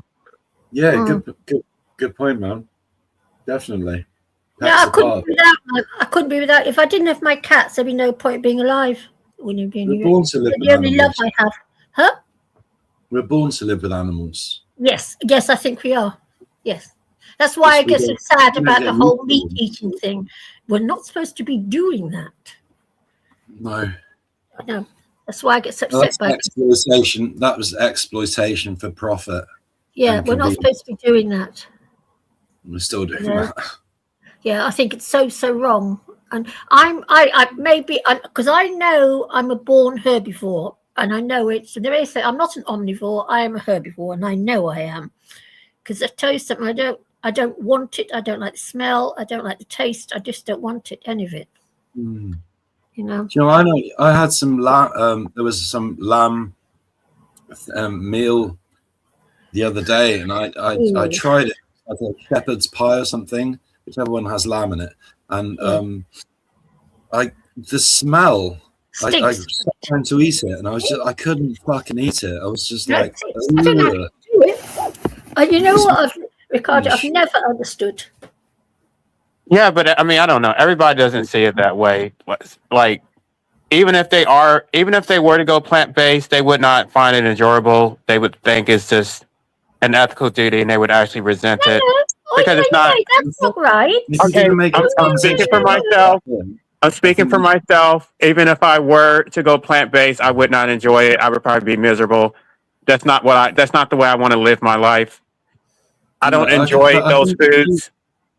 But if you make the transition slowly, gradually, then you won't notice the change so much, and it won't be so much to take on. You'll just grow into it if you like it. Yeah. Absolutely. Yeah, I'm a natural herbivore. I think meat is disgusting, and it's got a horrible, horrible negative vibe to it. A horrible, nasty, black negative vibe that absorbs any bit of goodness around it. In my Right, opinion. but a lot of people enjoy meat though, and Yeah, I so think even it's if they did, the point I'm trying to make is that even if they went vegan, it is an extreme sacrifice.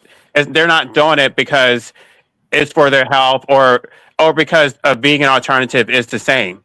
But don't the farming methods make you feel a little bit? Don't you feel perturbed by all that? Don't you feel disgusted by us humans? You don't want my honest answer, Chickpea. I probably shouldn't even go into it. Yeah, well, I'll be honest. You know, I think. Well, I believe what the Bible says: you should treat others as you want to be treated yourself. I wouldn't want someone doing that to me, so I won't do it to them. And that includes the animal kingdom. But they're not doing it to harm animals. Okay. I don't want to go into it because I don't want to argue about veganism. But I don't agree with veganism. No, I don't agree. No, you don't like this bit about veganism because the truth hurts, and the truth is not nice. I don't like the definition that it only excludes the exploitation of animals and it doesn't include humans. So they will exploit humans, but so the definition is species in and of itself. Things at the end of the day, listen, we should respect that an animal feels. I wouldn't go around hurting people in the same way I wouldn't hurt an animal. But they do harm people because they still procreate. So they don't. The definition says nothing about human exploitation. I'm sorry. I just don't go around hurting things. I just don't go around inflicting pain on things, whether it's an animal or a snail or a human. But you're both vegan and anti-natalist, so that's why I don't give you any smack. But for somebody who's a vegan and they procreate, I don't respect that at all. But yeah, I'm quite radical. I won't even if I see a snail, I will pick it up and put it back on the grass. But don't ask me to help a baby because I don't like babies. I'm sure I've stepped on a few snails by accident. You can hear them crunch under your boot. Yeah, well, If you boot up and look, and there's all like a load of squidge and slime everywhere. Well, it's happening on grass. Yeah, but if I see it on the pavement, I will pick it up. But grass, of course. Yeah. But if I saw a baby drowning in the canal, so hopefully that helps. Too bad. I just feel that that whole topic is very controversial because I know if I just say my views on that, people are going to get triggered, and I just think it's best to not even talk about it because it's like people can say what they want to say, but if I respond, everybody's going to get triggered. It's like everybody's okay with human suffering; nobody care about that. But when it comes to animal suffering, now everybody cares. Now everybody is care about our own suffering. They don't care about humans the same way they care about animals, don't we? But when you say we, you mean the we that run the government. That we no. What I mean is that when people talk about human suffering, it's just like stop whining, get over it, pull yourself up by your bootstraps. Oh, everybody has it harder. It could be worse. And they're so dismissive. But you say anything about animals, it's a complete double standard. It's like, oh, animals are so innocent. They're so vulnerable. Life abolition's Life LA, you're wrong here, okay? 98% of the human population doesn't give a shit. 98%, because 98% of them are non-vegan. So I'm talking about vegans. I'm talking about how we're only 2% of the population. LA, okay, you heard when Vegan Games was on here, right? And I was talking about Made, and he said, "Oh, you should just Toyota Corolla yourself." He would never say that about an animal. He would never say that because an animal did not Toyota Corolla himself, that the animal deserves to be in a factory farm. It's a complete double standard. They don't have any empathy for humans. Hold on, guys. It's a special guest. Witchy Bishy's here with her new microphone. Welcome, Witchy Bishy. What would you like to say? So is this any different? Wow. Wow, we can hear I'm your so voice. glad you're here. Thank you. I'm so glad you came back because I need your help. Nice. Because I was reading your comments. You were in there talking about anti-nutrients. Like, I didn't want to say it without somebody being up here to agree with me. Well, just to be clear, Carbon life consumes carbon life. Even if all you eat is plants, it's still living matter. You are required as a carbon life form to consume carbon life in order to keep living. If you stop consuming carbon life, you will not be alive. Okay, right. We'll just take the religious thing from this, okay? I'd like to say something, okay? Now, a lot of people, from a religious, I can't be bothered even. I can't bother to argue about it because carbon, yeah. I can't be bothered to even argue about it. You're giving up. Okay. Yes. Okay, but to be an herbivore, though, this scientifically, you have to have a very large stomach for fermenting plants. Humans cannot ferment plants because our stomachs are so small. We're not ruminant animals. Like LA, I weigh 7 stone 12 pounds, okay? So do not call me, say you have to have a big stomach. I'm a very small female, nearly 72 years old, okay? So don't talk that shit. Wait, but we can't ferment plants, though. Our stomachs do not ferment plants. Yes, because if that were true, if that were true, you would be able to eat grass. You would be able to eat trees the way that those ruminants do. Can you turn your mic up? I don't eat grass because I don't want to eat the bloody grass. Okay, but no, I'm sorry. I'm smaller than the average meat eater by a long chalk. That's not what he was saying. What he's saying is that in nature, biologically, for something to be able to process a purely herbivore diet, they require multiple large stomachs to continue digesting the stuff. Mine's herbivore. My diet is 100% herbivore. Yes, but that's because you have processed foods in your diet that allow you to break down Why does she keep getting outside lower? of your body instead of in it. If you were living in a natural world without all those processed foods and processed supplements, your body would not be able to process. So what if I was living? straight What was that? herbivore. What if I was living in an orchard, okay, and I just lived off the trees, which I would be quite happy to do. You'd be pretty diabetic if all you ate was Please loud. Don't talk shit.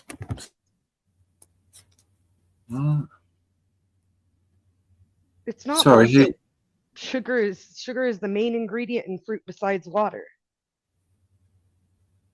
That's why I didn't want to get on this subject because I know it's going to get contentious. But it's like if people bring it up, it's like we're not allowed to respond. Like, I'm okay if other people want to eat vegan. You can eat how you want. I'm just telling you that those plants that you consume are alive too. And through mycelium, they communicate with each other. They have community. They feed one another. They find the sick amongst them and support them. It's the truth. You can look this up. They communicate through mycelium. The grass communicates by when you cut it, you can smell it. And that's fear of the blade letting the next blade know the blade of grass letting the next blade of grass know that they're about to be cut. Like, all living things consume living things. So you could be a vegan, but you're still consuming another life form, whether you like it or not. Yeah. Plant murderer.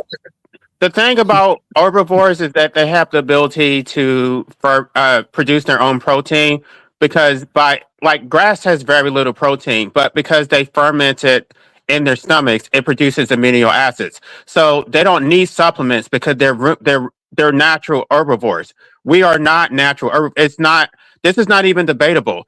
If we were natural herbivores, we would not need supplements. We would not need to take B12.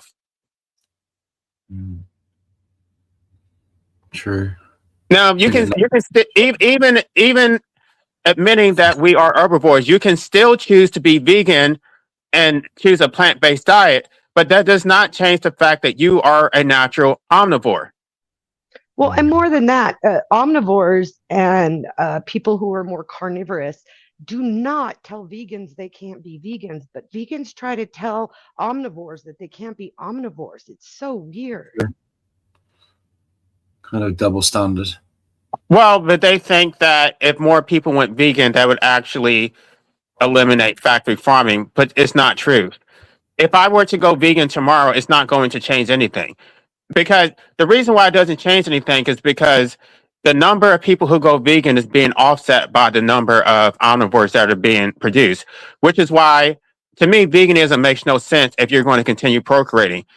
many vegans have children, and when they grow up, they're no longer vegan. So you have already, like, the damage you've caused by creating another omnivore outpaces your vegan advocacy. It makes no sense. I would think that if you cared about animals, you would not procreate first and then go plant-based. But if you're going to create more omnivores, what's the point in even going vegan? Well, I have a question. Yeah, but in All of these, Chickpea's defense, factory she farms didn't procreate. Sorry. Right. That's the reason why I don't give Chick. That's why I respect Chickpea. I don't respect a lot of these other vegans who do procreate. Mm-hmm. Fair play. I So- get it. one of the byproducts of these factory farms is fertilizer. And without that Okay. fertilizer, how are you going to grow enough plants to make everybody vegan?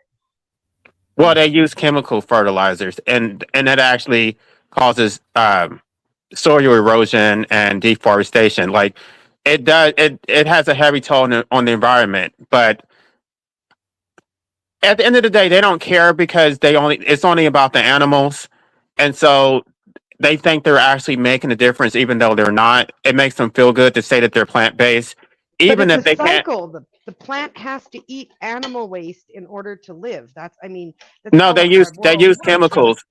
They Right, but those sidestep that whole. chemicals have to be Your derived from microphone is way somewhere. too low Nothing is again. pulled out of thin air. So those chemicals have to be derived from somewhere, which means we're Nikki. processing the animal matter instead of using it directly. You're correct, but they don't see it that way because this is basically it's not fresh animal, because any type of soil is going to have animal product byproducts in the soil, but they don't see it that way because you're not actually using like cow manure or something like that.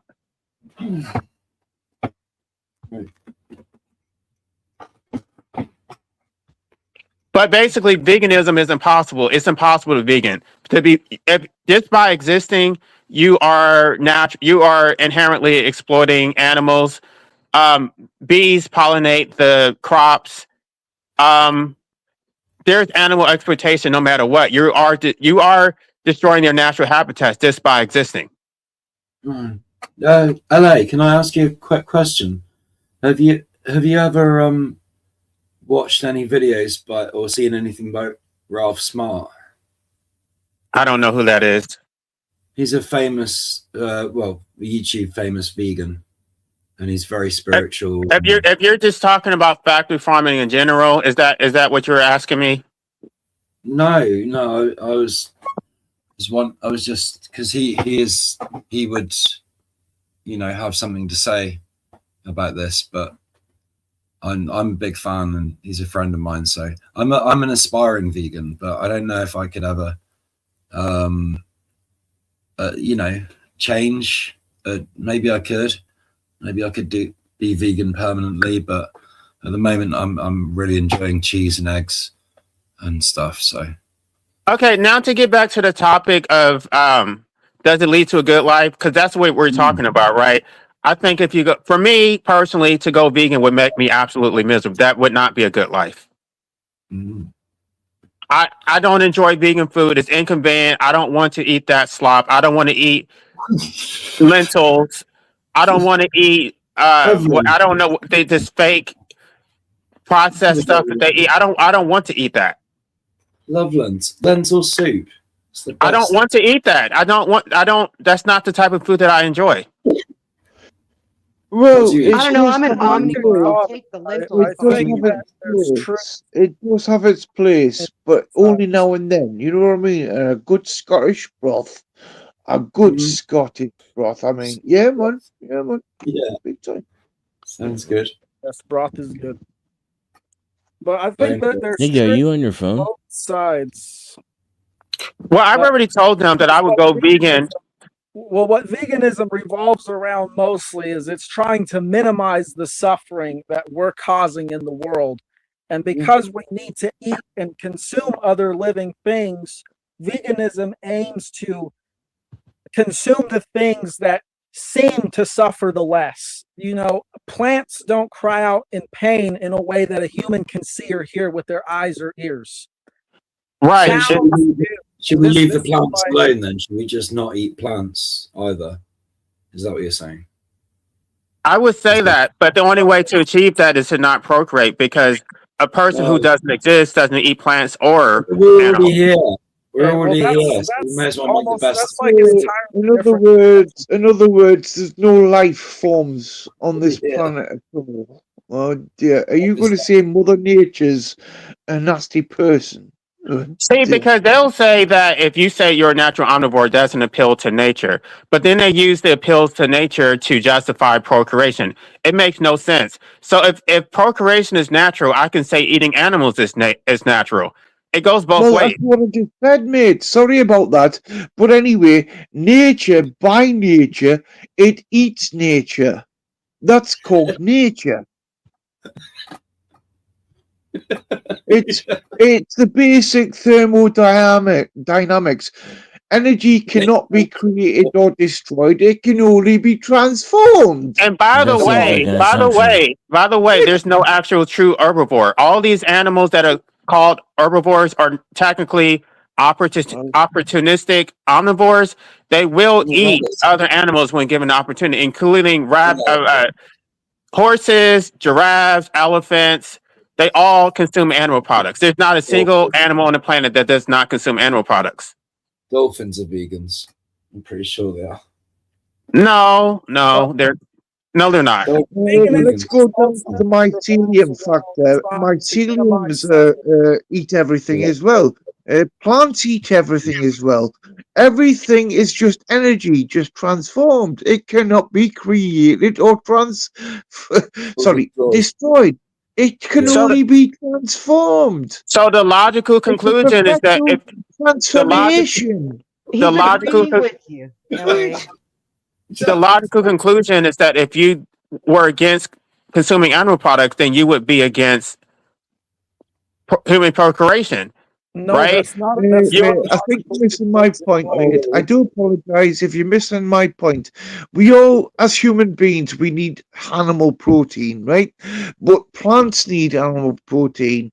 Mycelium needs animal protein. The whole world needs protein and many things.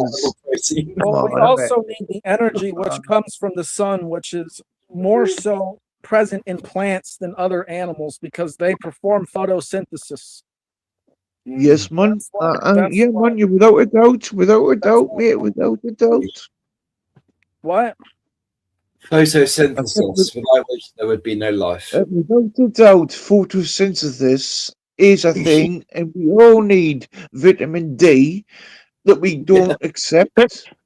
But this is the thing, though. They never want to address the root cause of why we have practice farming in the first place. The only reason we have practice farming is because we have a population of 8.5 billion, and it's much more efficient to have mass production of animal products, and so of course it's not going to be humane.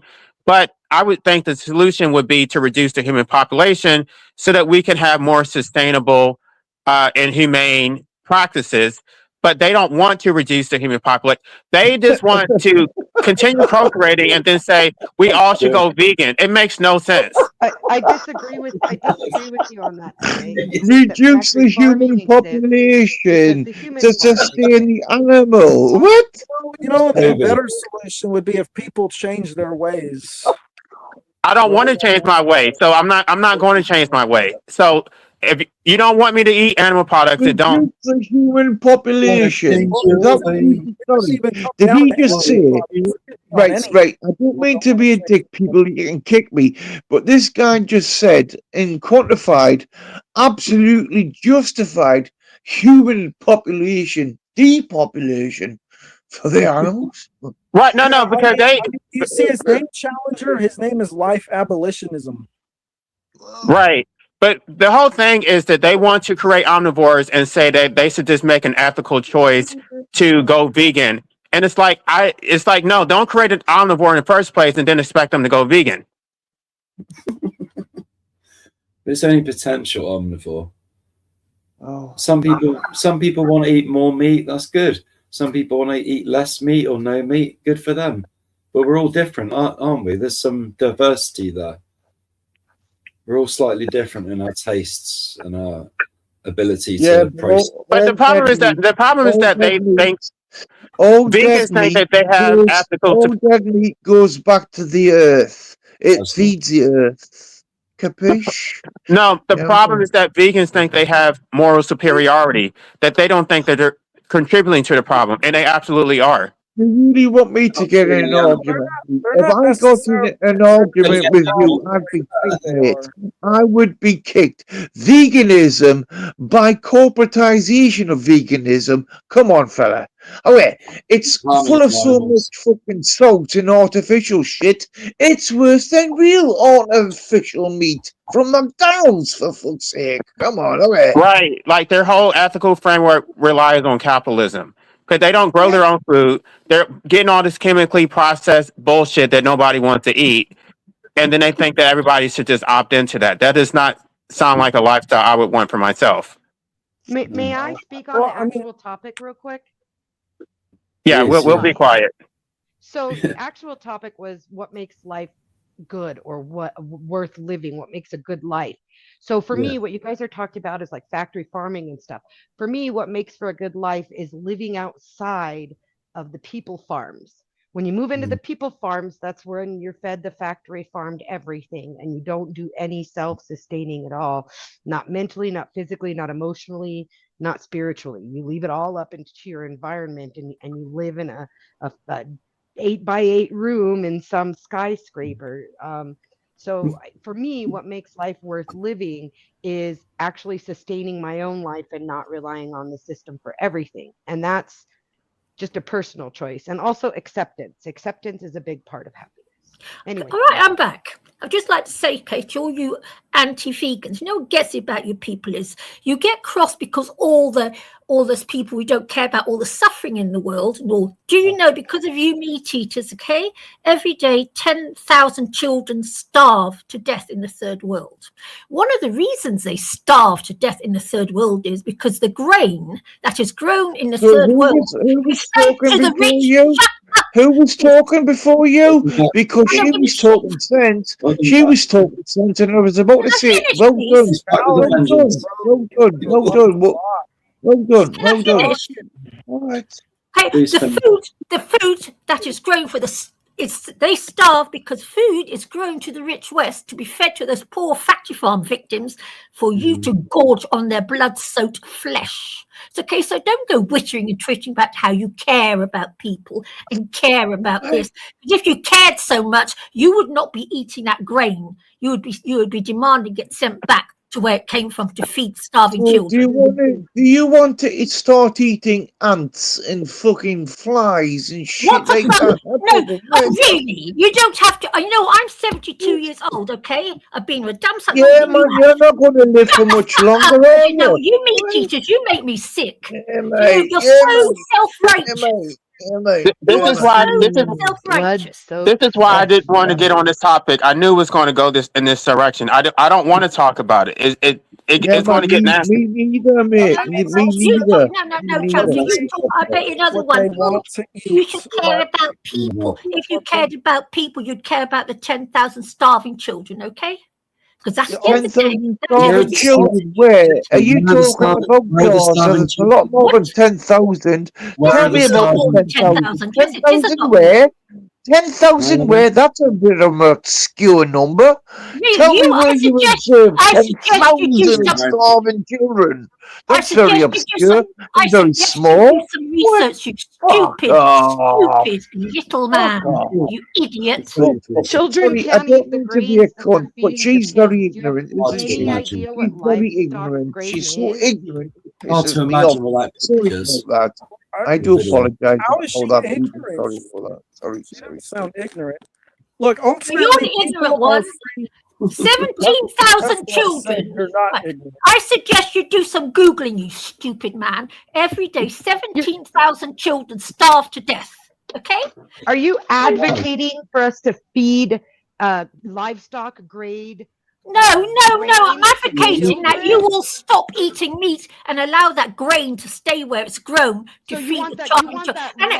Well, look, here's the thing when it comes to eating is people are free to make the choice to eat whatever you're they free want. to kill, and then you're wishing about, I'm such a They should acknowledge at least the level of suffering that their choice is causing. I'm sorry, to kill an animal There is no good in you, or anyone who thinks it's okay to kill animals or to pay someone else to do it for Well, you. are you saying that nature? Are you saying that nature has no right to kill animals? Is that what you're saying? I don't think anyone has, actually. None of us have. And So I are feed you my cats telling on fish I would nature? hurt. Are you telling Mother You would know Nature? hit Are you in you the bloody telling Mother face. Nature? No, we're not going to allow you to kill any more Oh, animals. You you can't do always that, man. judge You can't yourself do by. that. What? Challenger, You always, factory farms are not nature. There's a you always pretty big judge difference between yourself. You factory always judge farms and yourself on nature. an animal. An animal has an IQ of 20. Do you always judge yourself? What do you judge? But you just said no more meat can be eaten. So Mother Nature, apparently from what you're saying, Mother Nature, all other animals aren't allowed to eat any other animals. I'm talking about Wow. factory farming, okay, you stupid man. I'm not Wow. suggesting from So what in other words, that you're getting offended because I've you just told you stupid, exactly what you stupid said. American man. You're You getting Americans offended really are thick. because Mother Animals can't Nature's allowed to tell other animals. I mean, Mother Nature. Mother Nature, don't you know that Can you eat a challenger, you stupid man? If you were meant to eat meat, could you eat it raw? I'd like to see you try Yeah, it. man. I'd like to see you Yeah, try and mate. eat a Have you raw ever had chicken in the same way tartar? the fox I does. quite like steak tartar. I It's want to very see you nice. eat your soy I raw. said chicken. I didn't say Soy raw pig and tell me how good that is. You really Try that moron. soy raw. You stupid little man. You people make What? mistakes. Stupid little man.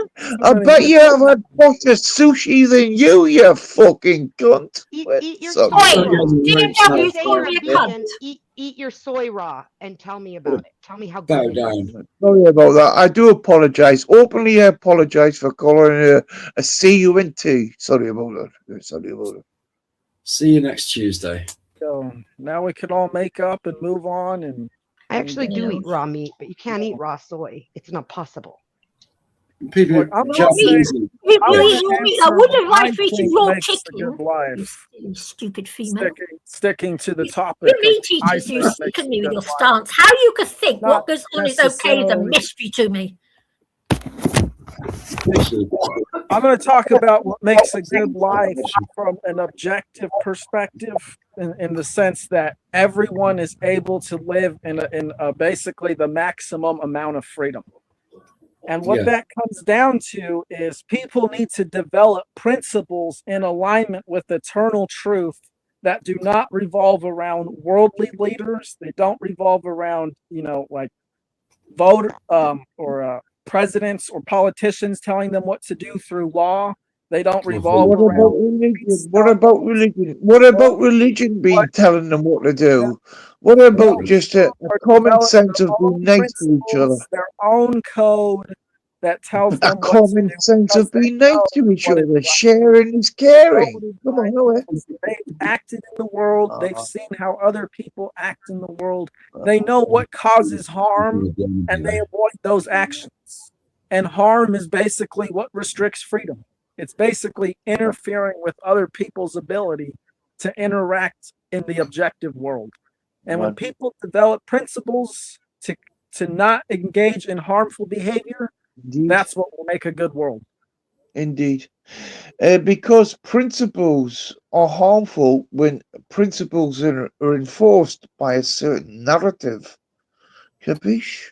Yes. Well, I didn't say anything about enforcing principles. I said the individual needs to develop their own principles in alignment with eternal truth because they know the difference between right and wrong behavior. Not because someone's coming along and making a law and imposing it on them through Totally coercion. agree.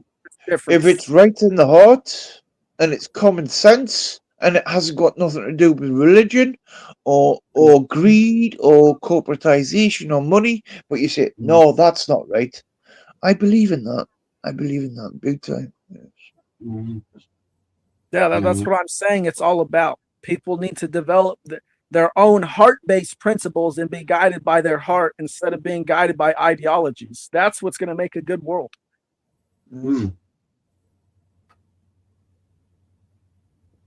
First, you need to develop a connection with your heart. I think that's what most people have a problem with. Yeah, man. I believe in that. There's one thing to look at. The the Egyptian beetle, the dung beetle, it pretty much represents exactly this.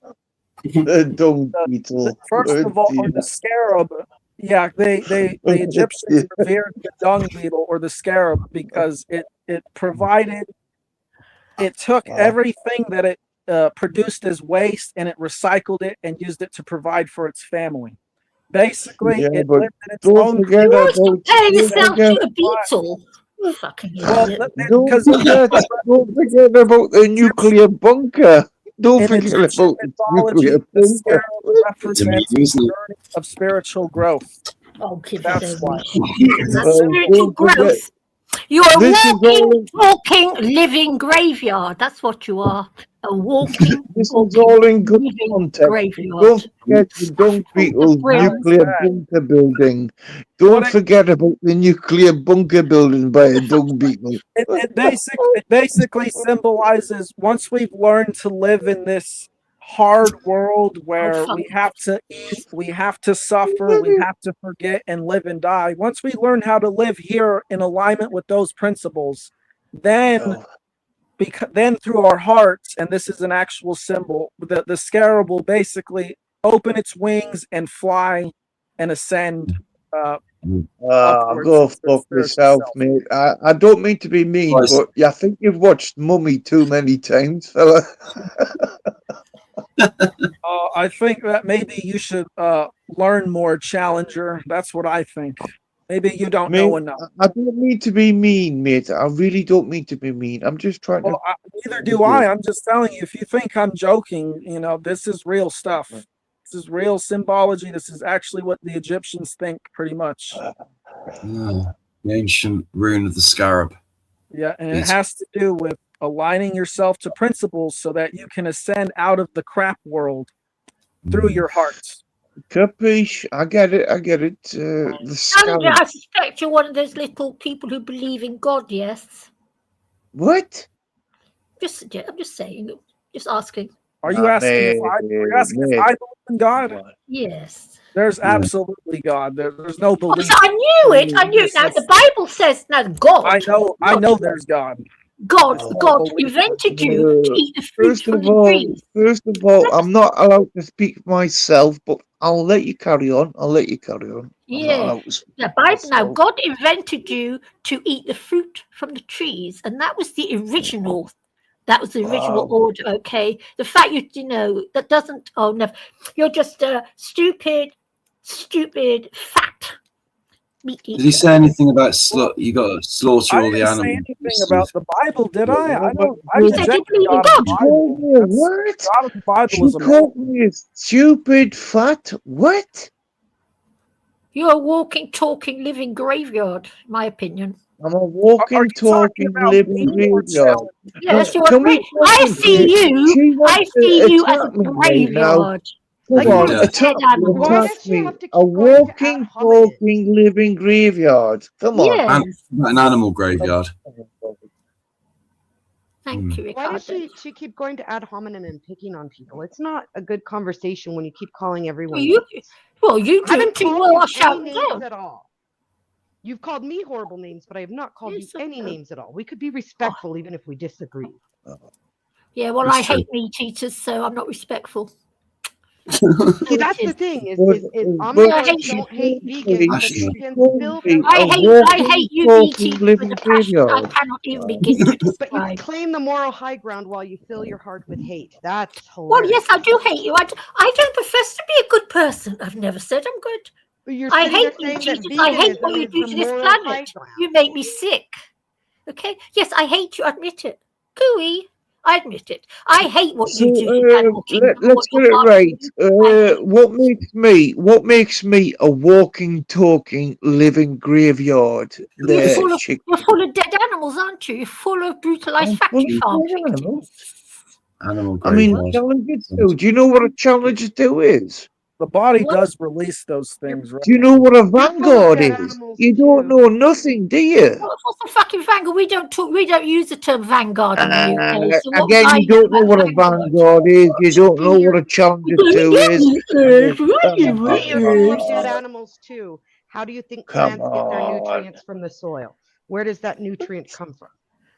It comes from all the A beetles and everything walking, beneath the talking, soil. dead animal. Now, I'm My not going to art. compare myself to a plant, to an animal who eats, I'm sorry, but what you people are party to, and if you think that's okay to be party to that, that says a lot more about you than it says about me. At least I Well, feel that. you're quite But you welcome. don't You're care quite because they're just welcome. there to You're feed quite welcome to us. think like that. But Yes, I again, you're a very, very, very controlled brain of thought, aren't you? You're Speak not for very yourself. ethereal at Speak all, for are you? yourself. Speak for Um, yourself. I'm a member of the well, 2%. I am a member of the 2%. You are a member of the 98%, okay? So it's, to be a member of the 98%, I wouldn't want to be it. 98% of what? The poor? No, So Chick 98% is of the fucking non-vegans, you stupid 72-year-old little...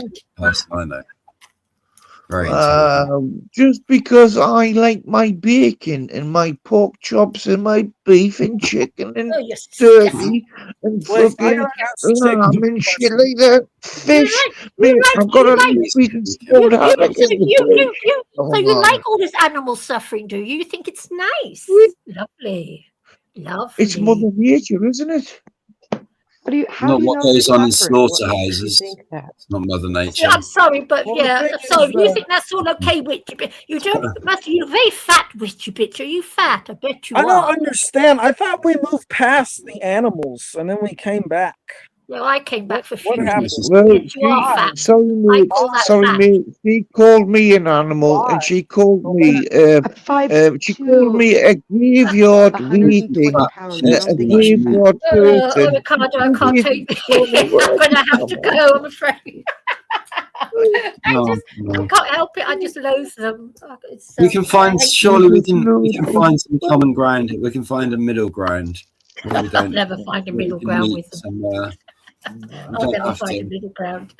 You should have Please seen me in don't the wish 80s death when on I was me. in my element with We're this. never going to defeat. We're never Please going to don't win. wish death on No, me. no. Please know I'm don't not wish gonna death win. on me. Too many of Please know I'm don't not wish gonna death on And me. there's too Come violent. on, you didn't mean to wish death on me, did you? Really? You I tried want to to ask wish death Chickpea on a me, but question. you weren't. It's a fight we're not going to win. Can I ask Chickpea a question? Chickpea, did you get angry with the vegans who procreate? No. Why Like not? this. Well, the argument hasn't risen yet. I suspect if the argument arose, I following their own I wouldn't nature, feel aren't this strongly about it because I'm not that anti-babies, but I'm very, very anti-cruelty to animals, okay? It is my main hatred. It's something I hate from the bottom of my soul, and I hate it. What makes you think I'm cruel to my livestock? You pay for someone else to do it for you, you silly I woman. do If not. you I raise pay my own some livestock and I buy beef directly from the cattle rancher. Like, don't get in my face. You don't know what you're talking about. I You grow pay a someone garden. else to do it I for raise you. chickens. I've raised rabbits. You act like you killed them. like Lovely. What a sweetie you are. You're like everybody buys into the people farm. She's very judgmental, isn't she? She's very mean. judgmental. She's mean. Just because you consume protein from an animal protein, she's very judgmental. Wait, but Chickpea, you're an anti-natalist just as much as you're a vegan. So you should hold those vegans accountable for procreating. Well, they don't ever get any accountability. But my heart is in animal rights. That's where my heart lies. So your heart is not an anti-natalism? Yes, Punishment is I death. love animals. I hate cruelty I to animals. love I hate animals. But- I love animals. No, I have a problem with that because the root cause of it is human procreation. If they didn't exist, they would not be consuming animals. Yes, so you should hold vegans, hold those vegans accountable too.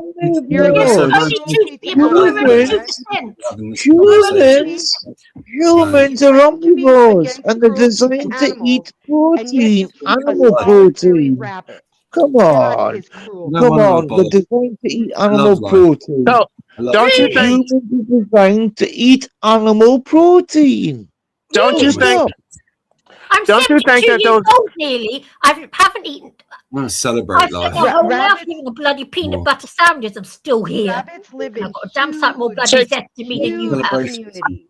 They live in giant communities. They live very close to one another in huge family communities. And you keep a solitary rabbit. If you want to talk about animal cruelty, that's what you've done. Yeah, man, but animal protein is a necessary part of a human's diet. I don't get it. You talk about You can get protein from herbs. You can get protein from plants. No, not the correct type of protein. So Really? don't go down Now, that how road. have I been? That's bullshit. How come I've been here for 72 years, you stupid little man? I haven't eaten meat since I was a little girl, and that was forced. Because you take supplements that are derived from animal No, sources. and you I just do don't know not it. take protein supplements, you silly woman. I do not take protein supplements. I get my protein from soy milk, etc., etc. Fuck off, stupid meathead. Silly. But I want to defend Chickpea and what something she said. One man said something about, well, nature, animals are killing animals all the time. Oh, do you right? always compare? Wait a minute, Chickpea. No, I'm with you, wait okay? you I'm silly with you. bitch, I'm you with you, silly fat Chickpea. lump. Listen, Chickpea, listen to me. Okay. The difference in that is those animals can get away from each other and run and try to get away from that predator. You're talking about wrangling up, actually creating these animals to eat them. Okay? They don't have any choice to That's get an away. American idea. It's called farming. They have no defense. Fuck off, you silly bitch. That's what I'm talking You're about. so stupid. I mean, There's a you big silly, difference silly in woman. the wild and human consumption of animals that they Hey, that's all create the squeaks. just for the sole purpose of eating them behind a cage. But if you take them out of the cage, shooting them, sticking a damn knife in them, and making them for food. There's a big difference. Big difference. Big. Right, It's a big difference. how do plants feed? How do plants feed, right? How does the ocean feed? It's all through decomposition of animal protein. They don't have a choice. We do. Called the food. The food plants chain. you eat consume animal nutrients from decomposed animals in the soil. You are made up the same nutrients as I am. Whether you like it or not, we're made up of the same I'm just saying. plants and animals. They don't. all right, guys. Let's just calm down. Let's just calm down a bit and stop. Let's stop calling each other names and stuff. Okay, let's be a bit more civil. All right. Yeah, man. I didn't call her a stupid woman, but she called me a stupid man. But she also called me a stupid woman.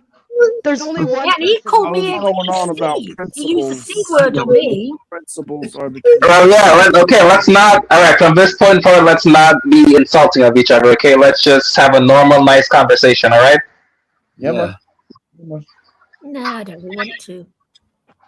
Yeah, Chickpea doesn't want to. You got to tell her. Let's take it in a different direction. No, she can, but you guys also have to, not be so dismissive of her as well too. Divisive and controversial. Not dismissive because he called us what? He called us what? She called absolute bullshit. It's not dismissive. It's not defensive. It's absolute fact. She's in the wrong. Full stop. No, again, you can be healthy on a vegan diet. It's not impossible.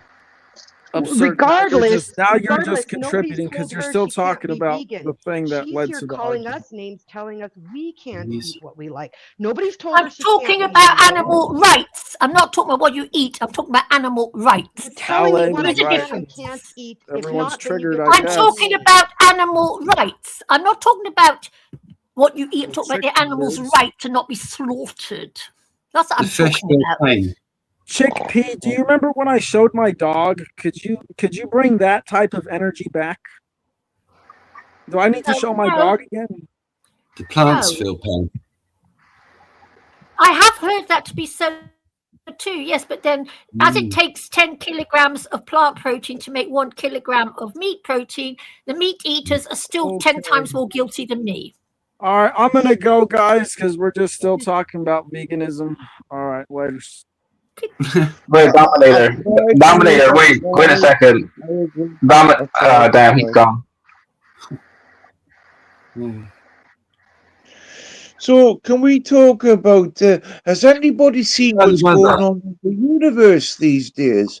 Apparently, they found a planet where there's loads of lights on, like a city. Have you heard about that one? That animal protein hasn't done much for your intellect, has it, Challenger? Because you sound See what I mean? I just try to change the subject, but you go right back to that. Wait, Chickpea. Yeah, they're trying to move on. You can't. Yeah. Yeah, I don't like it, so that's what I do. And I don't like someone. Give them a mouthful. We all know how you feel, so don't worry. Oh, Just Ricardo. You know, Ricardo, back when I was young, I used to do this on the streets. I used to go bloody crazy. So you're a bit of a narcissist, you're a bit of a Bolshevik, and you're an arsehole at the same time. Is that correct? Well, you know what? To hear that, I'm proud that you don't like me, because I wouldn't want the love of a meat eater for all the tea in the world. I wouldn't I love want my it. chicken sandwiches. I love my chicken. I love my pork sandwiches. Yeah, man. I love my lamb. I love my beef. I love my fish. I love all the meat. Good. Yeah, man. I'm glad you hate me, because if someone like you loved me, I'd be very, very worried about myself.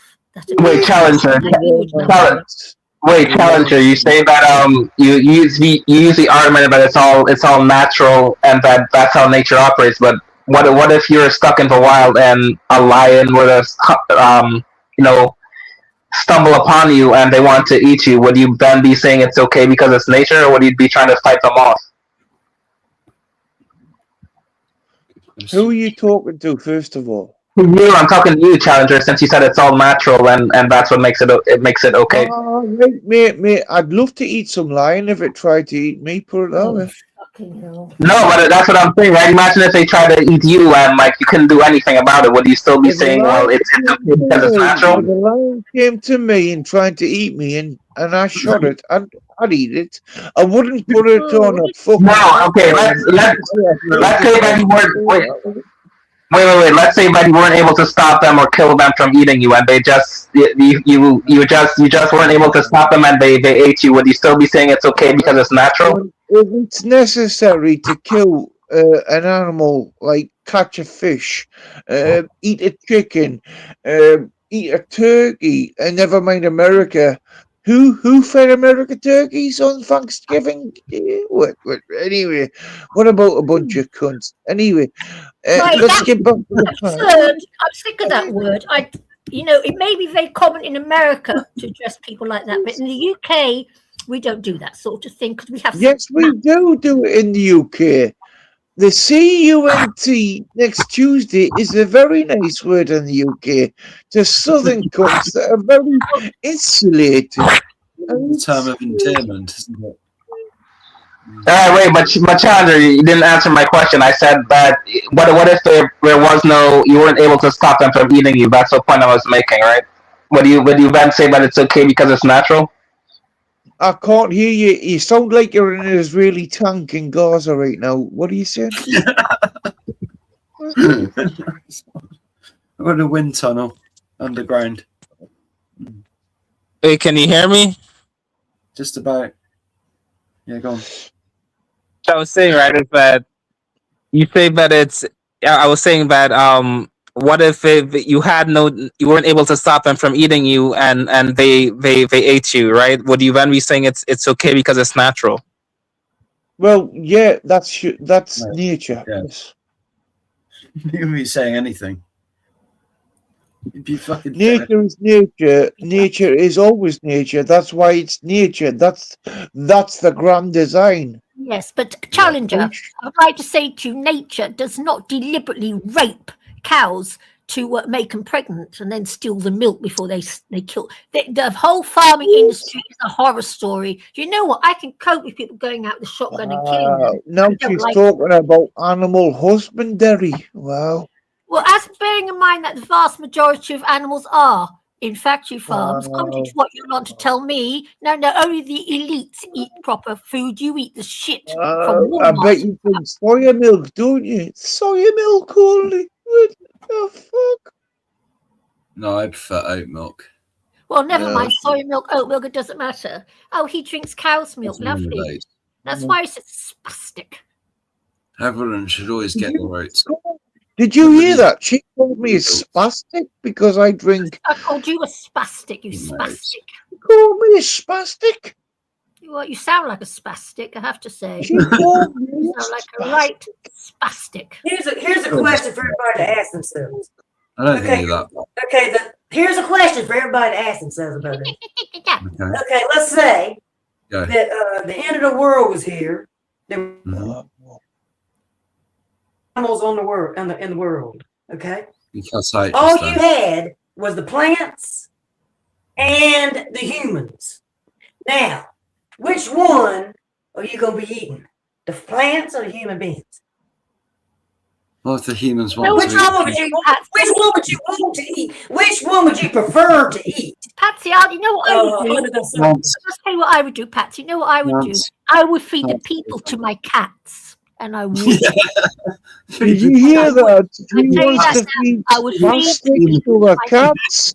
I mean, that's the biggest reversal of an absolute comment. She calls it people like me a spastic, but she wants to feed people. I do the same thing. Yes, I would feed you to my cats. I would. Yeah, I'd give Preston a human being. My cats and dogs, can I? I'd feed him a human being in a minute.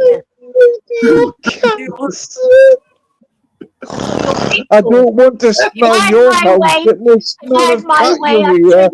Old lady pissing cat urea. Old lady pissing cat urea. Oh dear. Old lady in cat urea. Wow. Old lady cat urea. Eau de toilette. Old lady cat urea. Called, what's she called again? What? Chickpea tot? What the fuck? Chickpea the torty. Wow. But I would challenge you. You know what I'd like to do to you, Challenger? I'd like to feed you to the sharks. And I would stand and watch. Oh. And I would. Patsy, are you vegan also? I'm partially vegan. Well, I'm just trying to say But I don't eat tell you, meat, Challenger. Oh, sorry. but I do eat shellfish. Okay, I eat seafood. Well, good. I do eat seafood. I got some kind of.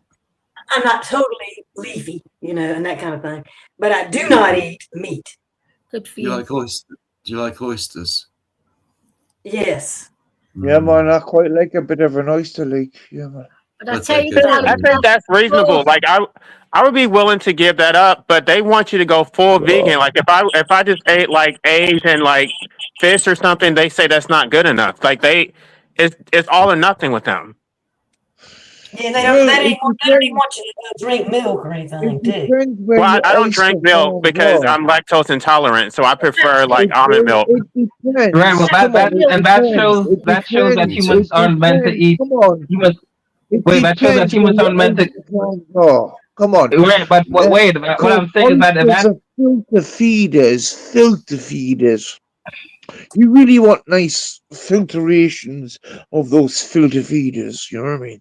You know, I'd like to see, Challenger. I'd like to see you in a nice big cage with a nice lion gorging into you. That would give me enormous pleasure.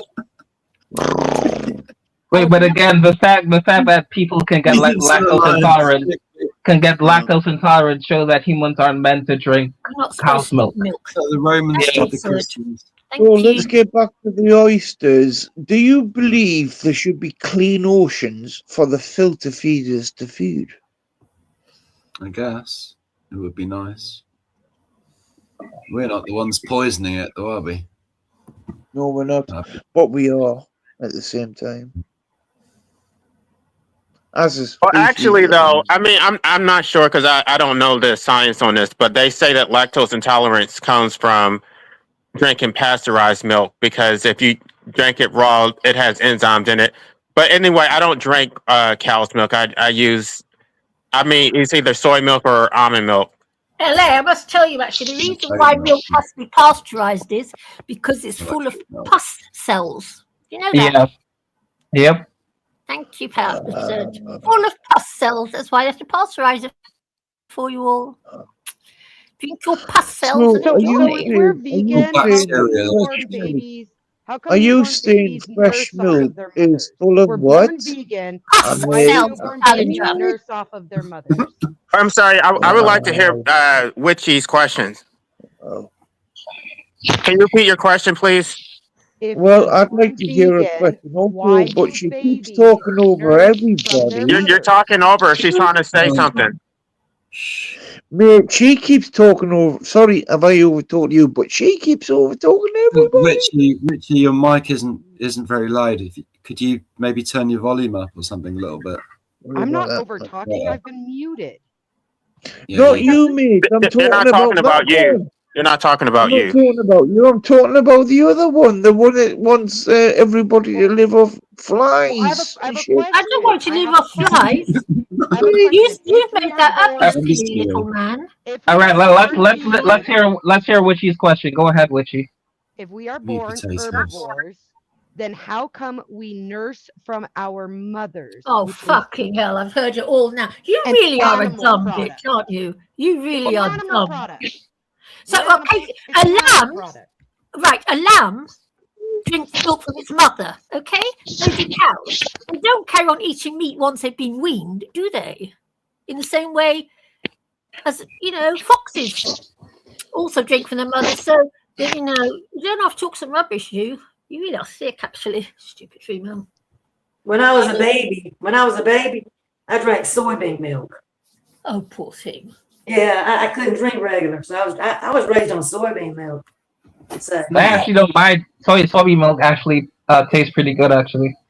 I did my part.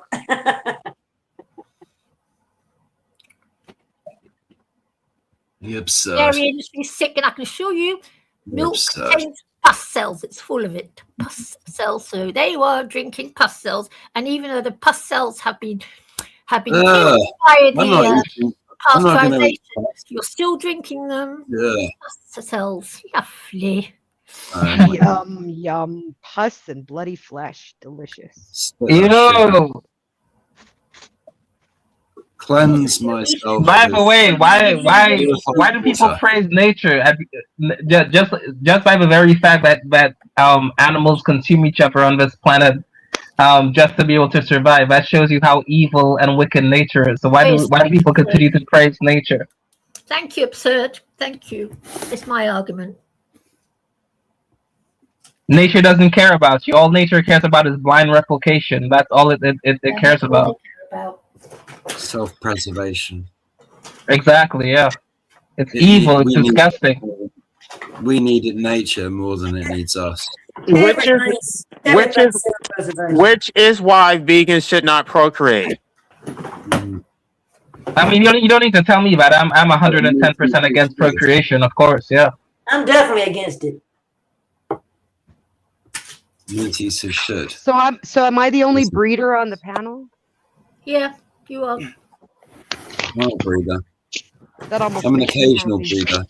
Not a I have 5 children. I mean, I'm not trying to attack you as a breeder. I'm against breeding. Not prolific. I'm against breeding. I'm against breeding unless the person that's being bred can get consent. Oh, yuck. I'm not trying to attack breeders. I'm just calling out vegans for their hypocrisy. If they're going to tell people to go vegan, they should stop procreating. No, I'm cool if people attack breeders because not everybody should breed, and I'm glad that there are people who choose not to breed. Yay. Good for the earth. Right, can I just say 2 things, please? I don't know, it depends on what it is. First of all I've got to say is 2 things, and that provides that. But I'd also like to say what I think about people that just believe they can live off plants and seeds only. That's a bit stupid, isn't it? Isn't it? So how come I'm alive then, you stupid little man? You ever tried it?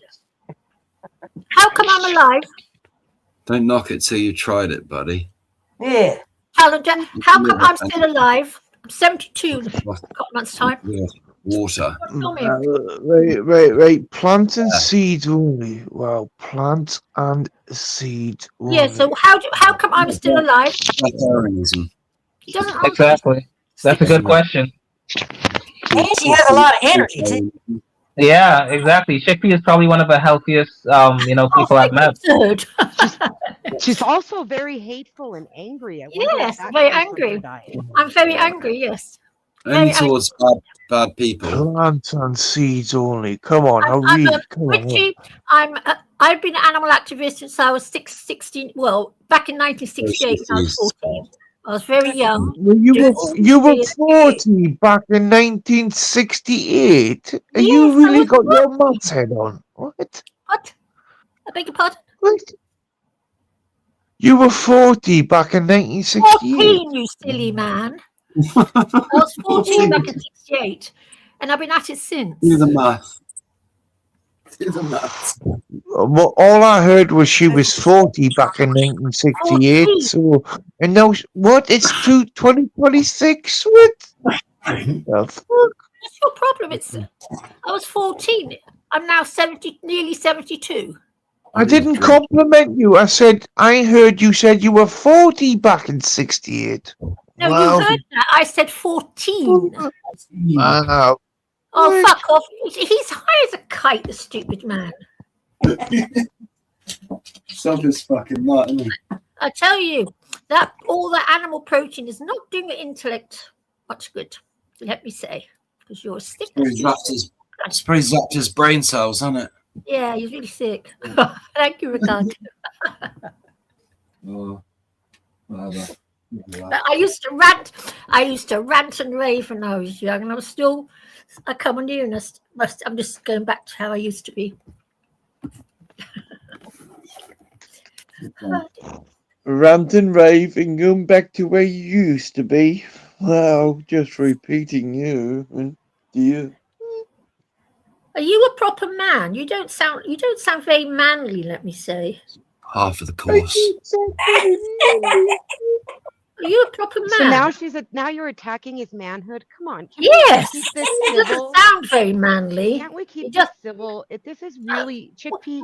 He's None not of being us have been hateful to you, and you keep being hateful. Can't you at Yes, least I be know, because civil? well, you see, it's my I feel very strongly on this subject. You can feel strongly without being but he's been outright attacking rude me. to everybody. He's attacking me, and I'm just saying he doesn't sound very manly. No one's attacking you. You're How manly do you want me to sound like? I could talk about being manly all day long, but you're not willing to listen to you. So I've got to go back to No, I judge people on their intellect. I'm afraid. Yes, I am a bit bad. I consider ad hominem a show of intellect. Thank you. Constantly Thank you, by the degrading way. people Thank you're you. discussing this with. That's intellect. Thank you, Whitby. Thank you for standing the ground. Thank you, sweetheart. Thank you. You must be desperate. We have to stand ground I've with liked a something lot like of that. what she's had to say, and she has points to back herself, but then she just drops them and goes straight for the ad hom, and we're all left with, well, I can't argue that, because then I'm on the defensive about my very self, my own identity, rather than discussing the topic and the idea. Like, it becomes a personal battle instead of a discussion, and it's kind of off-putting. There'll never be a discussion about this because vegans and meat eaters cannot have discussions. We can't. Well, it sounds like you can't have the discussion because she outclasses you with words and absolute ideas about the discussion of an idea. Full stop. Oh dear, fucking dear. But Chickpea, I mean, you don't like the way they treat you for feeding your cats fish. Like they. Yes, I know, yeah, I know. So it's just, I mean, it's the same thing. Like the whole thing is so. I know. I do know, LA. I do know. Yeah, but they're saying that you're not even vegan because you're giving your cats fish. So it's like you can't win. Can't win. Can we stand up for everybody independently thinks? So thank you for the female. Sorry, which Bishi and whoever else. But anyway, so don't try to ask me to die because I like eating animals, please. And don't call me I sound like a female when I'm an alpha. What want to be a beta male? Yeah, you wish. You wish you were an alpha male. Fuck off. Mate, So- I served in so the since we Home can't Cavalry, address right? this topic- I served my country. What did you do? I served in the Home Cavalry. All right? Yes, I've been in the Navy, okay? What? Wavy Navy. Oh, I see. You're the big thing. Mine's only blah, blah, blah. Navy. Tell me what type of Navy you served in. Navy, Navy. See, he's doing it to me. Yeah, can we just change the subject, guys? How about we talk about something that makes each of us happy or something? Because right now this Well, is not thank you. very Thank you. I'd love that because I've been attacked for over an hour. I'd love that. And I get that you're on the defensive now, but can you let it come down if she does? Yes, please. Thank you. Okay, I'd thank love you. to. So I'd love I'll it. I'd love it. start with something I'm thankful for today. I'm thankful that I got a set of earbuds with a boom mic so that you guys can actually hear me today. So that's what I'm thankful for and makes me happy today. It was a bit clearer. I couldn't hear you. I could not hear you because there was a lot of crumbling. But did you say you're thankful, A packet of thankful for the crisps. blue mic? Actually, crisps. Ricardo. Crispy. I bet they're meat flavored crisps, aren't they? Wow, I couldn't hear what you said. But cheese and are you onion, but thankful cheese for a and onion. blue mic? Did you say you were thankful for a blue mic? That's all I heard. I do love you, Ricardo. I'm Oh, thankful fuck I got off. a new mic today because you guys can A actually hear me new when I'm not mic, being not a talked blue over. mic. Thank you. Sorry. I don't know. You still sound quiet. I don't really know how you sounded before, but I don't know if it's just me.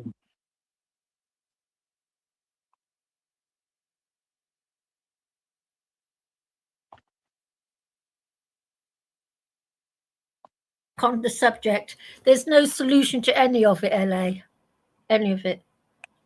The solution to all of it is to align our principles to natural law. That's the solution. Or develop principles in alignment with natural law, rather. Well, natural law says we all breed. That's what natural law says. Won't get me breeding, thank you. No, natural law doesn't say that. And there was a time when Yes, humans it didn't does. even write.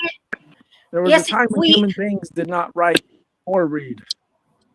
For those who we are develop, programmed to breed. It's in our DNA. for those who develop the better tools shall be the victor. Natural law Yes. doesn't say you have to breed, but natural law would say that you have a right to breed, which I didn't say breeding. I didn't say breeding. I says for those who develop the better tools shall be the victor. Is all I said.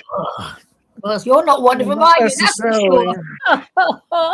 If that was true, the West wouldn't be in the state it's in now, would it? For those who develop the better tools shall be the victor. And that's you're not one of them, are you, sweetie pie? No, you're not. Don't worry. You really are the bottom of the heap. Have you got any children, Challenger? I can't imagine any woman would want you, I must admit. Mate, did you say, do I have any cats that want to be what? No, thank you. Children, I said. Do you have any children? Wow, cats. I said children. Are you asking me, do I have any progeny? Yes. Right. First of all, I can't confirm or deny that. So you mean a woman has actually been attracted to you? I cannot confirm or deny that. That's all I can say. Unbelievable. Unbelievable. What's unbelievable? What you just said. You went back to You'll being bitch if I want to be. I can't be, yeah. No.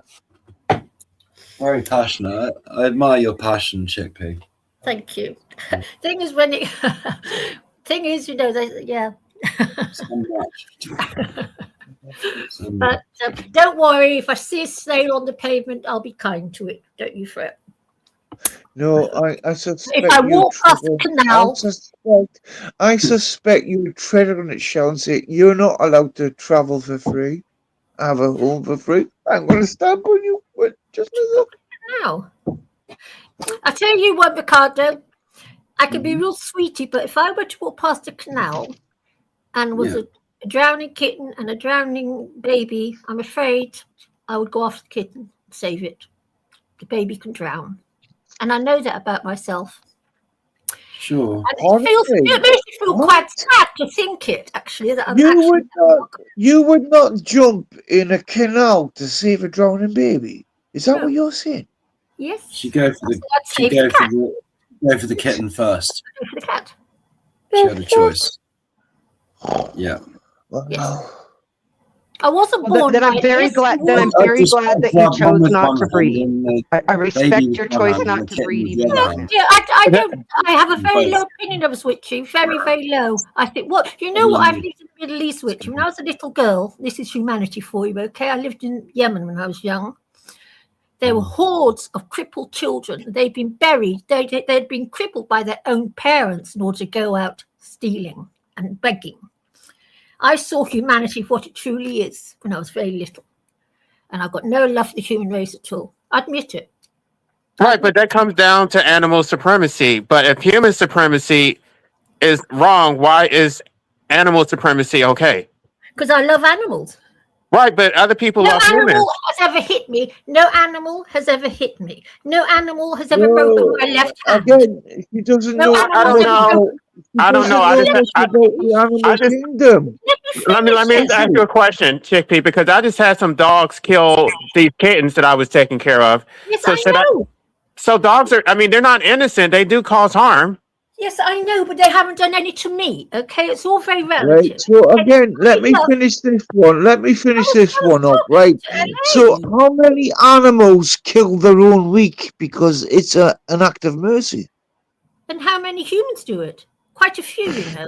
Right, because you're supposed to be human, aren't you? I just don't get the double standard. I don't understand why vegans get to put animals first, but humans are not allowed to. Let me finish talking, Ella. Let me finish talking. I'll tell you why I do it, okay? No, mate. You've said enough. You've said enough, and you don't actually answer any questions. You'd rather see a human drown in a canal than jump in to save it in a canal. But you just said, what? You don't believe in humanity, and you think humans are worse than animals? Animals at least kill the weak, but you said the weak should be killed by humans. Where is your humanity? Where's my humanity? My humanity has been destroyed by humanity, okay? I don't profess to care. I never, ever have. You know what? I know all about the Second World War, okay? I'm an expert on that bloody subject. I know what people do to each other. And my love has been destroyed. And I don't go around doing horrible things. I've never struck anyone in my entire life, unlike I've been struck by humans. I've had my arm broken by a man. I had my nose broken by a little boy at school. I have been struck by humans, and my mother used to beat the shit out of me. My love for humanity has been destroyed. But the baby is innocent, though. That's the part that's not making any sense. Well, I was innocent when I was a baby. My mother used to knock me about. It's been destroyed in me, LA. I admit it. That's why I come here. It's been destroyed. I admit that. I don't profess to care. I've never professed, ever. Okay, this is the part I don't get. If vegans don't care about humans, why are humans not allowed to not care about animals? Why are humans not allowed to care about animals? Sorry, you've right. I'll say that again. Don't let her speak for all vegans in saying that she doesn't care for humanity. No, a lot of them think this way. A lot of them will openly say that they don't care about humans. I'm the only one. But I don't. No, listen to Gary Yoski. He'll tell you that he doesn't care about humans. He only cares about animals. Yeah, it's because LA they don't have principles. So is it about self-loathing then? Is it people who have hated their own life so much that they don't like living? A lot of us. A lot of us can't live. I'm a born vegan. I've been a vegan since I was a little girl. I was 7 years old when I started to challenge the whole thing. Okay, it's the way I've been born. And I don't like what I see. It destroys the whole of life for me. I have tried to leave, but unfortunately, I failed. And I just So don't like. you do hate the life that you have. Then Yes, that's what it boils down. yes, to. I hate the life on this planet. Yes, I hate it. I don't dispute that. I don't. The only reason why I carry on making the effort, huh? The only reason why I make the effort. Hear that for you, and I pray for you. The only reason why I carry on is I love my cats, and I will look after them. My childhood was spoilt, but my whole life was spoilt by my early years. To me, Chickpea, it sounds like you see more of yourself in animals than humans. Is that right? See more of myself. I never thought about it. Yeah, because you feel that way about cats specifically. I do have a love for cats, but I love all animals. But I just have cats because cats are the easiest in a small London flat. I've only got 500 square feet. That's all I've got. I just love cats, but I love all animals. Yeah, I feed all the pigeons. How many cats? How many cats do you have in 500 square feet? 7. Plus a rabbit that's all alone, and you think you're kind to, plus a rabbit that's not with any other rabbits, and you think you're kind to animals. 7 cats in 500 square feet. No, but she lets her cats go outside. My cats go outside. I've got a big load of land. The cats can go outside. So your cats go and hunt. Yes, kill they all do. the birds, kill all the mice.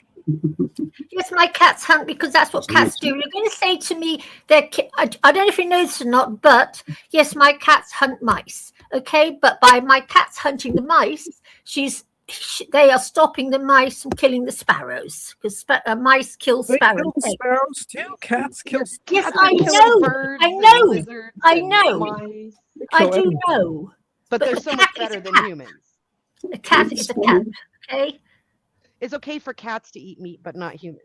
Yes, afraid so. Right, I don't mean to be mean, but it sounds like you're very mean. Yeah. Are you a follower of the Talmud or the First Testament? How dare you? It sounds like that. How dare you? Now, I want to say I'd really like to go to another subject, guys. Can we talk about something else? Because she's very heated, and it's not going to come down if we know keep it's talking about because it. we're talking animal rights. Yeah, I get very heated.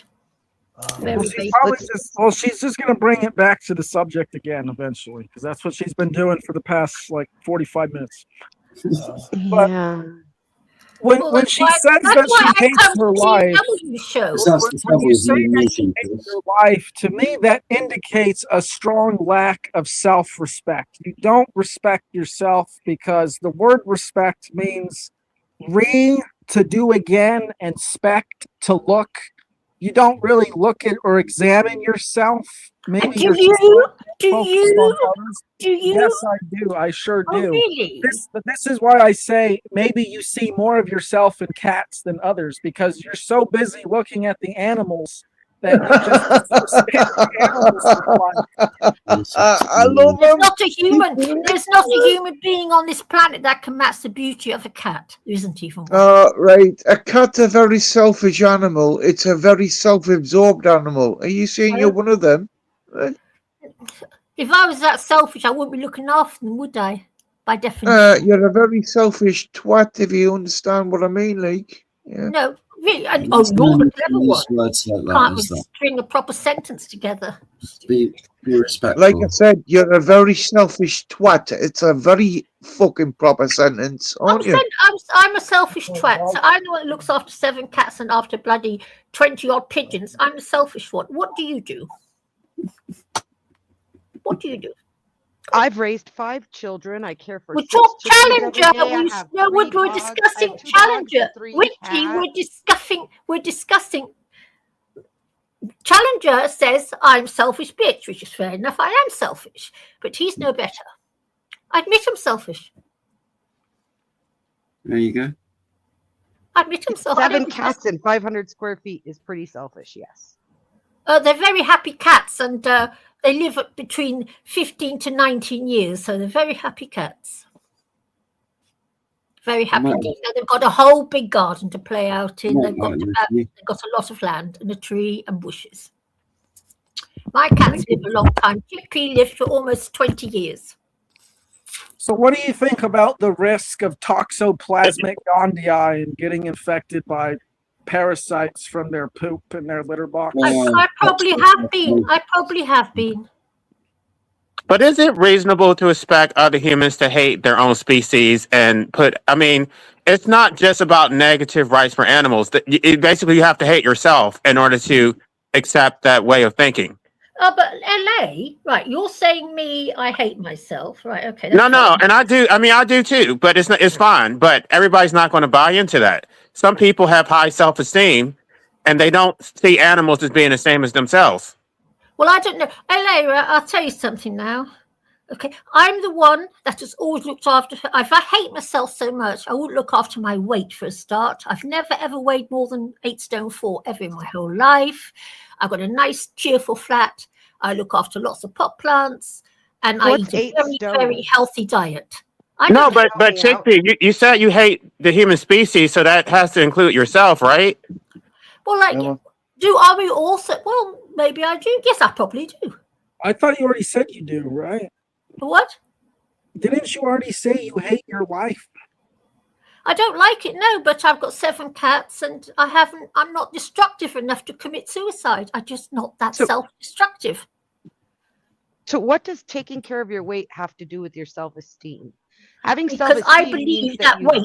No, I believe that. No, let me say it. Yes, I believe that looking after one's appearance is very, very important. I think that's vanity, not self-esteem. I'm still wrong. I believe but you said to me many times, how dare you think like that? Mate, I've served my country.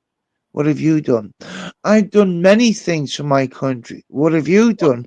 Have you ever traveled beyond your own middle class bullshittery? What have you done? What have you done? What have you done for a possible little time in the army? Anyway, as I say, Witchy, I believe that we should look after our bodies, and I believe being fat is ugly. That's what I believe. Okay. And that's fine, but that's vanity. You're a very sad twat. You're a very sad twat. I see. So okay, I'm vain because I keep myself thin. All right. My doctor tells me. You're a very sad twat, aren't you? You really are. What?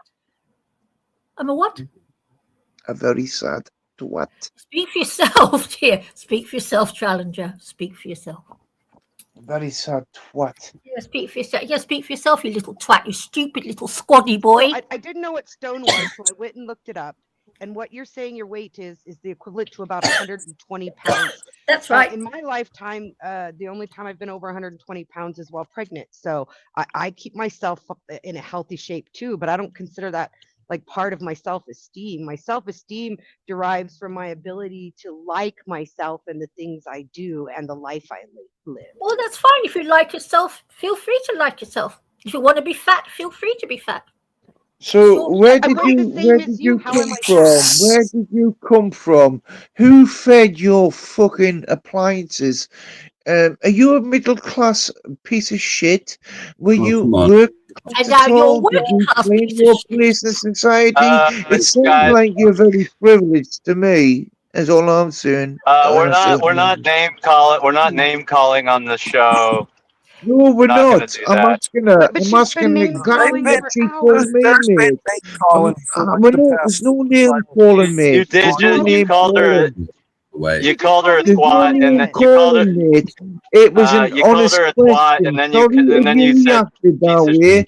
Sorry if you reacted that way, but it's not name calling. It was a very honest question. Chickpea, did he just call you a twat? She's asking these questions. She's asking these questions. Did you hear Chickpea vegan?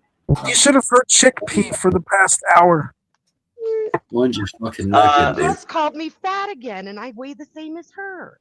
All right, guys, can we all agree to not call each other names? We Right, did first agree. of We did all, agree on first this. of all, We did agree on first this of at the all, beginning of the year. first of all, mate, first of all, we've got to finish what she started.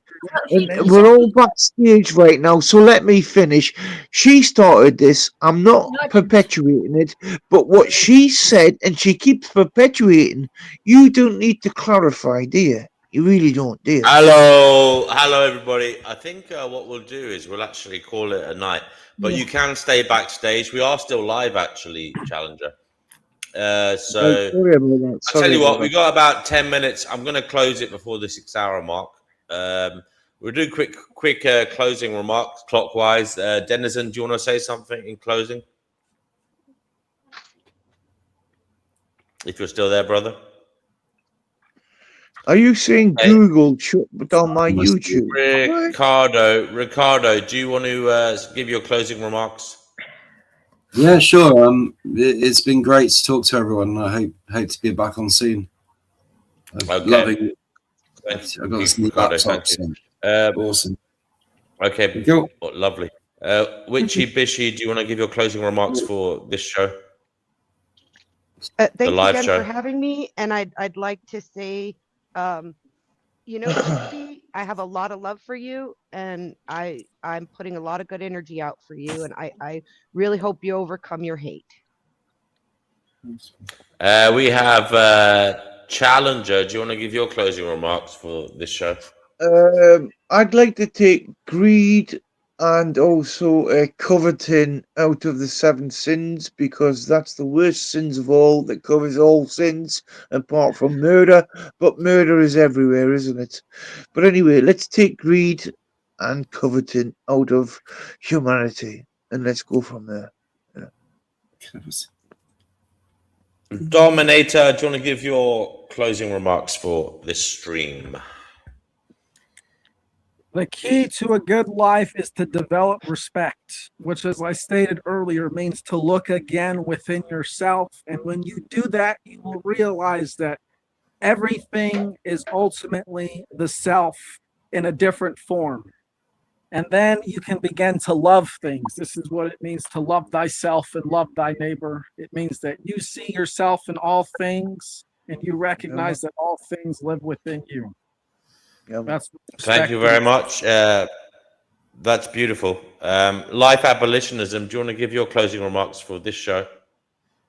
Yes, I mean, I kind of wanted to bring it up, but I didn't get a chance. But I think people have different relationships with food. Some people just eat just to survive. For other people, food is essential for their quality of life and living a good life. People look forward to eating good food. It's not just for nutrition. It actually gives them something to look forward to. A good meal is important for living a good life. I think it would be interesting to have a discussion about people's relationship to food. Is it just for survival, or is it a part of your quality of life? Okay, Patsy Klein, do you want to give your closing remarks for this show? Beautiful panel, beautiful thoughts. A lot of passionate people here. Love it, love it, love it, love it. I think everybody needs to follow their heart about everything, about the way they feel about what they're eating. If their conscience can be clear by eating another animal and putting it under bad conditions to eat it, that's going to be on them, whatever it takes. But you know, you got to. That's on you, okay? You got to live with that. But other than that, I enjoyed the panel a lot, and I look forward to being on again. Thank you, Patsy. We have Chickpea. Chickpea, do you want to give your closing remarks for Sorry, this I've show? been rowing about animal rights again. I do apologise. My favourite subject. Well, it's not my favourite. Sorry, I apologise. Okay, and well, that's it really. Vegan Equilibrium was here, but he just hopped off. So yeah, that's a wrap. Thank you, everybody. We'll play the outro. If you want to stay backstage, you can chat afterwards, no problem, off air. But we'll play the outro and we'll call it a night for now. We'll be back next time. Thank you very much. Take care. Thank you very much. Thank you very much. Thank you. Truth is fleeting, shadows call. We We search for meaning, we question all. The path is winding, the veil is thin. Beyond illusion, let the journey begin. Seeking knowledge, breaking chains. Through the echoes, through the pain. One more question, one more spark. We chase the light inside the dark.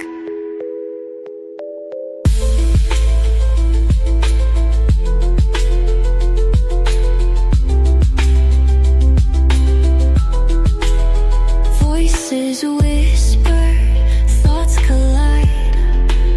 Truths are hidden deep inside. The world's a riddle, a shifting dream.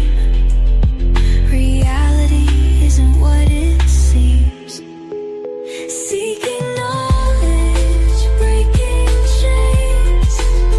Through the echoes, through the pain. One more question, one more spark. We chase the light inside the dark. Until next time, keep your mind wide. Stay curious and let wisdom guide you. Let us hope we each seek what Hello, we're meant everybody to backstage. find. May gnosis bring you peace of mind.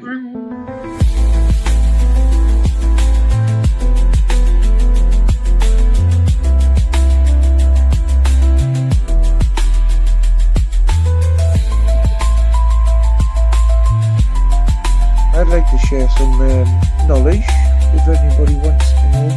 If anybody wants to share the feelings and knowledge, I'm up for it. I'm very much up for it.